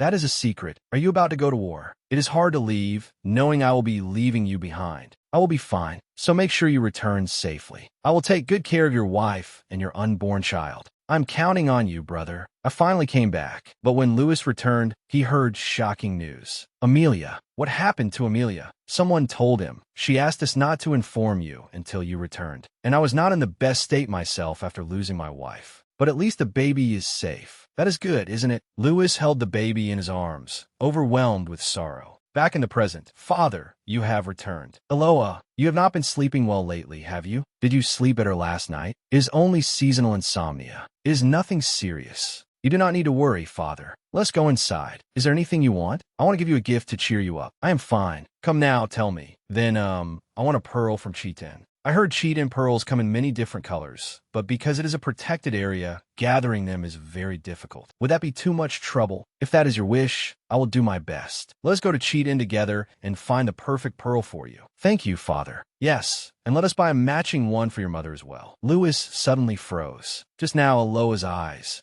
They were blue too, just like my brother's, and when she mentioned Amelia. Of course, Father. When we go to Cheatin, let us visit Mother and bring a gift back for her. I am sure she will like it. Yes, let us do that. That is right. Aloa would never. Back at the Imperial Palace, the atmosphere in the capital changed while I was away at war. Even His Majesty's tastes have become stranger. Cien stroked Leah's face and said, I must admit, it is quite adorable. If she did not belong to the Emperor, could I take her to the Crown Prince's palace? Lindo immediately turned pale. What on earth is going on? Cien, are you ill? What happened to you? He exclaimed. Even her chirping is cute. He held out a birdcage. Come here. Be a good little girl and get into the cage. Lindo grabbed Cien tightly. Run, Your Majesty. Leah cried out, eat. Cien then turned to Lindo and asked, who are you? Lindo sobbed, please do not hurt me. According to the Red Book, before Cien completely lost control in his awakened state, the pearl helped calm him down. In other words, it was like shutting down the system and then rebooting it. Because the rebooted version was not yet complete, His Majesty's memories had returned to the time when he was still the crown prince during his vacation in the capital after a long war. He had not actually gone back to the past, so his personality was much gentler than it had been then. But the problem was that he saw me as a bird. Isn't that hallucination a little too intense? Because I'm the person who annoys CN the most. They made me look like a bird so I would not provoke him. Give me back my dignity. The effect will disappear in about 3 days. So if I can survive those 3 days. CN stroked her hair and exclaimed, "Your wings are so soft. Messenger pigeons are not like this. Is it because you are an ornamental bird?" She silently groaned. "I cannot take this anymore. Such fine feathers. You cannot make a blanket out of bird feathers, can you?" She sighed and asked, "But why a bird? Do I look like a bird to you? A rabbit, puppy, or cat would be much better. What are you chirping about now? Oh, is it because you do not have a name? No, humph, please let me go. Your feathers sparkle. Should I call you Sparkle? Or maybe Chirp, because you go chirp chirp." She shouted, "Leah, my name is Leah. I prefer Porong. Perhaps you will cry like that when you grow up." Suddenly, a servant approached. "Oh, the Emperor. Do not mind us. Go about your work. Did everyone here eat something bad? They are all so lazy and careless." Leah cannot help worrying. They will think something is wrong with CN. Please stop. I feel like I am going to be sick. I did not know your whole body was soft. I want to touch you even more." Leah could not bear it anymore and darted away. "You dare fly out of my arms?" CN ordered. "Hey, catch my Porong." His subordinates could only hold back their laughter. "Please stop right now. Do you think you can escape me with those tiny wings?" She clutched her head and screamed, "I'm going crazy. Porong, come here." Suddenly, CN collapsed to the ground. He fell asleep. He keeps nodding off because he is in the middle of rebooting. His Majesty must be exhausted. Move him to a nearby bedroom. His subordinates replied, "Yes. At least I escaped thanks to that." Suddenly, Liao overheard a conversation. "You have gone too far. Did I say anything wrong?" Liao wondered in surprise. Who is openly arguing like this in the Imperial Palace? It is time to enjoy some popcorn. Isn't that Baroness Sabin and Countess Ekaterina? And that is Count Lampel's daughter, the one who was humiliated because of the apple cocktail at Oblum. She sneered irritably. A noble making cakes with her own hands? How vulgar. How lowly. Do you think acting like a commoner, with flour flying everywhere as you bake by hand, is appropriate for a noble? Leah thought. She recently mustered up her courage and publicly revealed that she is a baker who specializes in custom orders. Normally, she would be criticized for doing work unbefitting a noble, but thanks to the dessert contest leaving such a strong impression, she received a fairly positive response. But being humiliated like that must make her feel awful. The woman went on, "Oh, that's right. Come to think of it, neither of you were originally people of Oblum, were you? Then I suppose you care more about money than dignity. What is so important about that paltry amount of money that you would act so vulgarly?" At that moment, Liao approached. "Hello, everyone. Oh my, greetings, Your Majesty the Empress. Your Majesty the Empress.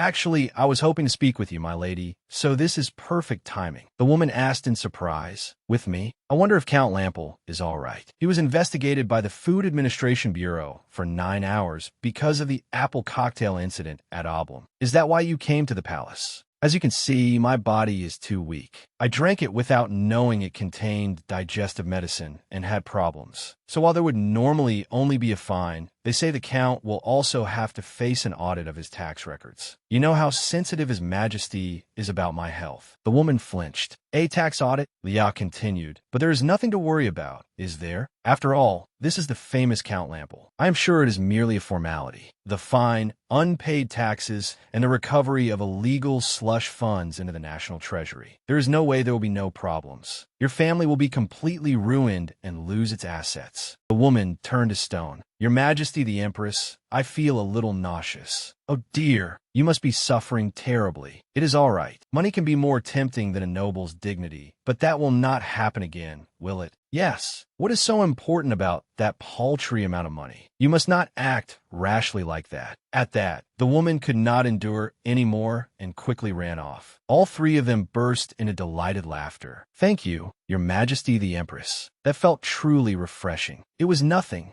Liao pretended to speak loudly so the woman could hear. "Honestly, if they are jealous, they should just admit they are jealous. Your Majesty the Empress." This time, the woman cursed inwardly. "Damn it. She dares humiliate me while siding with those pathetic women. Oh, what is this? Be careful, Lady Appenzeller." "Oh, Lady Lampel." The woman thought to herself, "Lady Appenzeller. Even when I was humiliated at the dessert contest, she was the only one who took care of me. How could she be so different, even though she is the Empress's cousin?" Thinking that, she cried as she spoke to Aloa. "The thing is, the Empress said to me, 'Do not cry. and tell me what happened. A little while later, I see. You must have been very upset. Lady Appenzeller, you are truly kind. Someone like you should have become the Empress. Oh, that is far too much. Thank you for listening to me. I will return now. Aloha raised her hand to wave goodbye, but her expression quickly changed. How annoying. I had some free time and thought she might be useful somehow. So I entertained her, but all she did was complain. Where on earth is Lady Chenoise? Someone like you should have become the Empress. Me? The Empress? That bitch Lia only became close to the Emperor recently. Perhaps it was from that day. In any case, if they grew close that quickly, they can also grow apart just as easily. She not only stole my pearl, but also ruined every plan I had made. And I'm nearly going mad because of the punishment that person gave me. Should I steal the position of Empress for myself? Just then, Cien passed by. She smiled sinisterly. Perhaps this is worth trying. Thinking that, she walked over and spoke. Greetings, Your Majesty the Emperor. He glanced at her, but then unexpectedly turned away, leaving her feeling deflated. What? Your Majesty the Emperor, I have something I wish to tell you about the Empress. He said coldly. Handle such matters yourself. I need to go find Porong, so do not bother me and get lost. She turned pale. Porong? It sounds like a pet name. Judging by how he ignored what I said about the Empress. Could it be another woman? Things are becoming interesting. As Cien walked, he muttered, food poisoning has been spreading all over the palace lately. Can even a servant not tell the difference between the emperor and the crown prince? Meanwhile, Lia cheered excitedly. Ah, that was fun. A 1-hour conversation about desserts. But then she heard someone crying and stopped. What is going on? There are so many incidents today. Lia approached and asked, are you all right? Just then, Lindo arrived. What are you doing there, your mage? Lindo, perfect timing. Hurry and treat this person. A little while later, thank you. I survived thanks to you. I do not know how I can repay your kindness. It is all right, as long as your body is better now. But how could I simply let it go? Please give me an opportunity to express my gratitude, my lady. Lindo said helplessly, I am the one who helped you. Lia immediately elbowed him in the side. Be quiet, Lia thought to herself. My lady? She does not seem to know who I am. Maybe it is because I'm dressed too plainly. Should I reveal that I am the Empress? The woman introduced herself. I am Aiden Chenoise of the Marquis Chenoise family. And you are? Lia froze. Wait, Chenoise? She continued, I need to go to Chitin to recover for 1 month, and I truly want to meet you again before then, so I can thank you properly. Lia was astonished and thought, that is the family that owns the Chitin territory. Chenoise is the family that owns the Merfolk's territory. Suddenly, someone approached. Lady Chenoise, there you are. I thought you had gotten lost. That person was Aloha. She froze in surprise. Your Majesty the Empress. It has been a long time. Have you been well lately? Aiden could not hide her shock. You are Her Majesty the Empress? Please forgive me. Because of my poor health, I have only stayed at the estate, so I did not recognize you. Please forgive my rudeness. It is all right. Do not worry about it. Hello, Aloha. It has been a while. Liao looked at her and thought, this is the first time I have met her since the laxative incident. She looks so calm. Anyway, Cien will probably wake up soon. I should leave before he causes trouble. She said, I have something to do today, so I will excuse myself first. I will see you again soon. Aloha, you may go take care of your own business too. She handed something to Aiden. And put this on your hand. Lindo thought regretfully, oh, my ointment. Aiden accepted it with her hand. Thank you. Suddenly, Aloha called out, please wait a moment, Your Majesty. I have something to say. Lia asked wearily, what do you want to say? This is important. I have thought for a long time about whether I should tell you, but after all, Your Majesty is my cousin. I think His Majesty is having an affair. Liao was stunned inwardly. She wondered what? Cien is having an affair? So he is seeing another woman? Oh no, you must be very shocked. I was terribly surprised as well. Really? How did you find out? Recently, I have seen His Majesty appear quite often in the outskirts. He often visits an area known as a gathering place for noble young ladies. So I had thought until now that I must have seen wrong. It seems he has been secretly meeting that woman. About 30 minutes ago, I saw His Majesty appear near there again. 30 minutes ago? He should still have been asleep then. Did he wake up? Aloha continued. So I tried to stop His Majesty by mentioning you, Your Majesty, but he became angry and shouted at me to get lost. I was so frightened that I could only run away. His Majesty is too cruel. How could he have an affair when he already has you, your majesty? What is this? She probably did not even witness that secret meeting directly. Is she trying to sow discord based only on a few pieces of circumstantial evidence? If I did not know about the laxative incident, I might have actually believed her. But still, not now. Hold back. Just hold back. Aloa said again, Your Majesty, you must drive that woman away. Do not let her approach His Majesty anymore. Lia thought suspiciously. Seeing how proactive she is, there is definitely some other trick waiting to be revealed. Should I pretend to cooperate with her for now? She asked, Really? How could His Majesty do that? Do you know who that woman is? His Majesty called her by an affectionate nickname. It was Porong. I heard it clearly, Your Majesty. The Emperor is having an affair with Porong. Lia immediately turned to stone when she heard that name. She blushed and turned away, thinking, That is me. I knew it. I knew something like this would happen. I should have kept that handsome mouth firmly shut. Caught you, troublemaker. She stepped forward and grabbed Cien's arm. He immediately said, I found you, my Porong. You found me, all right. Now follow me. She dragged him into the room and closed the door. Should I gag him? Are you going to muzzle me? Not a muzzle, a gag. That sounds fun. I should go see for myself. She was startled. Your Majesty. I wanted to gag him so he could not say any more cheesy lines. You have quite the temper, don't you? Oomph. You said you wanted to shut your master's mouth, didn't you? What was that? If I had understood all your chirping back then, I would have locked you in a cage until you repented. Wait a minute. Do you understand what I'm saying right now? Yes, I do. What? Since when? I don't know either. I could hear you from the moment I woke up. Could the rebooting process be nearly complete? Then that's a relief.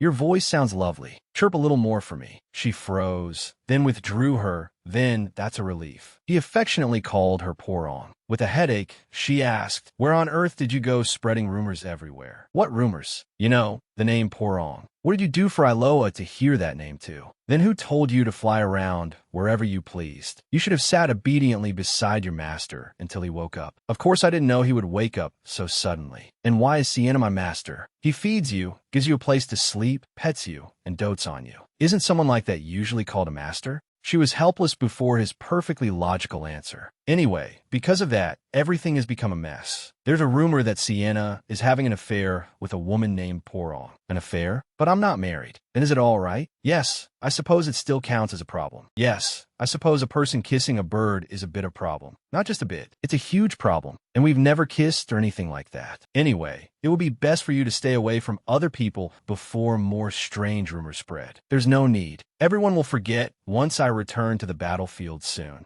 Since the crown prince, whom even the emperor did not welcome, has finally returned, they must want something to talk about. Lia looked briefly bewildered. Then she sighed and thought to herself, That's right. He didn't do anything wrong. Everything happened because he was trying to give him medicine. He reassured her, Don't worry. I'll handle those rumors myself. What do you do with those tiny wings? Just lie down obediently, rest, and play with me. Lie down and rest.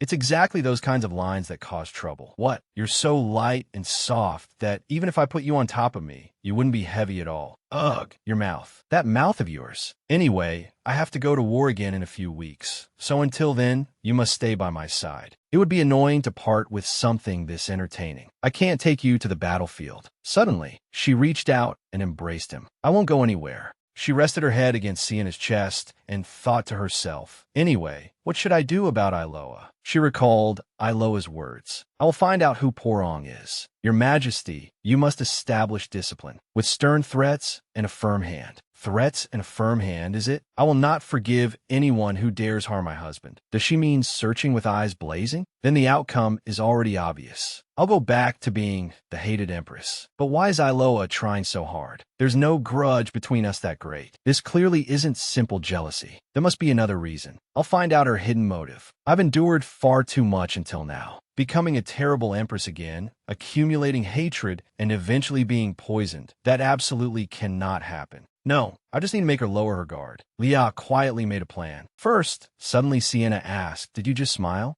Yes, why? That expression. It looked exactly like mine. How interesting. You're mistaken. I wasn't smiling. Really. When I think of crushing those who dare challenge me without knowing their place, that is exactly the expression I make. Who are you planning to crush? No one. I'm a pacifist empress. No, a bird. The next day, Iloa came and said it would be better to observe the women visiting from outside the castle without any specific purpose, and that she should also deal with women wearing flashy clothes and accessories. Liao thought to herself. Coming to provoke me immediately like this is exactly as I predicted, and all of it is far too extreme. Many people visit from the start, and it would be strange to come to the imperial palace looking shabby. Iloa continued, you must always be suspicious of anyone who is friendly to you. There's a high chance they feel guilty. Liao wondered, most people are friendly, and yet you're telling me to suspect everyone? Iloa went on, if anyone seems even slightly suspicious, don't question them. Just summon and punish them. If word gets out, Poron will be frightened too.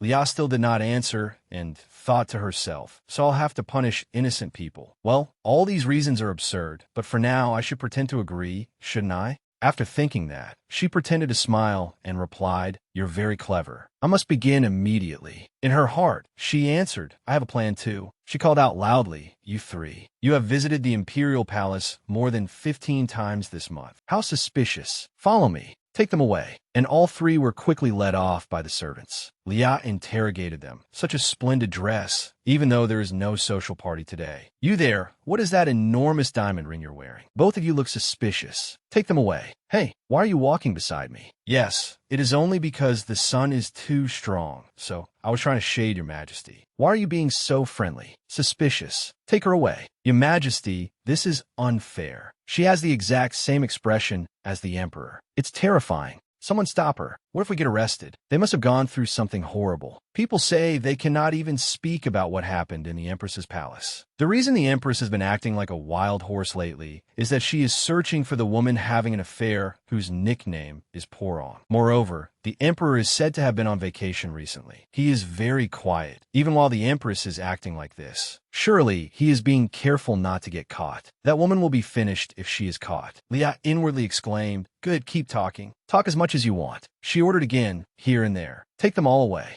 No, I'm a man. Why? The length of your beard irritates me. You too, and her as well. Take them all away. A few days later, line up carefully. This is the line for those wearing inappropriate clothing. Those who are suspiciously friendly should go to the end of the line. Why do you keep cutting in? Liao stood above and quietly observed. Everything is going smoothly according to plan. I caused the commotion Iloa wanted, so she seems satisfied and isn't suspicious at all. You are doing very well, your majesty. I will find Porong soon. Liao thought, I haven't seen her visit much over the past few days, so she must finally be preparing seriously. The Imperial Palace entry log. Judgment Day will probably be the day of Iloa's regular social gathering. She plans to make a scene at that gathering, which includes influential figures from the capital. At first, I suspected she was trying to completely ruin me by inciting a high-ranking noble called Porong, so that once I made a mistake, everything would be over. How could your majesty slander me by accusing me of having an affair? Even if you're the empress, I cannot endure this insult. We have not even seen the emperor's shadow. She has completely excluded the high-ranking nobles on her side and only accused powerless nobles of being Porong. Because Liao lacks social skills, she has no connections with the high-ranking nobles. They will believe Iloa's words over mine. I'm very much looking forward to seeing what she says and does. Liao set down her teacup. She continued saying unreasonable things. Why are there so many ugly-looking people today? Oh, amazing. Even I think I looked like an evil empress just now. At that moment, people wondered among themselves, why was everyone arrested today? A man answered, my shirt had too many wrinkles. Oh my, and you? I couldn't finish a few snacks. Oh dear. When the man entered the room, Sarah said, that easily wrinkled shirt. The Empress absolutely hates undignified clothing like that. The two knights immediately tore his shirt off. From now on, that horrible shirt is forbidden. This is the Empress's order. Take it off at once. After that, he was compensated with an extremely high-quality shirt. He exclaimed in satisfaction, my goodness, what a fine-quality shirt. Sarah's voice rang out. Next, how dare you leave behind the Empress's favorite snack? As punishment, eat all of these snacks, the kind that will not make you gain weight no matter how much you eat. This punishment made her extremely excited. Next, what a luxurious and perfect outfit. A magnificent combination. Sobi. I've always struggled with having to be mindful of other people's discomfort. Now I'm free. Everyone looked at one another and wondered, isn't this a reward rather than a punishment? Oh, Viscount, you were arrested again? This is the 5th time I've seen you. I've always had a bit of a rebellious streak, you see. Lia shouted loudly. Why are you all whispering? Are you not even trying to make excuses because you think I am joking? Lauren, hurry and feed everyone until their stomachs burst. Your Majesty, I really am not Porong. Oh, please give me a tuna sandwich. Me too. I'll have a mushroom sandwich. It's the best thing in the Empress's palace. The front courtyard looks rather empty today. I'll have to arrest more people until I return. Everyone, speak your excuses loudly and clearly. Everyone answered in a firm voice. Yes. After that, Lia received a letter from Iloa. Your Majesty, I am so sad. My heart aches. I never expected your reputation to be damaged like this. I want to help restore your image. Would you like to attend tomorrow's social gathering with me? Lia thought to herself, of course I have to go. They will certainly try to strike me down until I can no longer recover. Let's see. The gathering will take place 30 minutes before Sienna sleeps. So this is the right time. Suddenly, Lia heard a voice. I beg you, please, Lady Chenoise. Lia was inwardly surprised. Isn't that Iloa and Aiden? Iloa tried to persuade her. Could you reconsider a request? What could it be? I only want to give my late mother the most beautiful gift. Aiden replied, I understand how you feel, but that is not something for sale. I heard the Count recently obtained several new gemstones, so why not choose one of those? Of course, they're all splendid, as expected from Titan, but I once saw a portrait of my mother wearing a bracelet like yours, and it suited her perfectly. That pearl is no longer produced, so there is no way to obtain it. Is it truly impossible? Aiden answered awkwardly. This was also a gift I received. Iloa said, then could you at least tell me who gave it to you? I truly want to find one. I'm afraid I cannot share that. It is a private matter, Lady Appinger. I am sorry. I asked too much. No, I'm the one who should apologize. Lia looked at the two of them and thought to herself. She also lost her mother right after she was born, so perhaps she has no keepsakes from her. I do think she's rather sentimental. If only my one and only cousin had thought of me that way, I wouldn't have had to go through everything I am now. But the bracelet Aiden has, it looks like my necklace. Maybe I'm just imagining it. That evening,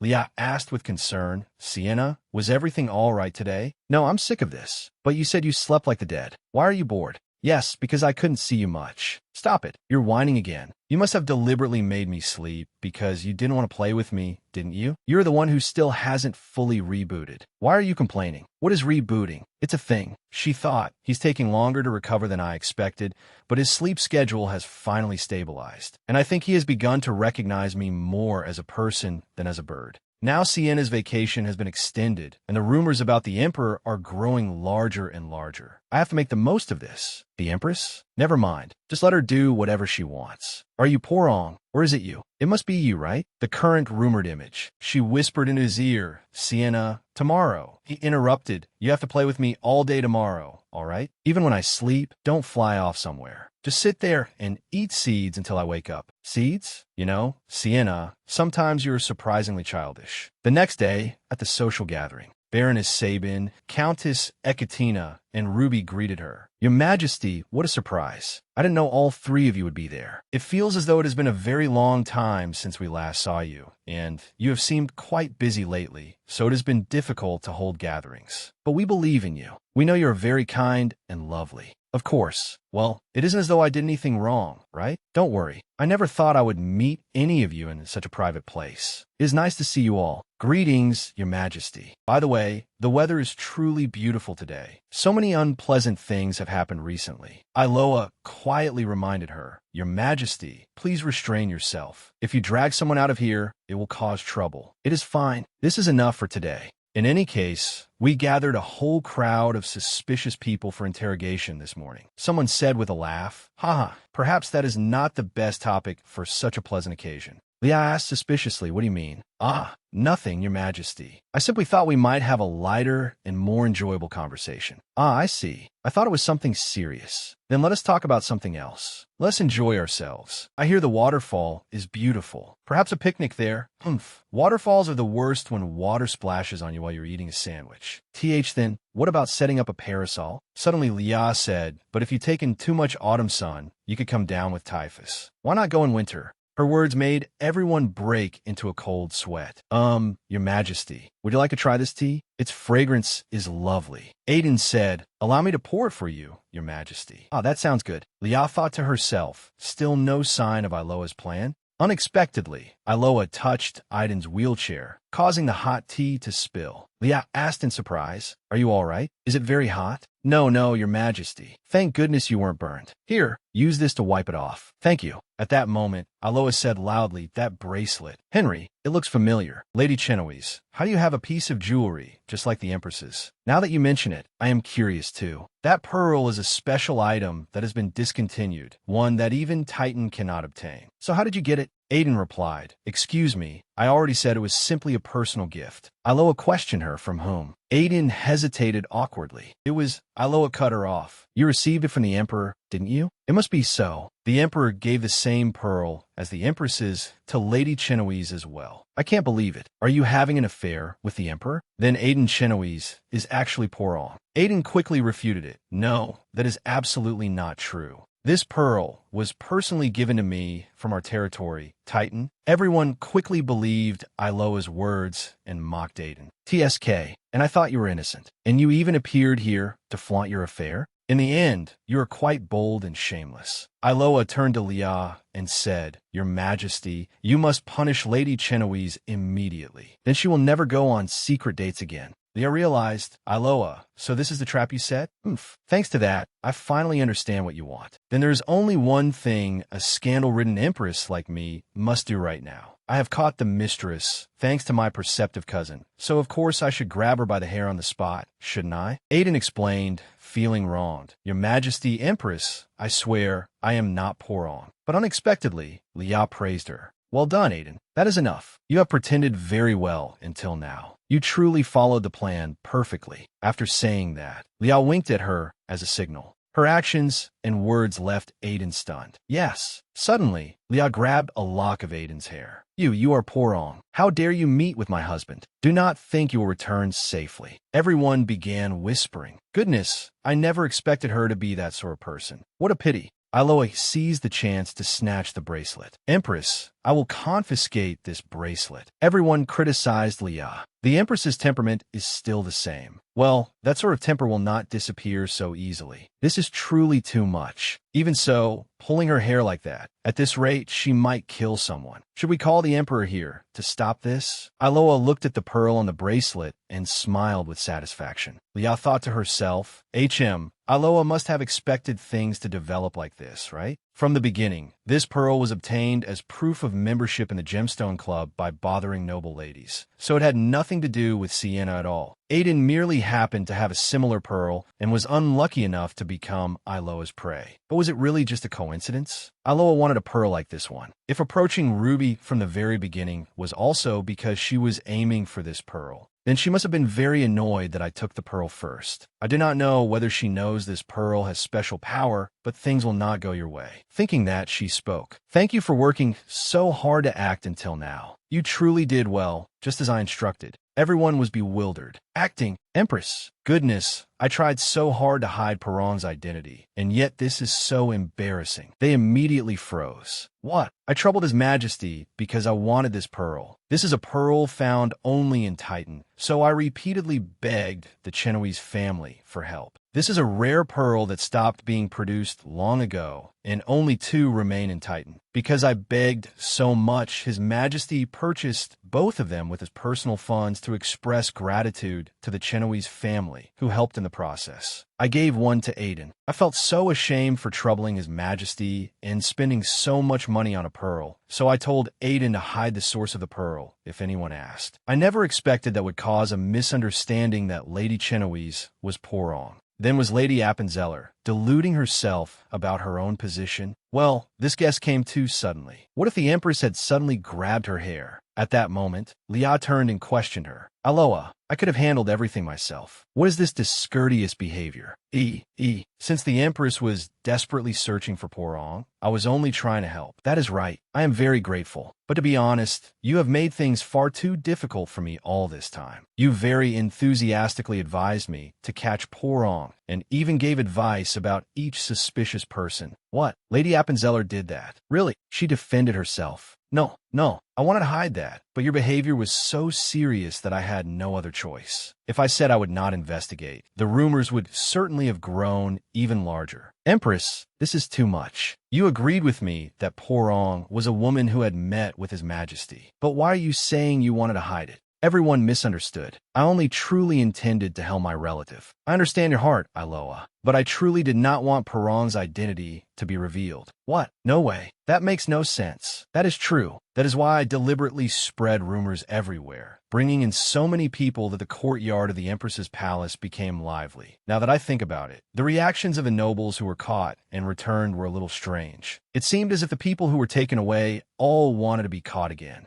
Oh my, you are here. Empress, I did not comb my beard today, either. Should I wait in the courtyard of the Empress's palace? We're closed today. I am busy. Is that so? Then please call me again. It seemed they would be even happier to be taken away. Was he truly having fun in the imperial palace? No wonder everyone who was released looked mysteriously happy. Lia smiled and said, I spread stimulating rumors about myself, so the Porong story would be buried. I put a great deal of effort into this. Judging by everyone's reaction, it seems to have succeeded. Aloa spoke clearly. Opuludisa Empress. I was too rash. But Porong, you cannot tolerate a woman who dares to meet with His Majesty. The young ladies and madams also spoke. Empress, although there truly was a misunderstanding, Lady Appenzeller seems to have made a mistake out of concern for her cousin. It was a good intention, so please do not pressure her too much. Since things have reached this point, it would be best to reveal Porong to prevent further trouble. That is right. Why are you trying to hide Porong? Lia did not answer and glanced at the clock. She silently began counting down. 40 seconds. The count approached and said, everyone seems far too agitated. The Empress is not that sort of person. That sort of person? Then do you mean Lady Appenzeller is that sort of person? 30 seconds remaining.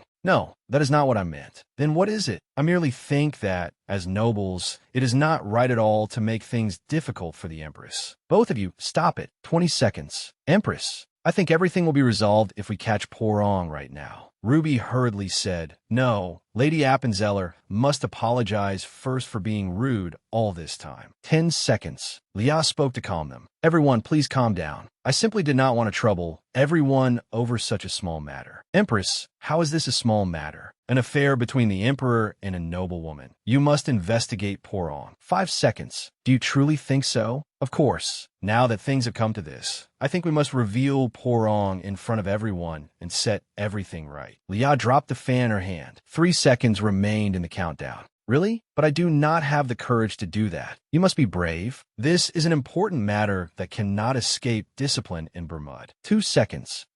If you say so, Iloa interrupted. Empress, then we should put Porong on the wanted list immediately. As soon as Iloa finished speaking, only 1 second remained, and at that exact moment, Scene appeared. He called out, Porong. He affectionately wrapped his arm around her waist and continued, I told you to wait. Why do you keep running away? Should I tie your fragile wings to the bed so you will listen? Everyone cried out in shock. Your Majesty the Emperor. Greetings to His Imperial Majesty. He paid no attention and acted spoiled. Porong, I am so sleepy. Oh my, Your Majesty, do not call me Porong in public. I told you to call me by another name because it is so embarrassing. Everyone keeps misunderstanding that Porong is your lover. They understood. What?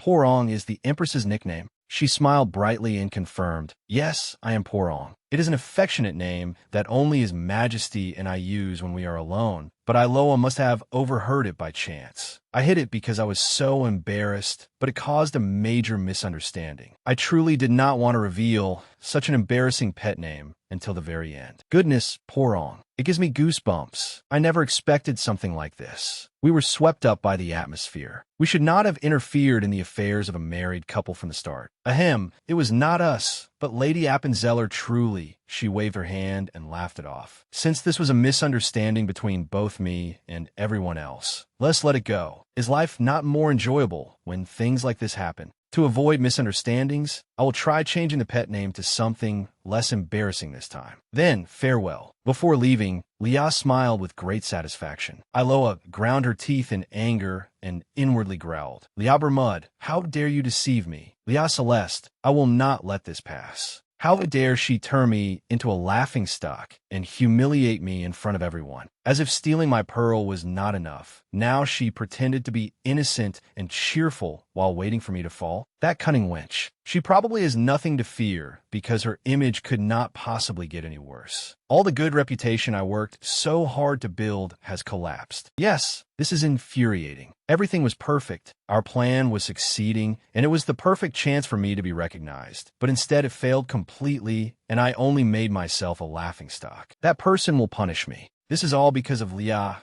Celeste, that lowly wench. Louis saw everyone standing in front of the door. He asked the servant, what is going on? Why is everyone gathered in front of Iloa's room? My lord Count, the young lady has been for several hours now. He opened the door and went inside. Iloa, forgive me for barging in like this. I heard that you have been crying for hours. Father, you came. Why are you crying like this? Even the servants are worried that you might faint from exhaustion. Did something happen at the gathering? Well, I truly did not mean it that way. Surely the Empress would not deliberately put me in such an awkward position so skillfully. Iloa, are you saying you truly did that? She worried to herself. Father will take my side, right? Father has always taken my side. But contrary to her expectations, he reminded her coldly, it seems you were in the wrong this time. Even if that girl is your cousin, you should not interfere in matters that are unclear. What? Am I being scolded? Wait, Father, are you truly scolding me? How can you take Leah's side? I am your daughter. Iloa, this is not about taking anyone's side. This has truly gone too far. It seems you have been under a lot of stress lately. For you, who have always been kind and warm, to act unreasonably for the first time.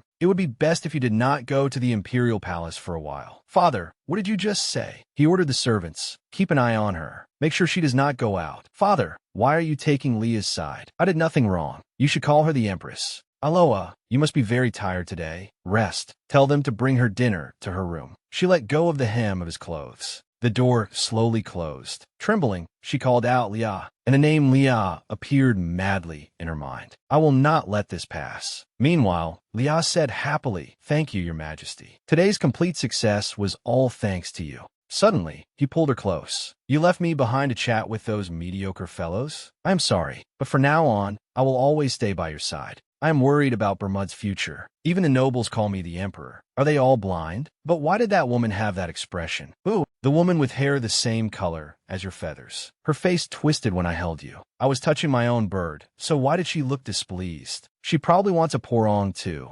Absolutely not. You are mine. Of course, Leah thought to herself. There are about 10 minutes left until Scene's bedtime. They said once the rebooting is complete, he will not remember what happened during this time. It would be best to settle everything clearly so he can sleep peacefully in a good mood. I should help him have sweet dreams. What kind of ASMR does he like listening to? Suddenly, he asked, why are you spacing out in front of me? Me? No, I was just thinking about you. Huh, this expression is similar to Scene's usual look. Is it because the hallucination is fading? He tightened his grip around her waist, then pushed her down onto the bed. It seems lying has become a habit of yours. What? You said you would always stay by my side from now on. Was that also a lie? Huh? No. Suddenly, he took out the map. Are you saying that even after hiding this from me? She was shocked and flustered. No, wait, when did he find that? Because the hallucination is fading. Has he gone back to checking his belongings like before? You secretly decided where you would fly off to, and now you are pretending otherwise? Haha, fly off. I was only looking at this place because the scenery is beautiful. Suddenly, he made a suggestion. With a cold expression, he repeated, try crying. What? I told you to try crying. She cried out helplessly, chirp, chirp. Yes. Do you think you can cry beautifully like that in front of me instead of like that? What you were saying sounded a little strange. Of all things, why did he have to find that? No, wait, maybe it is lucky that he discovered it while he is not normal. In any case, he will not remember it. Suddenly, he threw the map down. Do whatever you want. Go ahead and try flying Chi-Ten, whether it is free form or Therasorn. She said, it is Chi-Ten. So what? Suddenly, he bit her hand. She was so stunned that she froze. He asked, is that all? I was wrong. If you want to go, then go. If you run away, I will catch you and bring you back. In the end, you will return to me anyway. I adore you. So why do you not adore me in return? He took hold of a lock of her hair. Then he looked at her with lovesick eyes. She inwardly screamed, What is this? Why does it feel like I have just committed some terrible sin? Are you upset about that? He immediately answered, yes, I understand. Then what should I do? He tightened his grip on her hand. Stay by my side, whether it is Chi-Ten or the other side of the continent. If you run away, I will chase you to the ends of the earth. I will think you are adorable for the rest of my life. Stay with me. Leah blushed faintly for a moment and trembled with goosebumps. This man, he is acting. He is pretending to be pitiful to deceive me. Suddenly, he stopped, then collapsed onto the bed and fell asleep. No, what the hell was that? He said all those things and then passed out. It was not bad. Having someone hold me back and tell me not to leave does feel a little nice. Actually, maybe it is more than a little nice. But wait, do people usually become like foxes when they hallucinate? Touching me so naturally, hugging me. Do not tell me he had this kind of personality when he was young. Anyway, for now, I should destroy the evidence before he returns to normal. She pushed him aside. Back to your proper position. She lightly touched his chest. She whispered, sleep well. In her dream, she saw Scene angrily asking, where are you running off to? Trapped in a cage, she begged, I am sorry.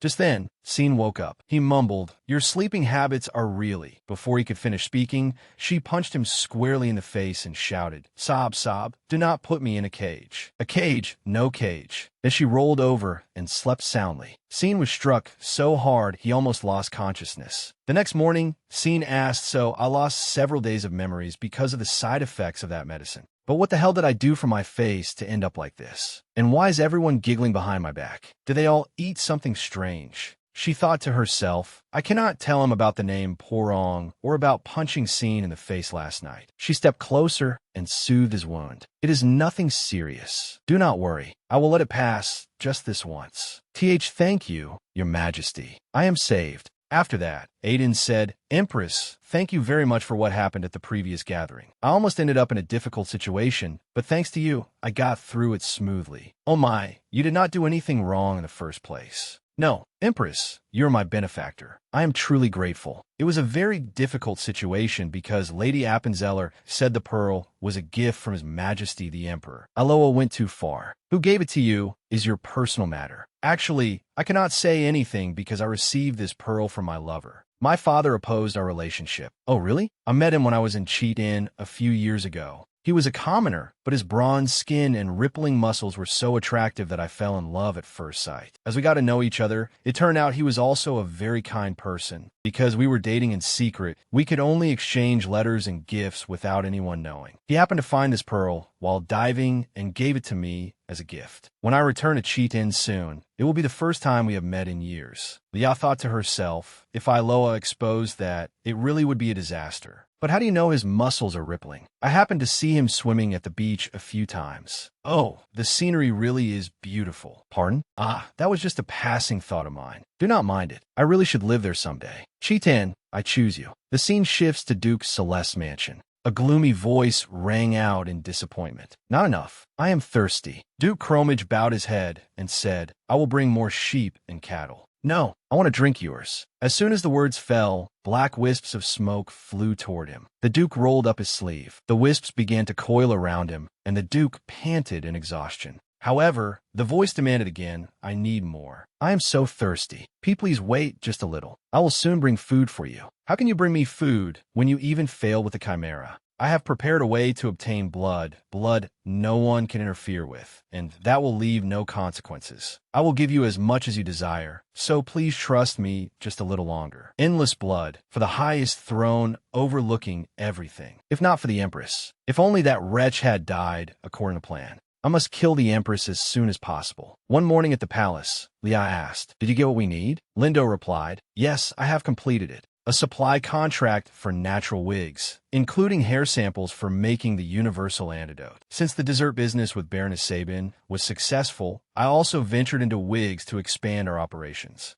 Those wig samples will be sold together with the Baroness's tea room. Wigs in a tea room sounds very strange, but they are all fashionable goods in society. The original materials used to make wigs are all natural human hair. Thanks to this wig business, I can find ingredients for the universal antidote and develop my enterprise to increase my secret funds. Ah, yes, they gave me a unique item as a gift to celebrate signing the contract. What is it? They said this is merfolk hair. Merfolk? They are one of the ancient mixed races. There are many theories, but the most famous one says they were a violent species that tended to attack humans under the control of mermaids. You mean mermaids directed the merfolk to attack humans? That is right. It is said that a war broke out because of the mermaids' invasion and humanity won. Some mermaids integrated into human society, but it was not at all easy for humans and mermaids to have children together, so their descendants have nearly vanished completely. Liao thought to herself, my aunt, Countess Appenzeller, is one of the descendants of the mermaids, but that is not revealed outside the family. Lindo spoke again. However, there's also this theory in unofficial history. It is said that if someone obtains the blood of a mermaid, a race capable of living longer than humans and never suffering illness, that person will become immortal. Therefore, it is possible that the extinction of the mermaids is related to human greed. The merfolk population gradually decreased as well, and the last time they were seen was 300 years ago. There's also a story that says mermaids can control sea creatures through a mysterious ability. If the mermaids really had an ability like that, Iloa should have inherited something too. Control what? She cannot even swim. In any case, the stories about immortality and freedom from illness seem like baseless rumors. Otherwise, why would Baroness Appenzeller have died so young from puerperal fever? Wait, just now, I naturally recalled Leah's memories as if they were my own. This has happened from time to time before. Well, I suppose it has been quite some time since I became Leah.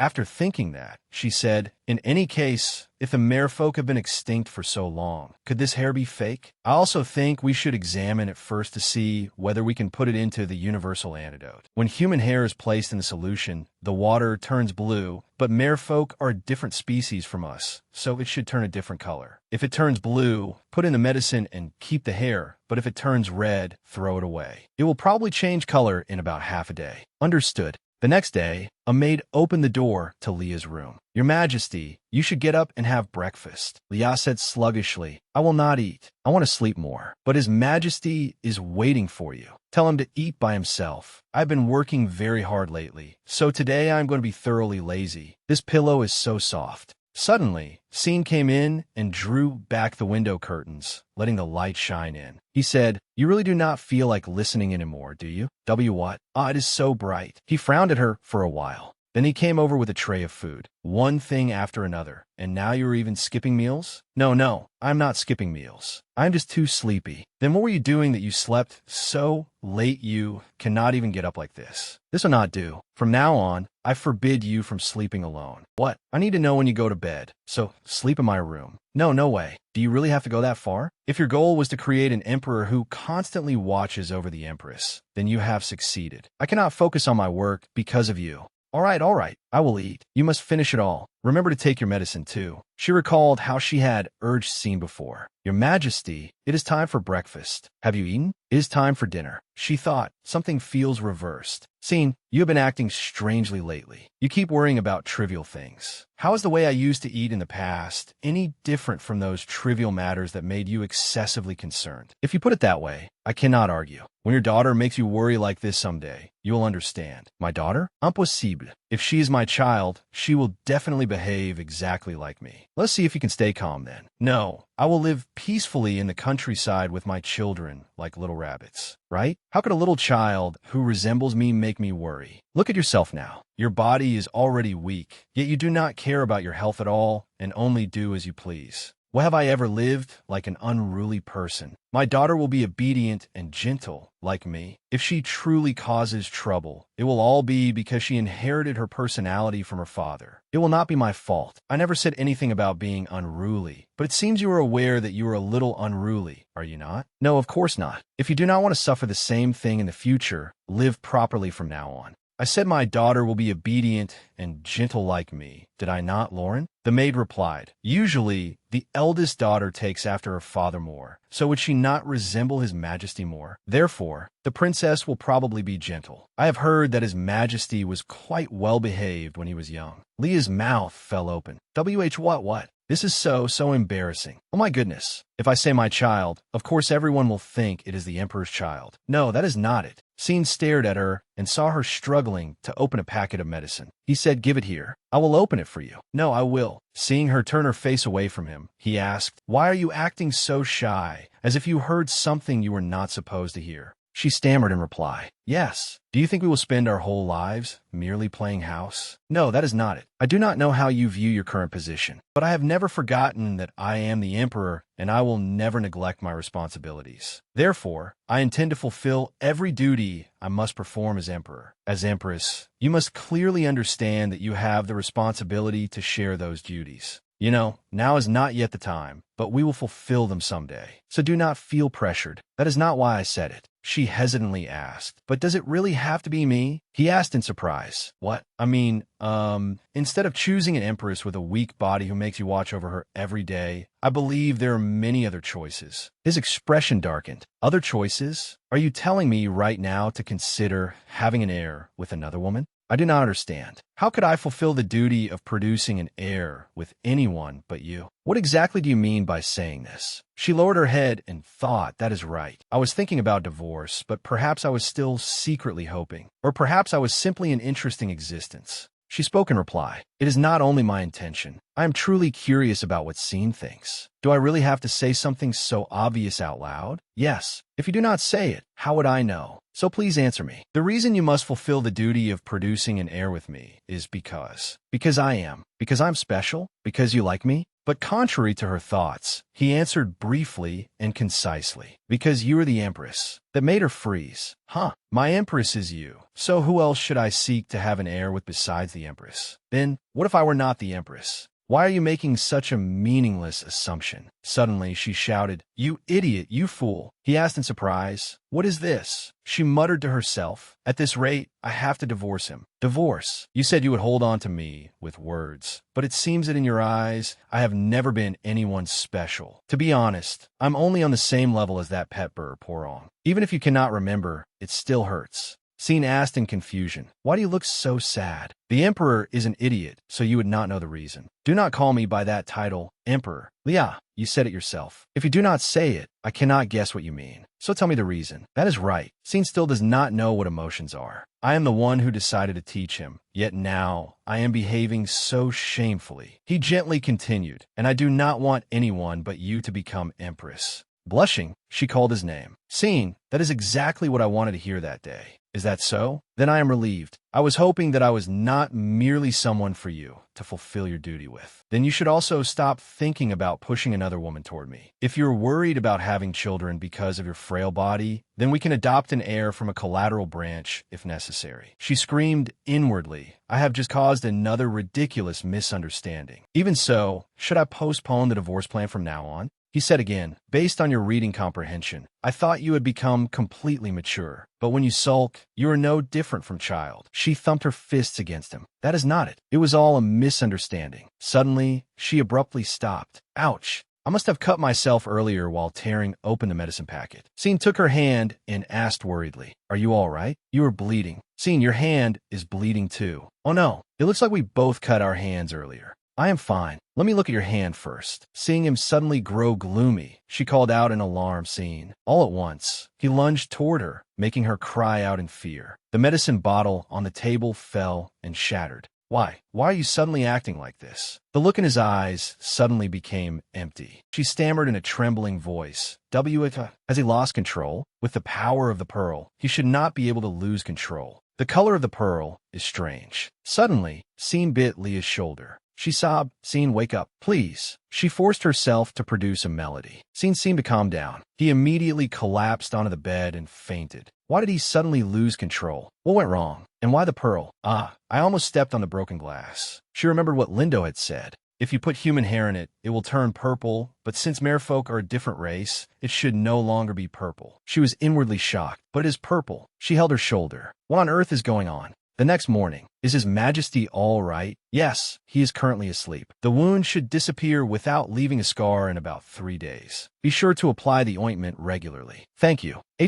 Tea rarely has a scent. What kind of tea is this? This tea was just brought into the Empress's palace and distributed, but I do not know its name. Please let cool a little before drinking it, as the tea is still hot. In any case, I learned that it is not truly merfolk hair. Did you suspect that from the start? Of course. The sudden appearance of merfolk after 300 years was suspicious. His Majesty seemed to suspect it as well. Then someone is making humans look like merfolk. What is their intention? Perhaps to cause chaos? Recently, rumors about merfolk appearing on the Bright Coast have been spreading. The Bright Coast. The Bright Sea also borders Chitin. This pearl is a jewel that received magical energy from the ocean where the mermaids once lived. Mermaids were regarded as the ruling class of the merfolk. So my pearl must have a connection to the mermaids and merfolk. Since Lady Aiden Chinoise's pearl, the one identical to mine, was obtained from Mount Chitin, this one must also be from Mount Chitin. Meanwhile, merfolk are appearing on the Bright Coast, which borders Chitin. Could merfolk also be appearing in Chitin right now? In any case, since it is a jewel that can bring good fortune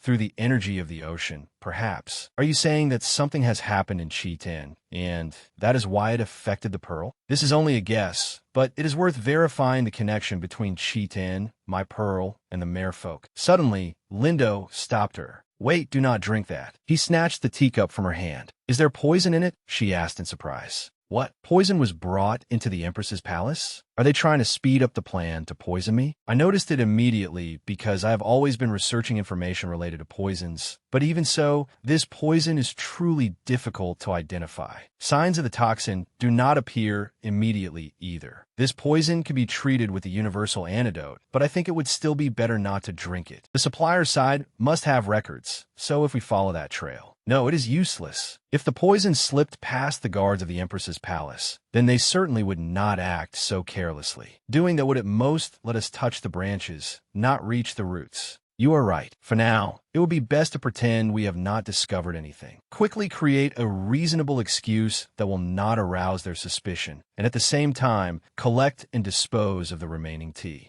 Lindo replied, yes. The existence of the merfolk, the cursed pearl, Scene's sudden outburst, and the poisoning plot. At first glance, they seem like separate incidents, but they're definitely all connected. I cannot just leave things as they are. With that thought, she said, I must go to Chitin myself. What? But how will you receive His Majesty's permission? Of course I will go in secret. Lindo thought in confusion. Will this really work? A night in the forest, under the pretext of wanting a cozy vacation, and now the weather is getting colder and colder. What on earth is His Majesty thinking, coming all the way out here? It was obvious he could not secretly leave with the Emperor. Scene asked, you're going to investigate the merfolk incident, aren't you? I told you, this is a vacation, a holiday. Of course, I have also received a brief report on the security issue related to the merfolk. You should know that Duke Celeste, who is currently in charge of the security agency, is also handling this case. If you involve yourself too deeply in this matter, you may end up in direct conflict with the Duke. Is that all right? If that is what you want, I can absolutely make concessions to the Duke for your sake. So don't act carelessly. Moved, she silently called his name. Scene. Then she asked aloud, what are you saying? Even if someone is family, if they stray from the right path, they must receive the appropriate punishment. I am the Empress, so I will fight alongside you. She thought because our lives depend on this. Scene looked at her in silence. He reached out to wrap an arm around her shoulders, but then stopped.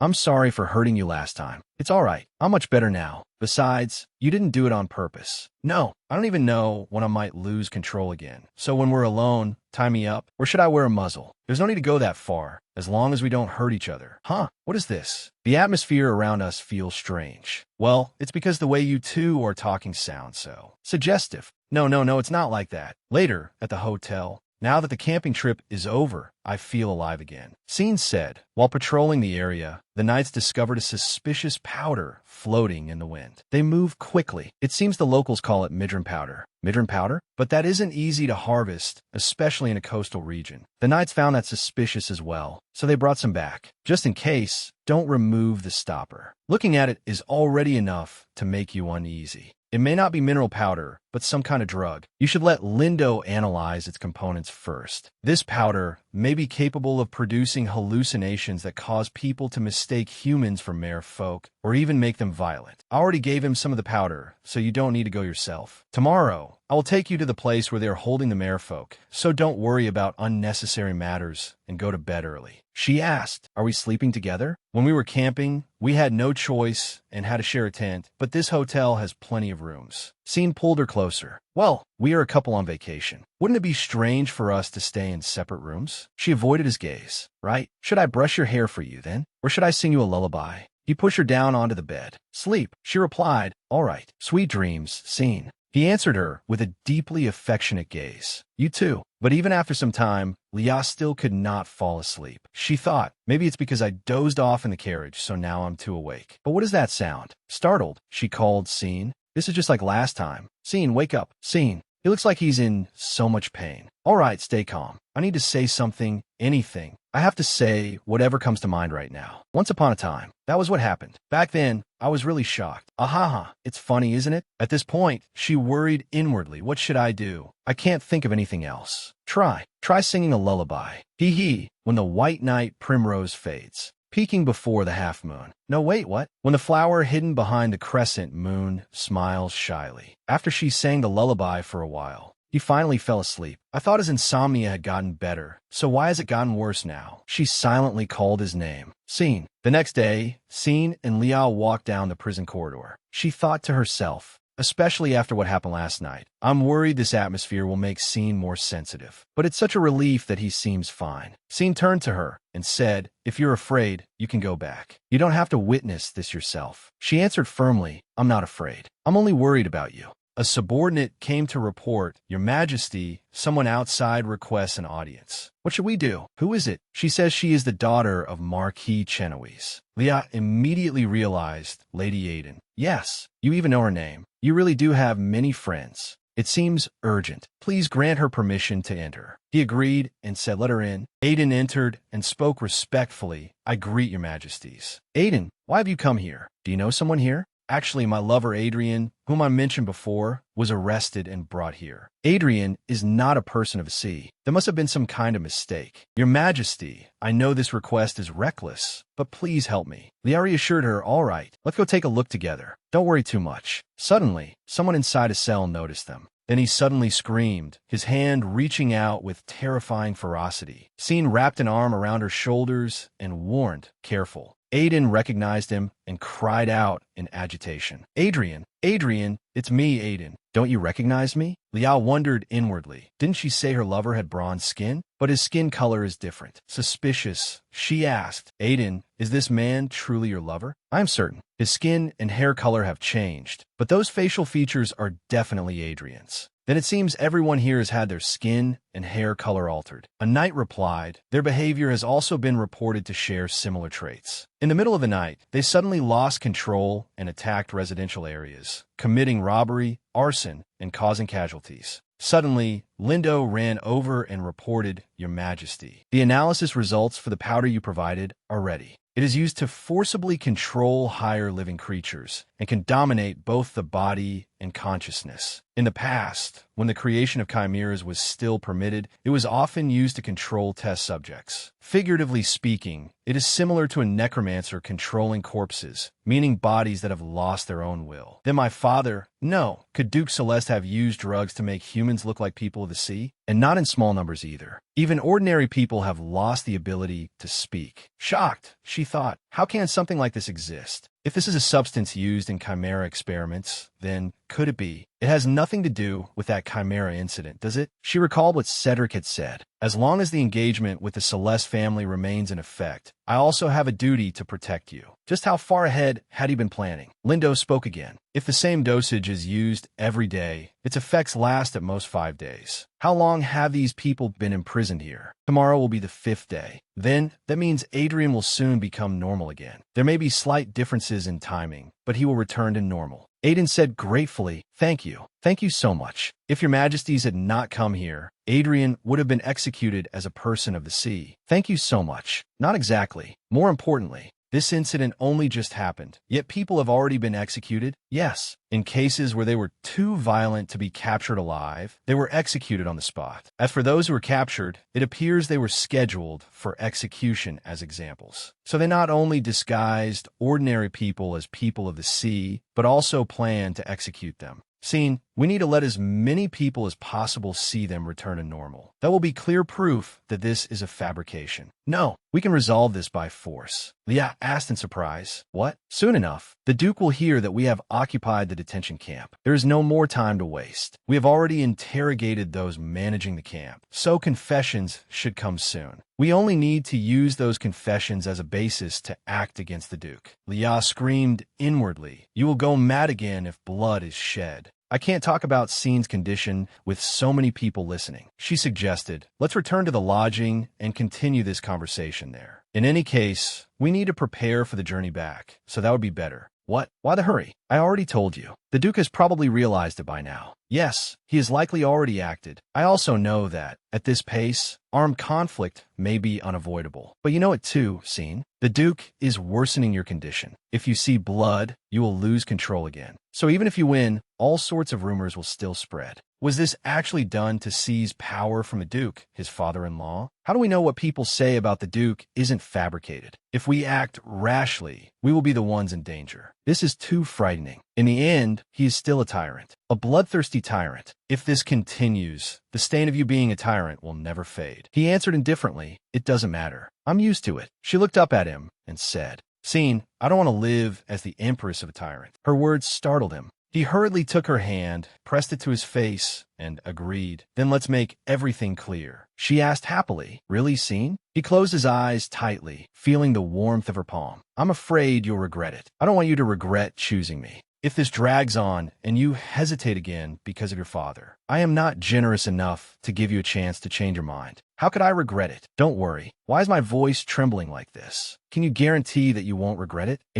On what grounds should I believe you and feel reassured? She thought to herself, does he truly distrust me that much? If you are sincere, I want you to give me certainty. The two gazed intently at each other. She thought, in this situation, I'm supposed to kiss him, right? I'm nervous because this is the first time things have been this serious. No, it isn't my first kiss. There's nothing I can't do. Thinking that, she replied, I will give you certainty. As soon as she finished speaking, she kissed Scene's flushed cheek. Embarrassed, she asked, is this enough? He said, you're more timid than I expected. Then, unexpectedly, he kissed her on the lips, shocking her. But she quickly responded as well. The kiss became incredibly sweet. He lightly bit her lip before pulling away. He smiled with great satisfaction. Leah cried inwardly, What is this? Are you really Scene? Lately, he seems to be getting more and more sly. Is his true personality gradually showing as he learns to express his emotions? I've always liked fox-like, cunning men. If he becomes even more fox-like, my heart won't be able to take it. Anyway, this isn't what matters right now, she said. Now listen to my plan. First, we will make it look as if the execution is taking place in the square and show everyone that the people of the sea have returned to normal. Leave that to Marquis Chenowes and his daughter. Meanwhile, we will seal off Cheatin and clear out the remaining remnants inside. We cannot let the poisonous powder spread any further, and we must also deal with the powder that has already been dispersed. Scene asked in surprise,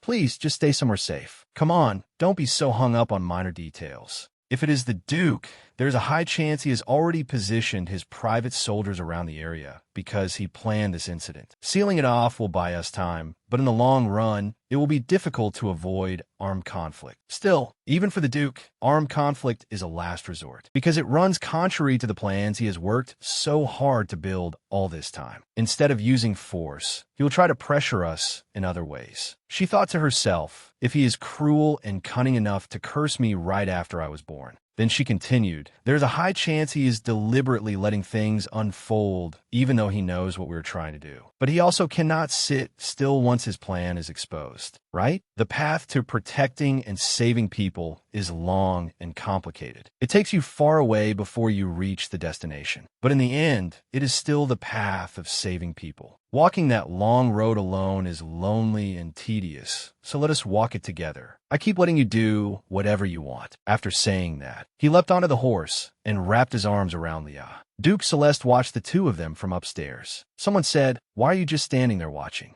That woman must be killed as soon as possible. It turned out to be Aloa's voice. She called Father. He repeated, Father, I have finished making the arrangements, and it just so happens that it will rain today. At that moment, in the forest, Scene galloped his horse at full speed. He turned back and asked, how much longer? Less than 10 minutes. Everything will be under control within 30 minutes. The bindings are complete. The powder dispersal search team and the residue disposal team are almost finished as well. He ordered, after maintenance is complete, transport the captured people of the sea to the quarantine area prepared at the Lord's castle. Understood. Leah said, you have worked hard. Scene, I knew it. I should have left you behind. Hey, nothing's wrong. Besides, the safest place is by your side, isn't it? That's true. The color of the pearl has faded a little. So the pearl changed because something happened in Cheatin. It looks like it's about to rain. We should hurry. Scene's group continued moving, while someone secretly watched them in silence. As the party passed by, that person remained standing there, staring intently. Scene grew wary inwardly. Something feels wrong about the atmosphere. Suddenly, he shouted, hold on tight. Leah asked in surprise, what? Behind them, Commander Robert also shouted, hey, what's going on?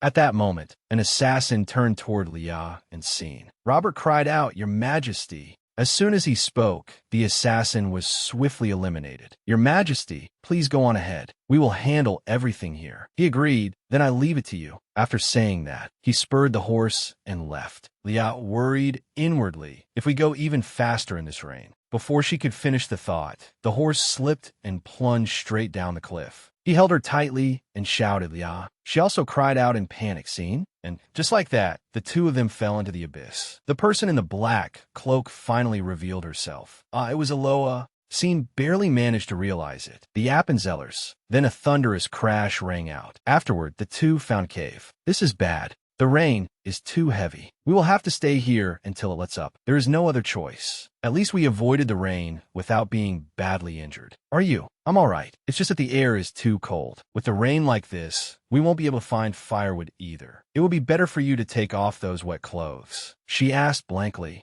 What? Scene did not answer and turned away, taking off his own shirt. What are you doing? Take them off. At least you are wearing underclothes, aren't you? She replied shyly. Even so, before she could finish, she sneezed several times in a row. Sitting in his lap, she told herself, don't think about it. Don't think about it. Suddenly, she spoke up and asked, Scene, I heard Cheat-in always is clear weather. Isn't it strange for such heavy rain to suddenly fall? Even if that book stated it clearly, it cannot be sunny all the time. But the timing is too perfect. It is not even the heavy rainy season yet. That's true. Could my father be involved in this? How could the Duke possibly do something like that? I don't know, but somehow I still feel suspicious, she thought, considering that he put a spell on us and even created and spread drugs that alter people. Perhaps making it rain isn't impossible either. Scene spoke up. I don't know whether it's related, but when we fell, it was Aloa, not your father, wasn't it? She was inwardly surprised. Why is she here? Aloa is especially obsessed with the Cheat-in mountain pearls. If Aloa is working with the Duke and knows about the spell placed on us and the power of the pearls, then everything she has done so far makes sense. Was there something in the lullaby she taught me? Back then, whether it was a coincidence or not, the priest had fallen asleep. If only I had something I could test it on. Scene said, after we return and settle everything, including the Duke. I will not let anything harm you then. Absolutely not. Scene, you tend to be overprotective of me. I'm healthy, you know. Not only things like today. I also won't let anything make you suffer. Whether physically or mentally, I will make sure that when you are with me, you will no longer be hurt. For some reason, I keep feeling that one day you will leave. Sometimes you look as if you regard life in the palace as nothing more than a fleeting dream that will eventually vanish. Hearing that, she thought, is it that obvious? But now I've almost given up on the idea of leaving. He continued, I will make sure you are not hurt or saddened, so don't leave. Even if you're no longer a duke's daughter, I will still protect you. All you need to do is stay by my side, do what you want, and be happy. She thought if the Duke falls from power, my position will also become unstable. I had treated my father like a stranger, so I hadn't thought that far. Perhaps this marriage itself could even be annulled. Then Scene and I would become complete strangers forever. My heart hurts so much. She hesitantly confessed, I want to be happy with you. The two gazed at each other passionately, then shared an extremely sweet kiss. After the rain stopped, sunlight shone through the gaps in the leaves. Lia thought, it's still damp. She glanced toward Scene with a flushed face. Last night, wait, I can't do this anymore. What is it that you can't do? The ground here is too hard, and I haven't even washed yet. Anyway, I can't. Suddenly he asked, what exactly are you thinking about? Out of embarrassment, she became angry and shouted, Pervert! Pervert! What in the world have you been reading to have thoughts like that here? The consummation should take place on the proper date and hour that have been arranged. She hurriedly covered his mouth. I understand, so please stop talking. He pulled her into his arms. I'm not so pathetic that I would take my weakened wife in a place like this. So don't worry. She cried inwardly. I'm the only one with a dirty mind. Just then,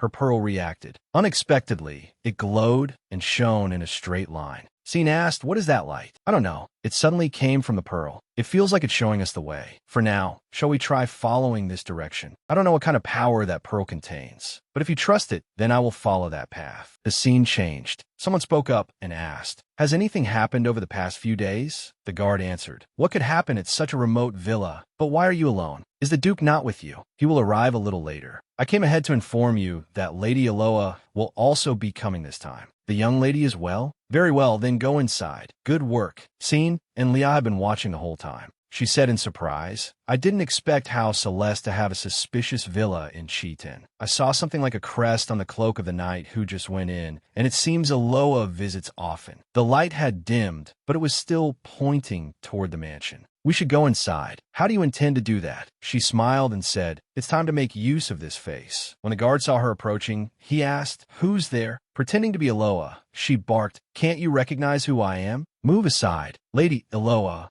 you arrived so early? But who is the person behind you? My bodyguard, obviously. He looked at Scene suspiciously and said, this is my first time seeing him, so I need to verify. Can't you see what state I'm in right now? The carriage rolled into the mud, and I'm covered in filth. The horses all ran off, and I'm exhausted from walking all the way here, so stop talking and open the door at once. Frightened, he answered, yes, my lady. Ah, my lady, we didn't know you would arrive so early, so we haven't prepared yet. Enough. Just prepare bathwater and don't let anyone set foot on the second floor until I call. Is that clear? Yes, my lady. Scene teased her and asked, is this the villainous Empress image I've only heard of through rumors? Hey, what are you saying? I'm only imitating Aloa. I didn't think it would actually work either. On the surface, she acts very kind, but behind the scenes, she's a nightmare. For someone who is only imitating, you look quite used to it. Stop teasing me. Hurry and search this place before we're discovered. This isn't even their territory. I doubt they would store anything important in such a remote villa. But considering that Aloa visits frequently, there must be something here. The traces of your cousin are indeed very strange. Countess Appenzeller does not seem to be colluding with the Duke. I think there is something nearby.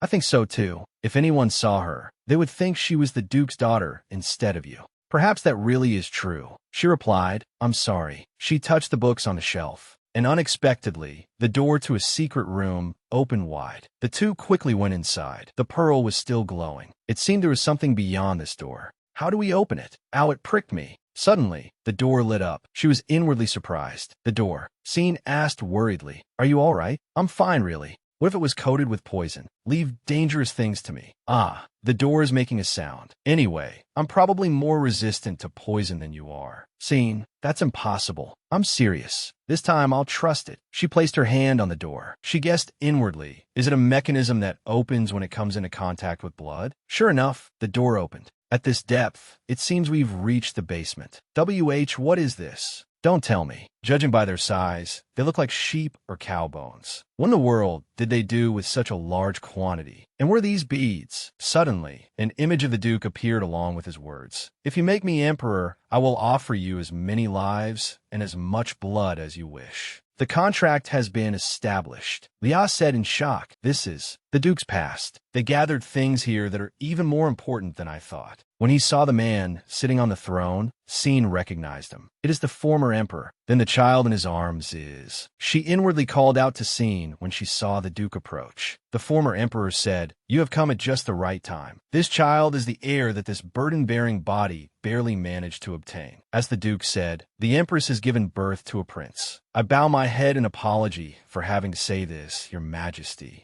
The alchemist I mentioned before has received a new prophecy. That prophecy concerns His Highness the Crown Prince. It is a prophecy descended from the Emperor's star. The former emperor asked in shock, what did it say? An emperor who possesses emotions will destroy the fate of the empire. What? What kind of nonsense is that? The prophecy descended when the star's orbit pointed directly at the crown prince, who will become the new emperor. Your Majesty knows this well, too, that every enemy base I designated was perfectly accurate. Thanks to that, Your Majesty won against countless rebellions and wars. Furthermore, I even predicted the time and region of famines, as well as the sex of unborn children. This is the blessing of revelation bestowed upon me by the one and only Emperor's star in the sky. Strip the crown prince of his emotions. His Highness must not be allowed to have warmth, desire, or hope. His Highness must grow up only as the heir to the imperial throne.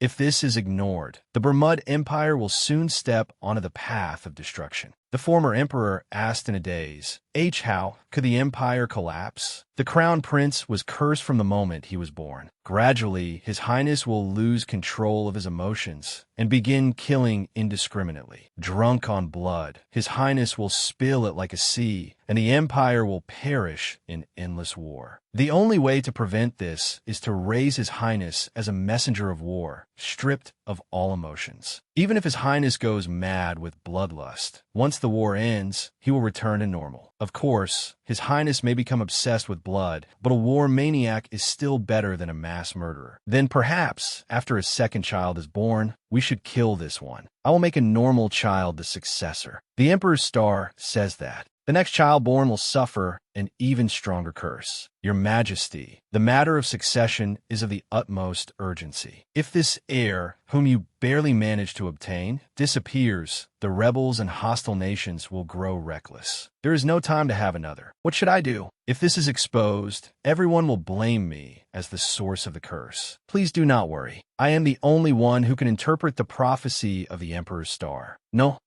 There are countless outstanding alchemists. It is only a matter of time before it is exposed. Then this prophecy must not be known to anyone. From this moment onward, execute every alchemist and ban alchemy entirely. If you do so, the prophecy concerning His Highness the Crown Prince will be buried as an absolute secret. Please help me. Duke, this seat is everything to me. It absolutely must not be stolen from my hands. Absolutely not. I will devote my whole heart and strength to serving Your Majesty and His Highness the Crown Prince. At this point, the bead went out. She looked up and called, Scene, are you all right? He answered calmly, yes. Perhaps because I was never taught about emotions until now, this does not stir much feeling in me. In any case, I had more or less guessed it already. Above all, as long as you remain by my side, Lia, I feel that a past like that is not truly important. Instead, let us look for something else that can be used as evidence. Another bead, containing a conversation between the Duke and the mysterious figure, appeared. Chitan, that is the final residence of the merfolk.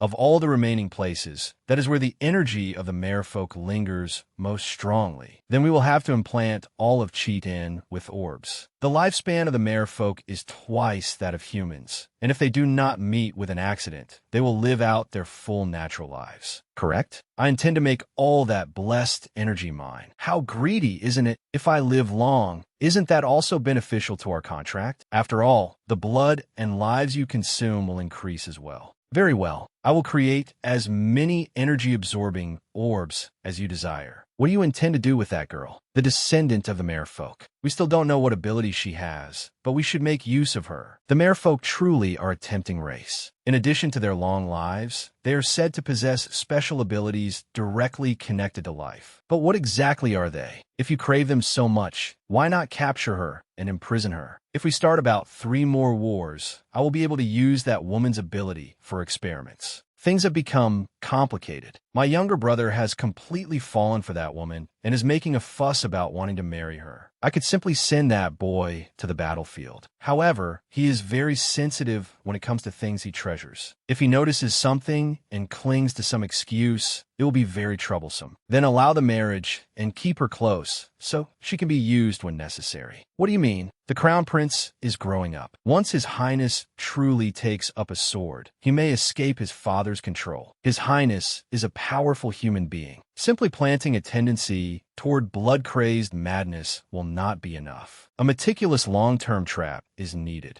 I had intended to ruin the Crown Prince and turn His Highness into a tyrant, so that later I would have a pretext to seize the throne. You mean that woman will allow us to set an even more effective trap? I will place a curse that binds the Crown Prince's soul to the child that woman will give birth to. When souls are bound, their fates are bound as well. If the Crown Prince escapes your control, kill that woman's child. When one dies, the other 2 will die with them. And if it is that woman's child, it may inherit her abilities as well. Then the power I seize will double. You sound terribly confident at the prospect of gaining another card to play. Creating energy-absorbing orbs consumes an enormous amount of power. If this succeeds, we will need to start 6 more wars. Of course, leave everything to me. As the secrets appeared one after another, Leah said in shock, "How can this be? All of it." It was all caused by the Duke. She trembled.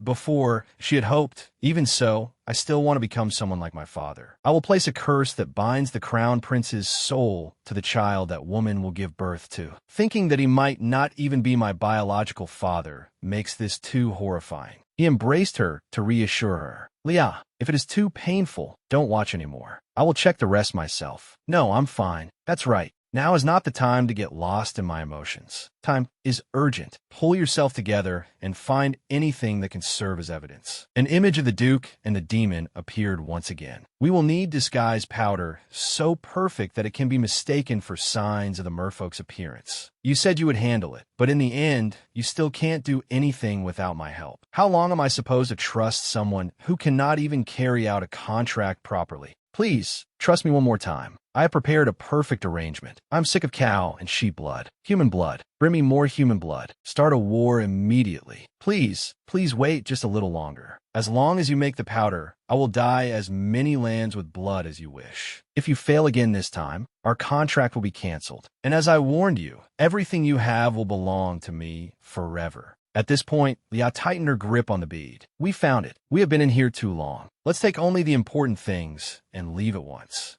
Did I drop it while searching earlier? To make sure, I should put it back where it was. When she touched the bead, the image contained within it appeared. "Our baby Louis will also be very happy to meet you. My child, Mother prepared 2 special gifts for you."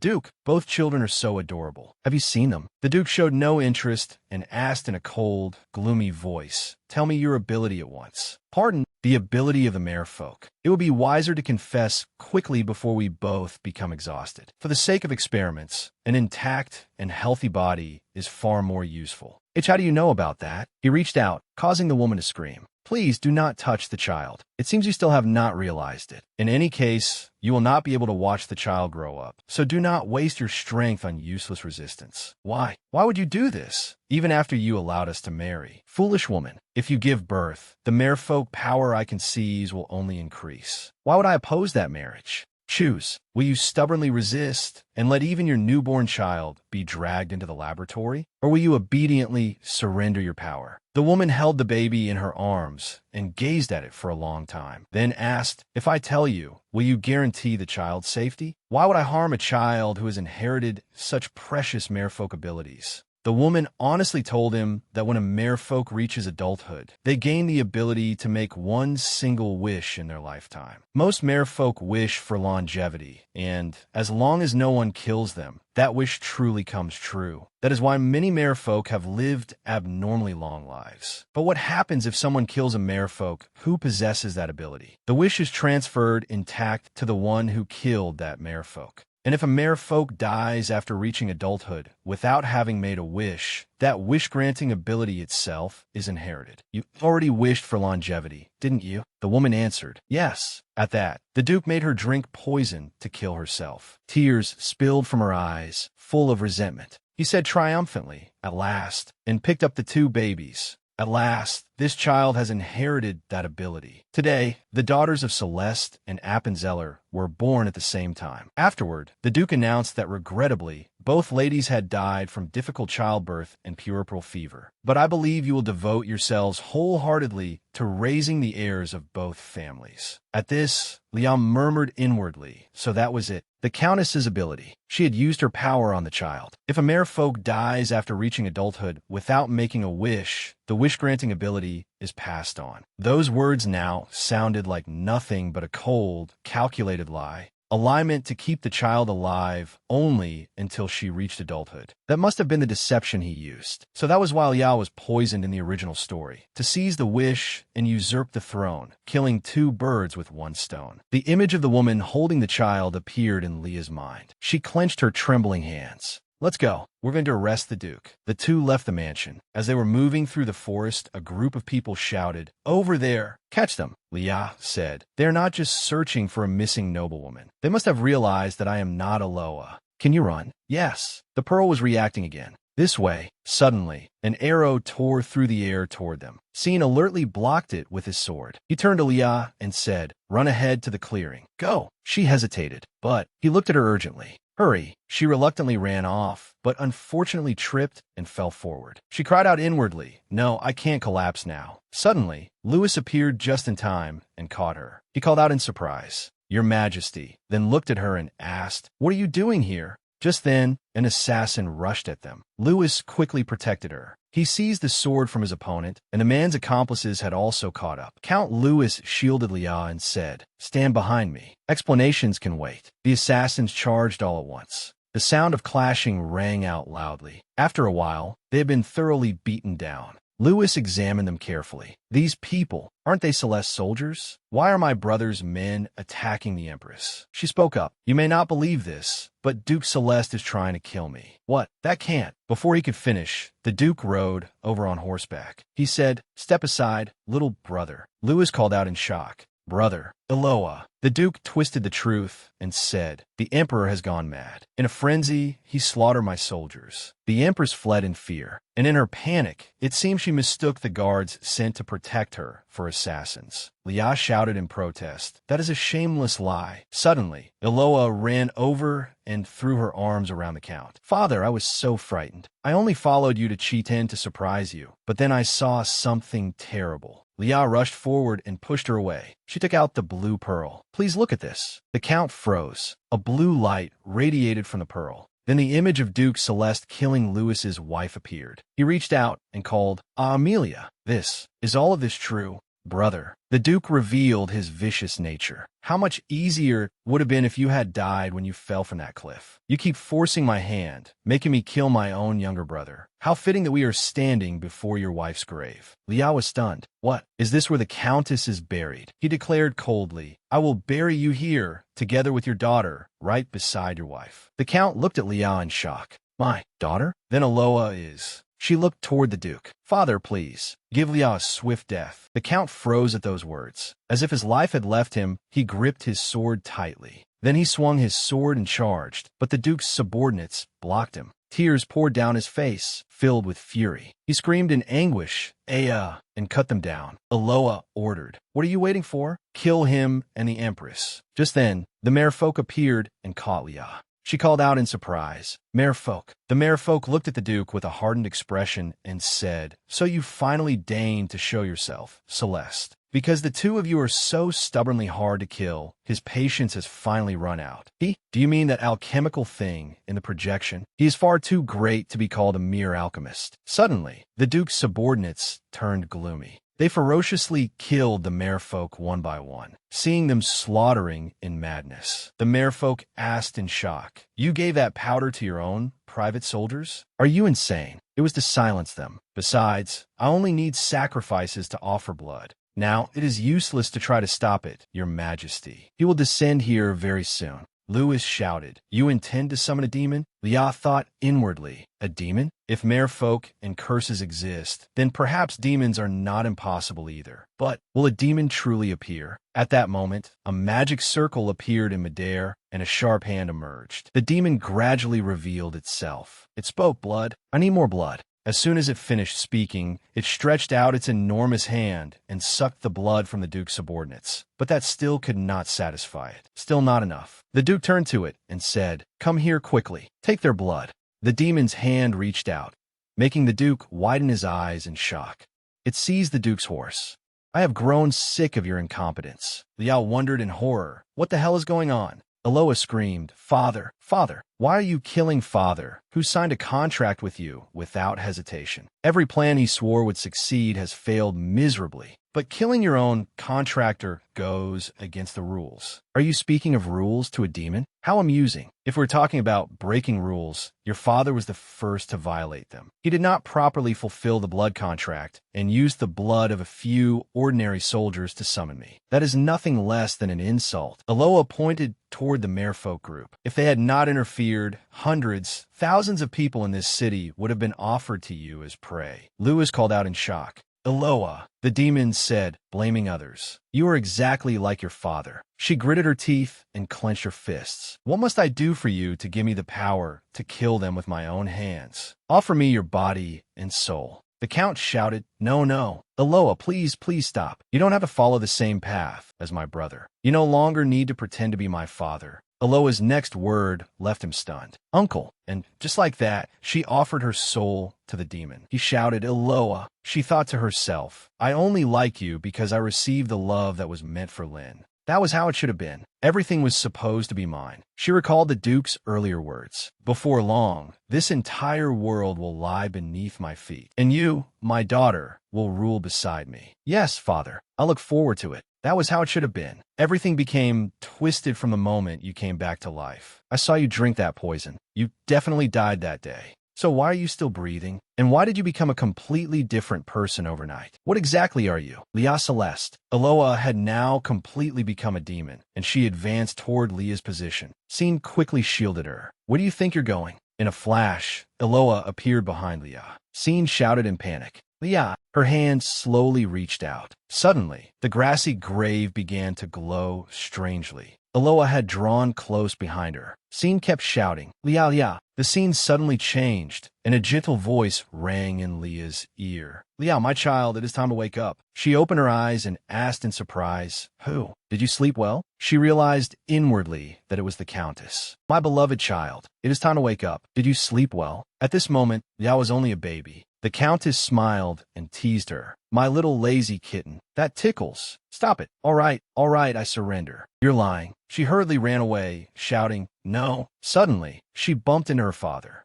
The Count warned her, "Careful." She immediately tattled, "Father, mother keeps tickling me. I told her I hate it." Did she? How unfair. Then father needs to be attacked with tickles too. Wah, I told you to stop. I told you I hate it. I am sorry. I am sorry.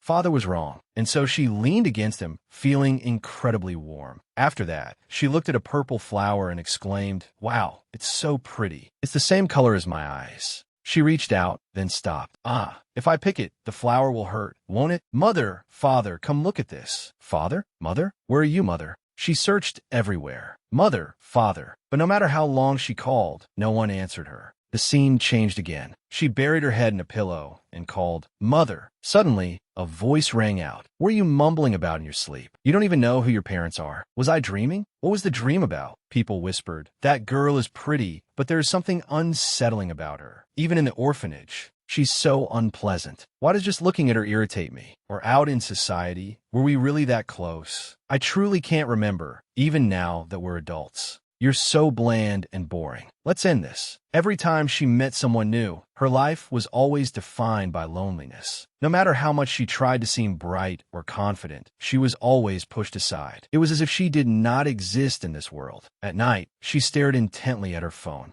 While reading the novel, she realized, Leah, you were lonely too. You only wanted to be loved. And yet you met such an empty ending. How pitiful. She tapped the comment line. She is so pitiful. I wish I could live her life in her place. Pitiful? Who am I to pity someone else? Long ago. Who is that? Once, there was a brave merfolk general. The merfolk song possessed a special power that could lull humans into deep sleep. Did I fall asleep? What a strange dream. The brave general song was stronger than that of any ordinary merfolk. Again and again, they stopped human invasions without shedding a single drop of blood. However, even a brave general is as helpless as anyone else when asleep. A cunning human seized the moment when the brave general was sleeping deeply and stabbed them with a blade. The sea was dyed red with blood as the general's life slowly faded. But the very moment that human confirmed the death and left, the general stood up once more. Because they had wished to the sea god, please divide my soul in two and hide one half away. When a half inside the body died, the hidden half would return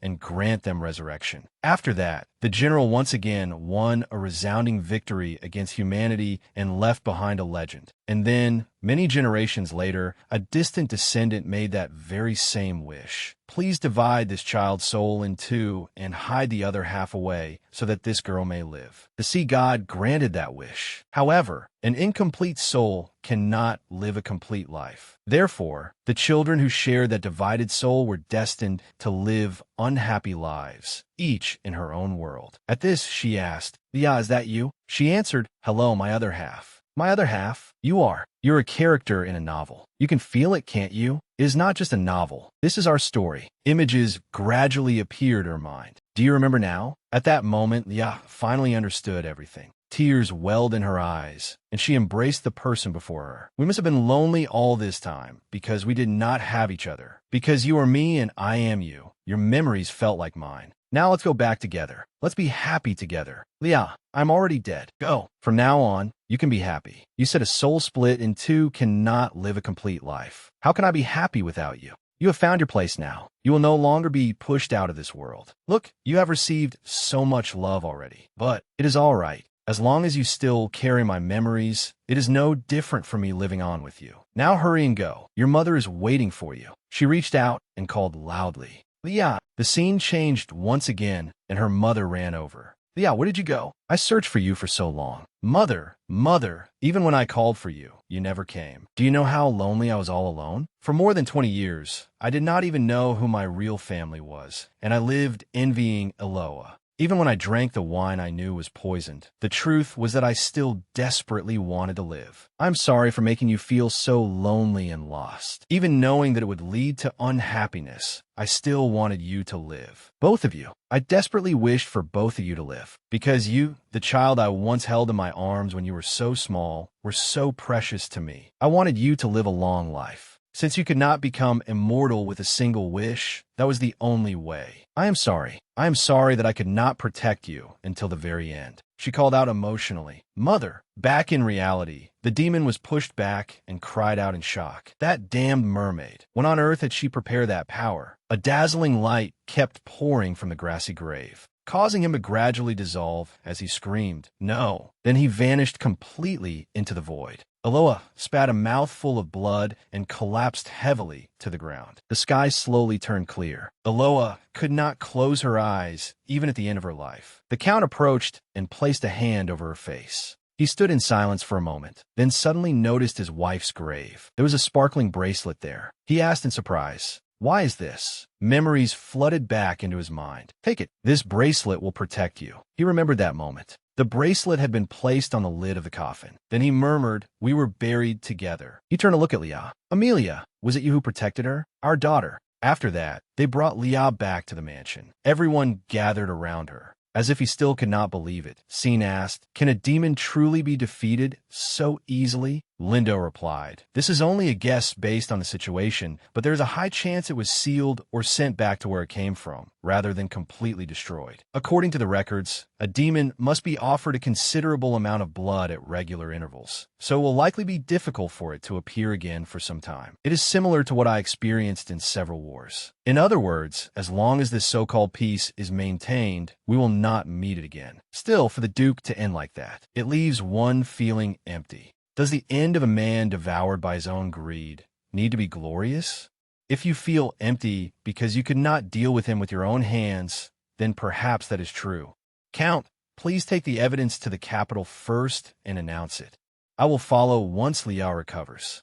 The Count lowered his head and asked, May I stay by her side tonight? Though she was not my biological child, I closed the eyes of the child I raised as my own. I am afraid that even this daughter who has only just returned after so much hardship may be in danger. Please let me see her wake safely before I leave. Scene agreed. Very well, thank you. A few days later, the Count said, I entrust Her Majesty the Empress to your care. Scene promised, I will send word the moment Liao opens her eyes. Thank you, Your Majesty. I never expected an urgent report from the territory to arrive at a time like this. Scene nodded faintly without answering, looking at Liao, who was still unconscious. He sat beside her and spoke. Why is she still not awakened? It has already been 3 days. There are no physical abnormalities, but seeing that the pearl has turned black, I fear it may be a mental issue. Come to think of it, when we were searching for evidence of the Duke's actions, the pearl glowed and guided the way. Scene asked Lindo, what exactly is that pearl? Why does it have such power? It seems you know something. Well, Her Majesty the Empress once said it was a jewel containing the energy of the Tyrant Sea. It is presumed to be like an ancient protective charm of the merfolk. Its turning black is likely a sign that disaster has occurred. In the past, the pearl turned red when a sea person appeared in Tyrant.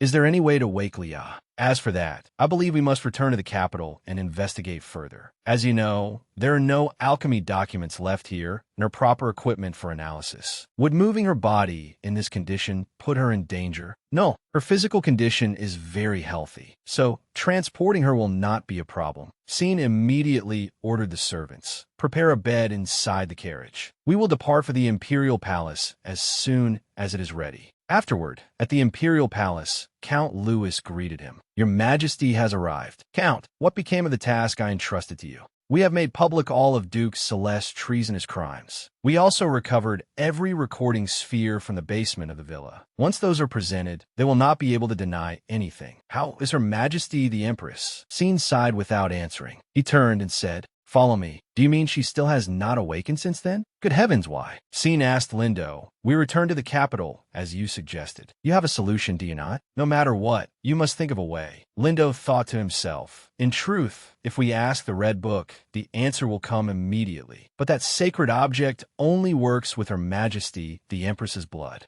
I cannot carelessly prick her finger without informing the Emperor. Moreover, in a situation where the Duke used alchemy to commit treason, if it is revealed that the Empress possesses a forbidden book, not only she, but I, who helped her, will be in danger. Suddenly, Lindo froze. Wait, her husband is the Emperor. Her biological father is currently a count and will soon be made a duke. The common point is that 2 powerful men will protect Liao. If it is those 2, there is no need to worry about safety. In that case, having thought that far, Lindo gathered all his courage and shouted his request. Please promise you will not kill me. What method is it? As long as it can wake Liao, I do not care if it is forbidden black magic. Speak at once. Lindo presented the Red Book titled The Visitor Who Comes Every Night. Lindo spoke timidly. If we drip Her Majesty the Empress's blood onto this book, we can ask it about her condition. Scene shouted coldly. Are you daring to gamble with your life before me? No, the cover is only a disguise. In truth, it is a book of spells. Because this book only reacts to Her Majesty the Empress's blood, may we lightly draw just 1 drop? Absolutely not. I would rather use my own blood. The Count also shouted, My blood will do as well. We are the same bloodline. It may have an effect. Scene immediately looked at him sharply, but when the Count dripped his blood onto it, there was no reaction.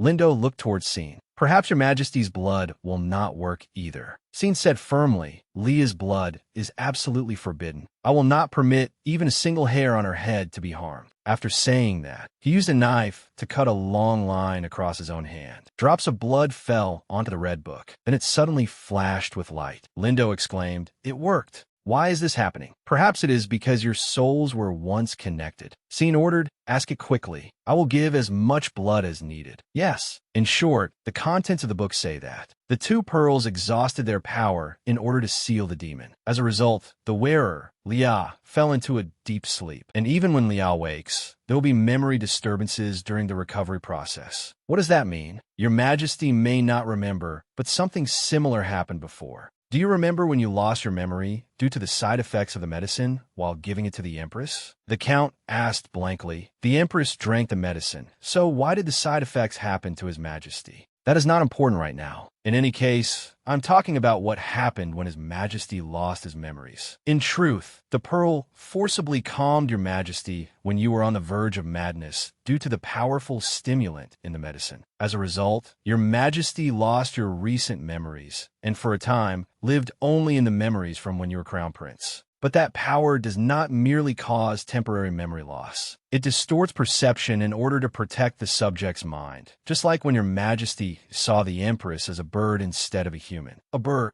Pour on. What is this memory? Then how much will she forget in the end? And how can we restore her memories as quickly as possible? We have not determined that yet. Then ask it. I want to know every single detail. If we piece together the clues from the Red Book, I believe the meaning is this. As a side effect of sealing the demon, it is believed that the subject's consciousness will regress to the point before they had any connection to the demon. But according to the prophecy sphere, Leah's soul was bound to me by magic immediately after she was born. If that is the case, could her mind regress all the way back to the moment of her birth? Hearing that, Scene ground his teeth and shouted, "Damn it, is there truly no other way?" He continued dripping blood onto the book. I do not need vague hypotheses. I need a certain answer. Lindo warned him, "Your Majesty, if you continue like this, you will collapse. Mind your own business. This much is not enough to make me collapse." The Count advised him, "Your Majesty, I completely understand how you feel. If I could, I would gladly take Her Majesty's place. But seeing you like this,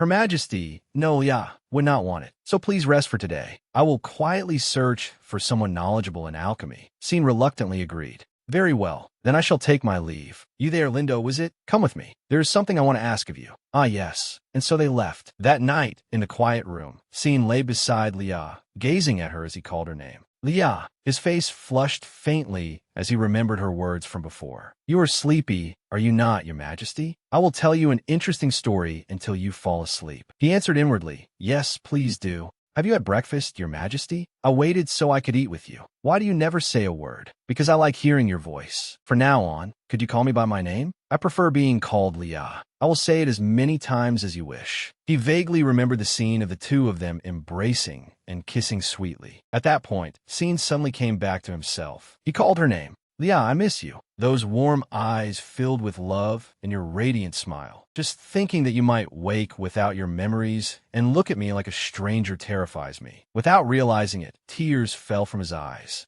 Unexpectedly, at that moment, the Red Book reacted. Glowing letters appeared on it. Scene was inwardly startled. "What is this? I sense a presence. Did the book just glow? I never thought you held on to it so tightly simply because it was a magic book. But the title seems different from before." Looking at the contents inside, he cried out inwardly, "This is..." And so he sat there, reading intently. At daybreak, Scene urgently ordered, "Bring Lindo Castle to me at once." "Yes, Your Majesty." Lindo asked sleepily, "What is the matter?" Scene pointed at the Red Book. "Read this. This reads like a biography of the Empress. If everything written here is true, then the moment Her Majesty the Empress's current soul became connected to the demon was definitely not when she had just been born. On the day she was born, after her soul was separated, the part of her soul that remained in this world was bound to Scene. The soul in the other world lived a life completely separate from the demon until the soul in this world died at that moment. It was summoned back and inherited the soul-binding magic. Phew, what a relief. That means she will not lose all of her memories.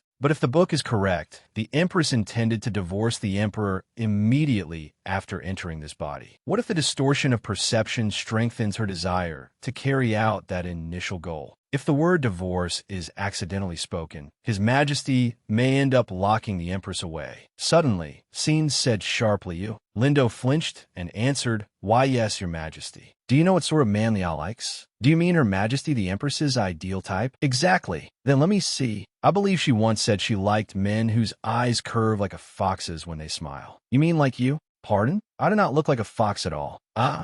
Suddenly, Scene proposed, "I will need you to teach me." "Teach? Teach you what?" "Teach me how to smile like that, and how to behave gently and sweetly, so I do not frighten her." Deeply moved, Lindo answered clearly, "Your Majesty, I will do everything I can to help, so that the Empress can safely recover her memories." In another space, Liao called out happily and excitedly, "Mother, look, I finally did it properly. Oh my, what a beautiful cake. It has cooled now, so let us eat." All right. Countess Appenzeller praised her. "The taste is a success as well." And so the two laughed and chatted happily. Suddenly, the Countess said, "Is it time already?" She became sorrowful and took her daughter's hand. "Liao, when you return, you must remember the people you cherish. Although our time together was very brief, I was so happy to be with you. And please live a long, happy life with your father." "Mother, why does it sound as if you are about to leave me?" Liao moved closer to her and pleaded, "Do not go, please. Please do not go." The Countess reassured her, "I am not leaving you. Even if you can no longer touch me, I will always be by your side.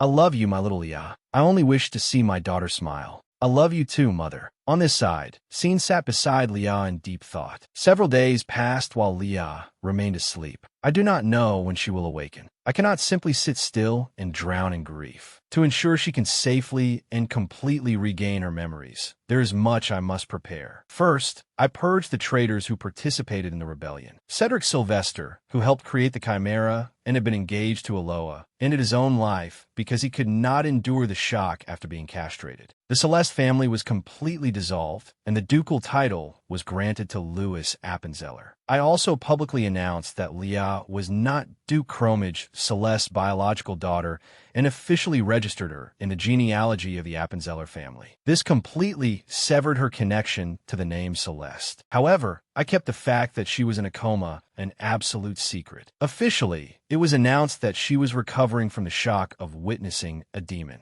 Only those closest to her were allowed to know the truth and permitted to visit. I hoped familiar voices would help her wake sooner. After that, I lifted the ban on alchemy. There was much opposition after the disaster caused by the Celeste family summoning a demon, but I argued that it was better to manage it openly than to leave wicked arts to rot unchecked in the darkness. The decree was passed, and as a result, I was able to summon several reclusive alchemists to the Imperial Palace and gather important clues about Leah's condition. First, just as the book said, Liao will believe that she has transmigrated into this world. Second, just as the identity she believes herself to have after transmigration believes, she will regain her true memories when the story reaches its ending. That will be around the time of our second anniversary, the day she was supposed to be poisoned and I was supposed to end my own life. Third, she must not suffer any sudden shock until her memories return naturally. I need to perfectly recreate the world exactly as she knows it. That means I must play the role of the tyrannical, cruel husband who hurt her. But I cannot bear to leave a bad impression in her heart. What if the husband she thinks is a cold-blooded tyrant is actually extremely gentle and considerate?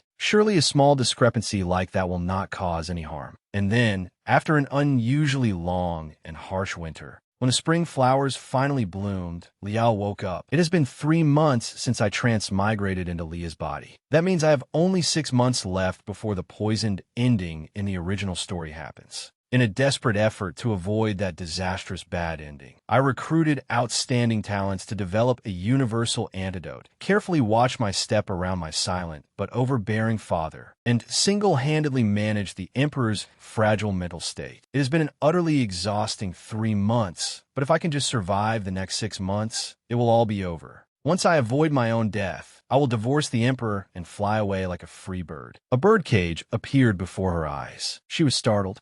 Why did I imagine a birdcage? It must just be my imagination. In any case, I only need to do my best to get through the remaining time. Seeing her lost in thought with a determined look on her face, Scene, Duke Louis, and Lindo silently watched from behind. At the dining table, Lia said, "Look, the portrait turned out very well, didn't it? This is a work painted by Oscar, a new artist I began sponsoring on the Countess's recommendation." Countess Ekaterina and Ruby praised it. "It really is an excellent painting. My goodness, it perfectly captures the Empress's beauty. Countess, where did you find such a promising artist? The last time I met him, it seemed he hadn't been painting for very long. Strangely enough, he was also quite good at styling women's hair. He is good at pouring tea and massaging shoulders, and he even knows how to recite poetry. I heard he didn't work in the beauty industry. Because he was so handsome, a noble woman took notice of him. She gathered several handsome men and kept them by her side for a few months to pamper her. Perhaps that was when he learned all those little skills." Lia exclaimed in surprise. "Really? Then why didn't he just stay there?" "Well, the thing is, I heard that noblewoman and her husband were in a political marriage, so they did not get along at first, but their relationship gradually improved. He was frugal and passionate, too. How unexpected. But that noblewoman sounds rather strange. She had a husband, yet she still gathered handsome men and played around with them. What was her name?" The Countess and Ruby froze. I'm not sure either. My head suddenly hurts, so I can't remember clearly." She thought back to herself. Come to think of it, in the original story, Lia had a harem too. That rumor was just a misunderstanding. Her Majesty was simply sponsoring talented people like me. Since many talented young men with no money gathered around her like clouds, it only looked like a harem. That was what he said. Is something a little different from the original story I knew? Because the Duke, who was supposed to be cold and calculating, frequently argued with the Emperor. "Isn't this too much? You know I am busy managing my territory. You keep giving me more work. Is that not your natural duty as a duke? As a duke, it is right to support His Majesty, but properly governing your own domain is also important. Therefore, please redistribute the workload." Scene said, "Did we not already conclude that adjusting the work would be difficult? If it truly is that difficult, then we can settle it with swords. It will relieve just enough stress, and it has been a long time since I moved my body." The Duke immediately agreed. "It seems there is no other way. Let us settle this with a duel. If I win, you will adjust the work." When things grew tense, they even drew their swords and dueled. Lia immediately shouted, "Father, what are you doing? Why do you keep committing such disrespectful acts?" "Disrespectful? I'm only offering necessary advice. It is dangerous, Your Majesty. Please step back." Though he pretended otherwise in front of me, his daughter, he is actually quite soft-hearted. It seems the novel exaggerated a little to heighten the drama, especially the Emperor. Suddenly, the blade grazed Scene's arm.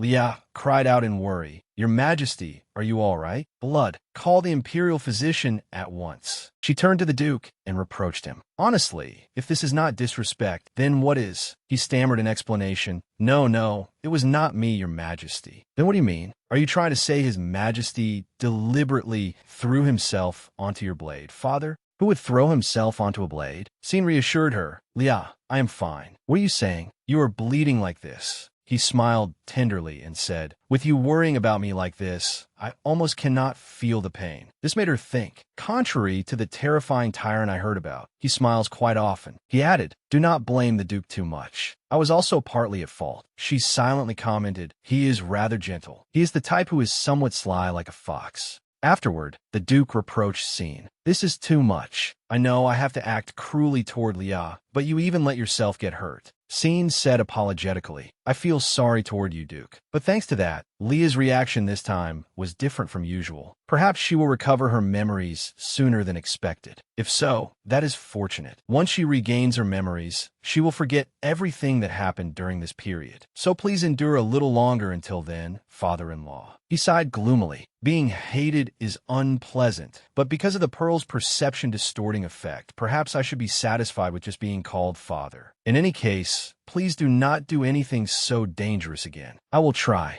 Now that the treatment is finished, I should return to Lia. He went over and called, "Lia, the treatment is finished. They said it will heal quickly without leaving a scar. That is such a relief. Please rest." Again, if Lia's feelings toward me become even slightly excessive, the pearl's calming effect breaks those emotions apart. I thought it might be different this time, but perhaps it is still too early. Scene called again, Lia. She answered, yes. Did you want to say something? That you were painting a portrait earlier, weren't you? I was wondering if it was finished. She answered frankly, yes, it is finished. I meant to show it to your majesty too, but I completely forgot. Would you like to see it now? Yes, I would like to see it. Then let us go. He looked at her and thought to himself, even if she keeps forgetting like this, I only need to sow those memories again and again. Even if you never come back, I will always tell you that I love you, Ya. Then Lindo reported, Your Majesty, perhaps because the second wedding anniversary is approaching, the Red Book has revealed new information. 1. Memory recovery is guaranteed on the second anniversary. 2. From now on, external stimuli will not cause harm. The memory loss must be concealed. 3. Due to protective measures, a tendency to ignore stimuli may appear. I will leave a summary record. After the protective measures are complete, make her aware of reality so her memories return immediately. Scene thought to himself, there truly is not much time left. If external stimuli will not affect her mind, I can act more proactively. But this part 3, due to protective measures, a tendency to ignore stimuli may appear. Ignore stimuli means, when she saw the flowers, Lia exclaimed, What are these flowers? I remember that you like flowers. They resemble you a little too.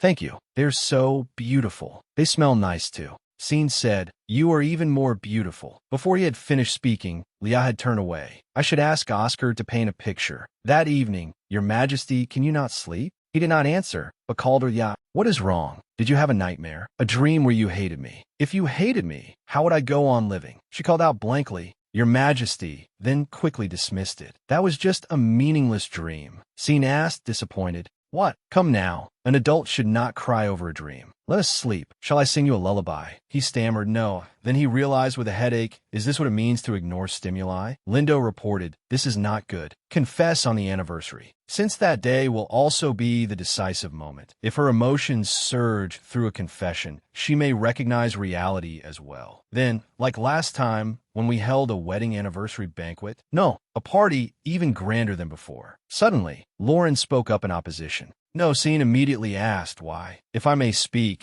when it comes to making a romantic confession to a woman, it should be during a quiet moment with only the two of you. When the atmosphere has ripened, a confession that slips out as if you can no longer hold back your feelings is best. A proposal would be even better. Scene pondered, I see. As for the place to celebrate, why not subtly ask Her Majesty? And as for the gift, in that way, they discussed it in meticulous detail. Afterward, he went to see Lia. Are you not going out? She answered, Yes, I am all right. I heard there will be a very large full moon tonight, so I wanted to go outside and look at it. She gazed at the bright full moon and exclaimed, Wow, then silently prayed, Please let me divorce successfully and live happily. Scene asked, Our anniversary is coming up soon. Is there anything you would like to do that day? Do you know this is the 10th time you have asked me that? Nothing. A simple, pleasant dinner together is enough. Even so, I still want to do something. It would be nice to do something different from usual. There's really no need. Suddenly, she pointed and said, Then over there.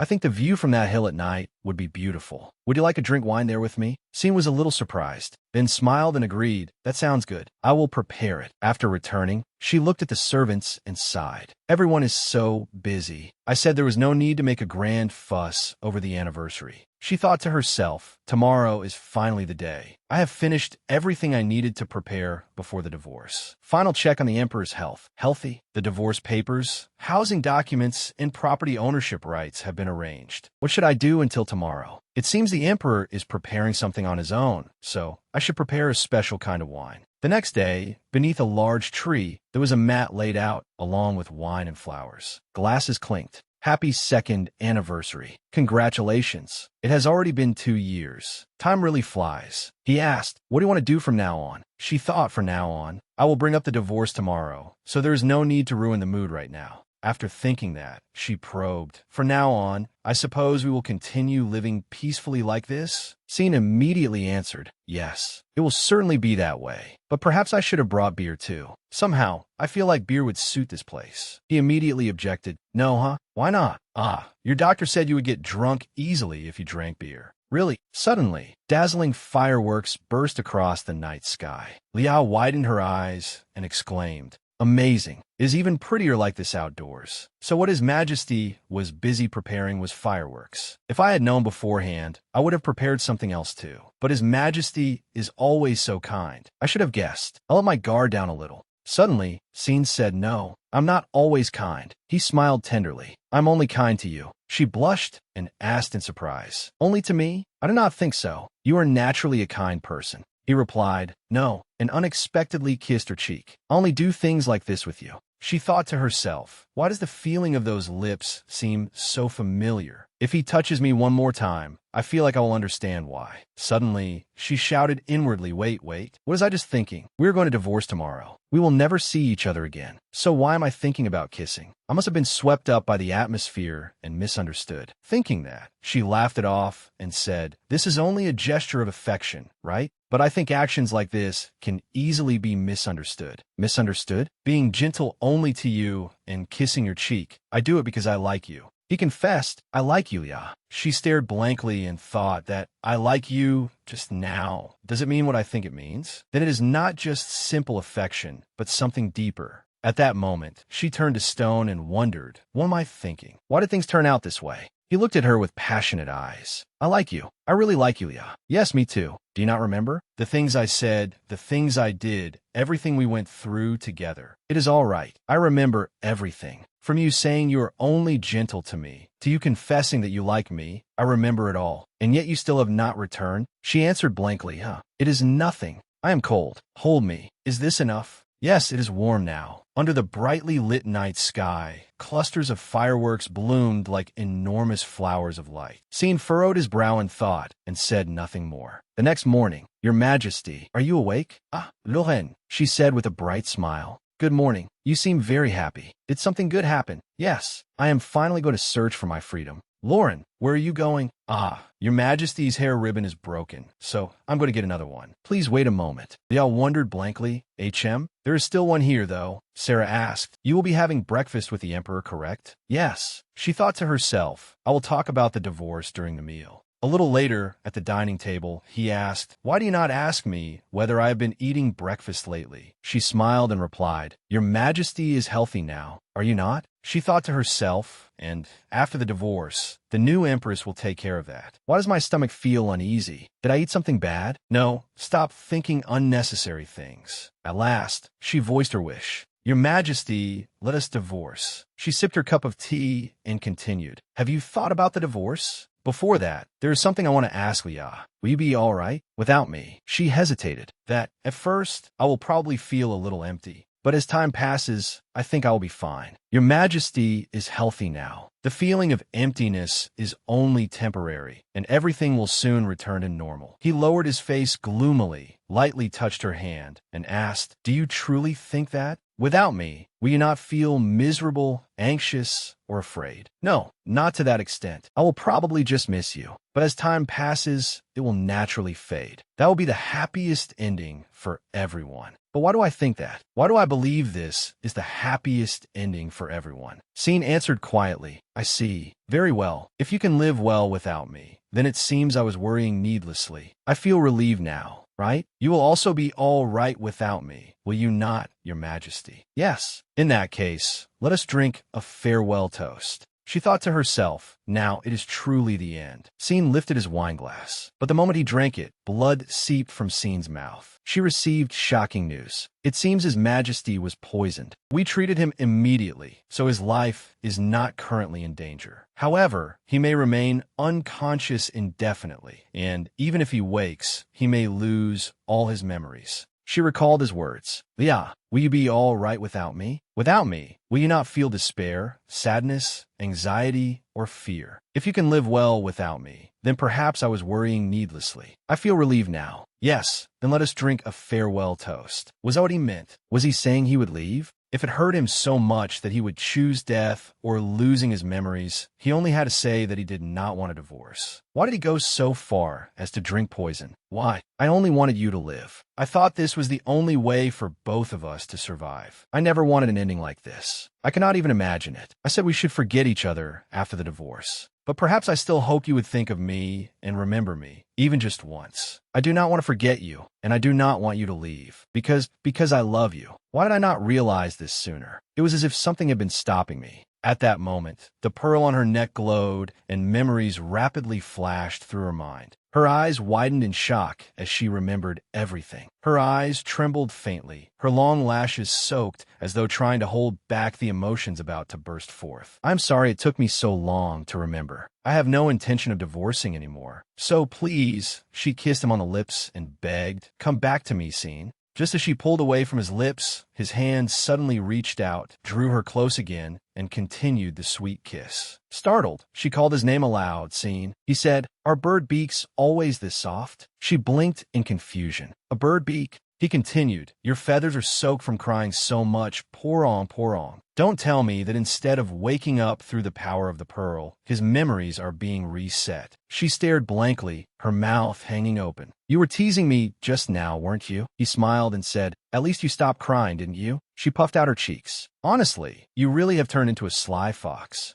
I worked hard to become the kind of person you like. Do you like what you see? Blushing, she replied, I do, but I was already in love with you before. I love you, Leah. Thank you for coming back. I love you too. He pressed her down onto the bed. Then are we truly canceling the divorce? Oh, of course. Though I can guess some of it. Could you explain what happened? Let's leave that for later. Right now, I want you to focus on something else. She called his name helplessly. Scene collapsing after drinking poison back, then was actually an extreme measure to help me regain my memories, and everything had been an act arranged with everyone's cooperation. Because I had treated my father rather badly before regaining my memories, things between us were a little awkward, but we were gradually working through it. I also gained a new member of the family. Back when I was suffering terribly from morning sickness, Scene urged Lindo, is Leah's morning sickness medicine still not ready? Why is this happening? After meeting the remaining descendants of the Siren clan, with their help, my morning sickness vanished completely without a trace. One of them even possessed the special Siren ability to glimpse the future. I saw the child when they were 20 years old. They had long black hair tied in a ponytail, and in the Imperial Palace garden, where flowers were in full bloom, they were drinking tea. Around them were girls of the same age, and judging from the laughter, they must have been friends. The child's face was so radiant that I couldn't see it clearly. They had a truly beautiful smile in their eyes, and the corners of their eyes curved with elegance as they smiled warmly. Though I couldn't see their face clearly, with such a pure and refined aura, it must surely be a girl. That was what they said. But our firstborn child turned out to be a son, with Scene's appearance and my personality. These days, I am busy taking care of our second child, who was born afterward. Are you going to keep being this picky? Come on, just take one bite. I am truly very happy. Even through the smallest and simplest things, we are moving toward the final chapter of our very own happy ending. The story ends here. Thank you for following the series to the end. While waiting for the new series to be released, please watch other series on the Ninth Sister Review channel to pass the time. I wish you all joy and boundless energy. Goodbye, and see you again.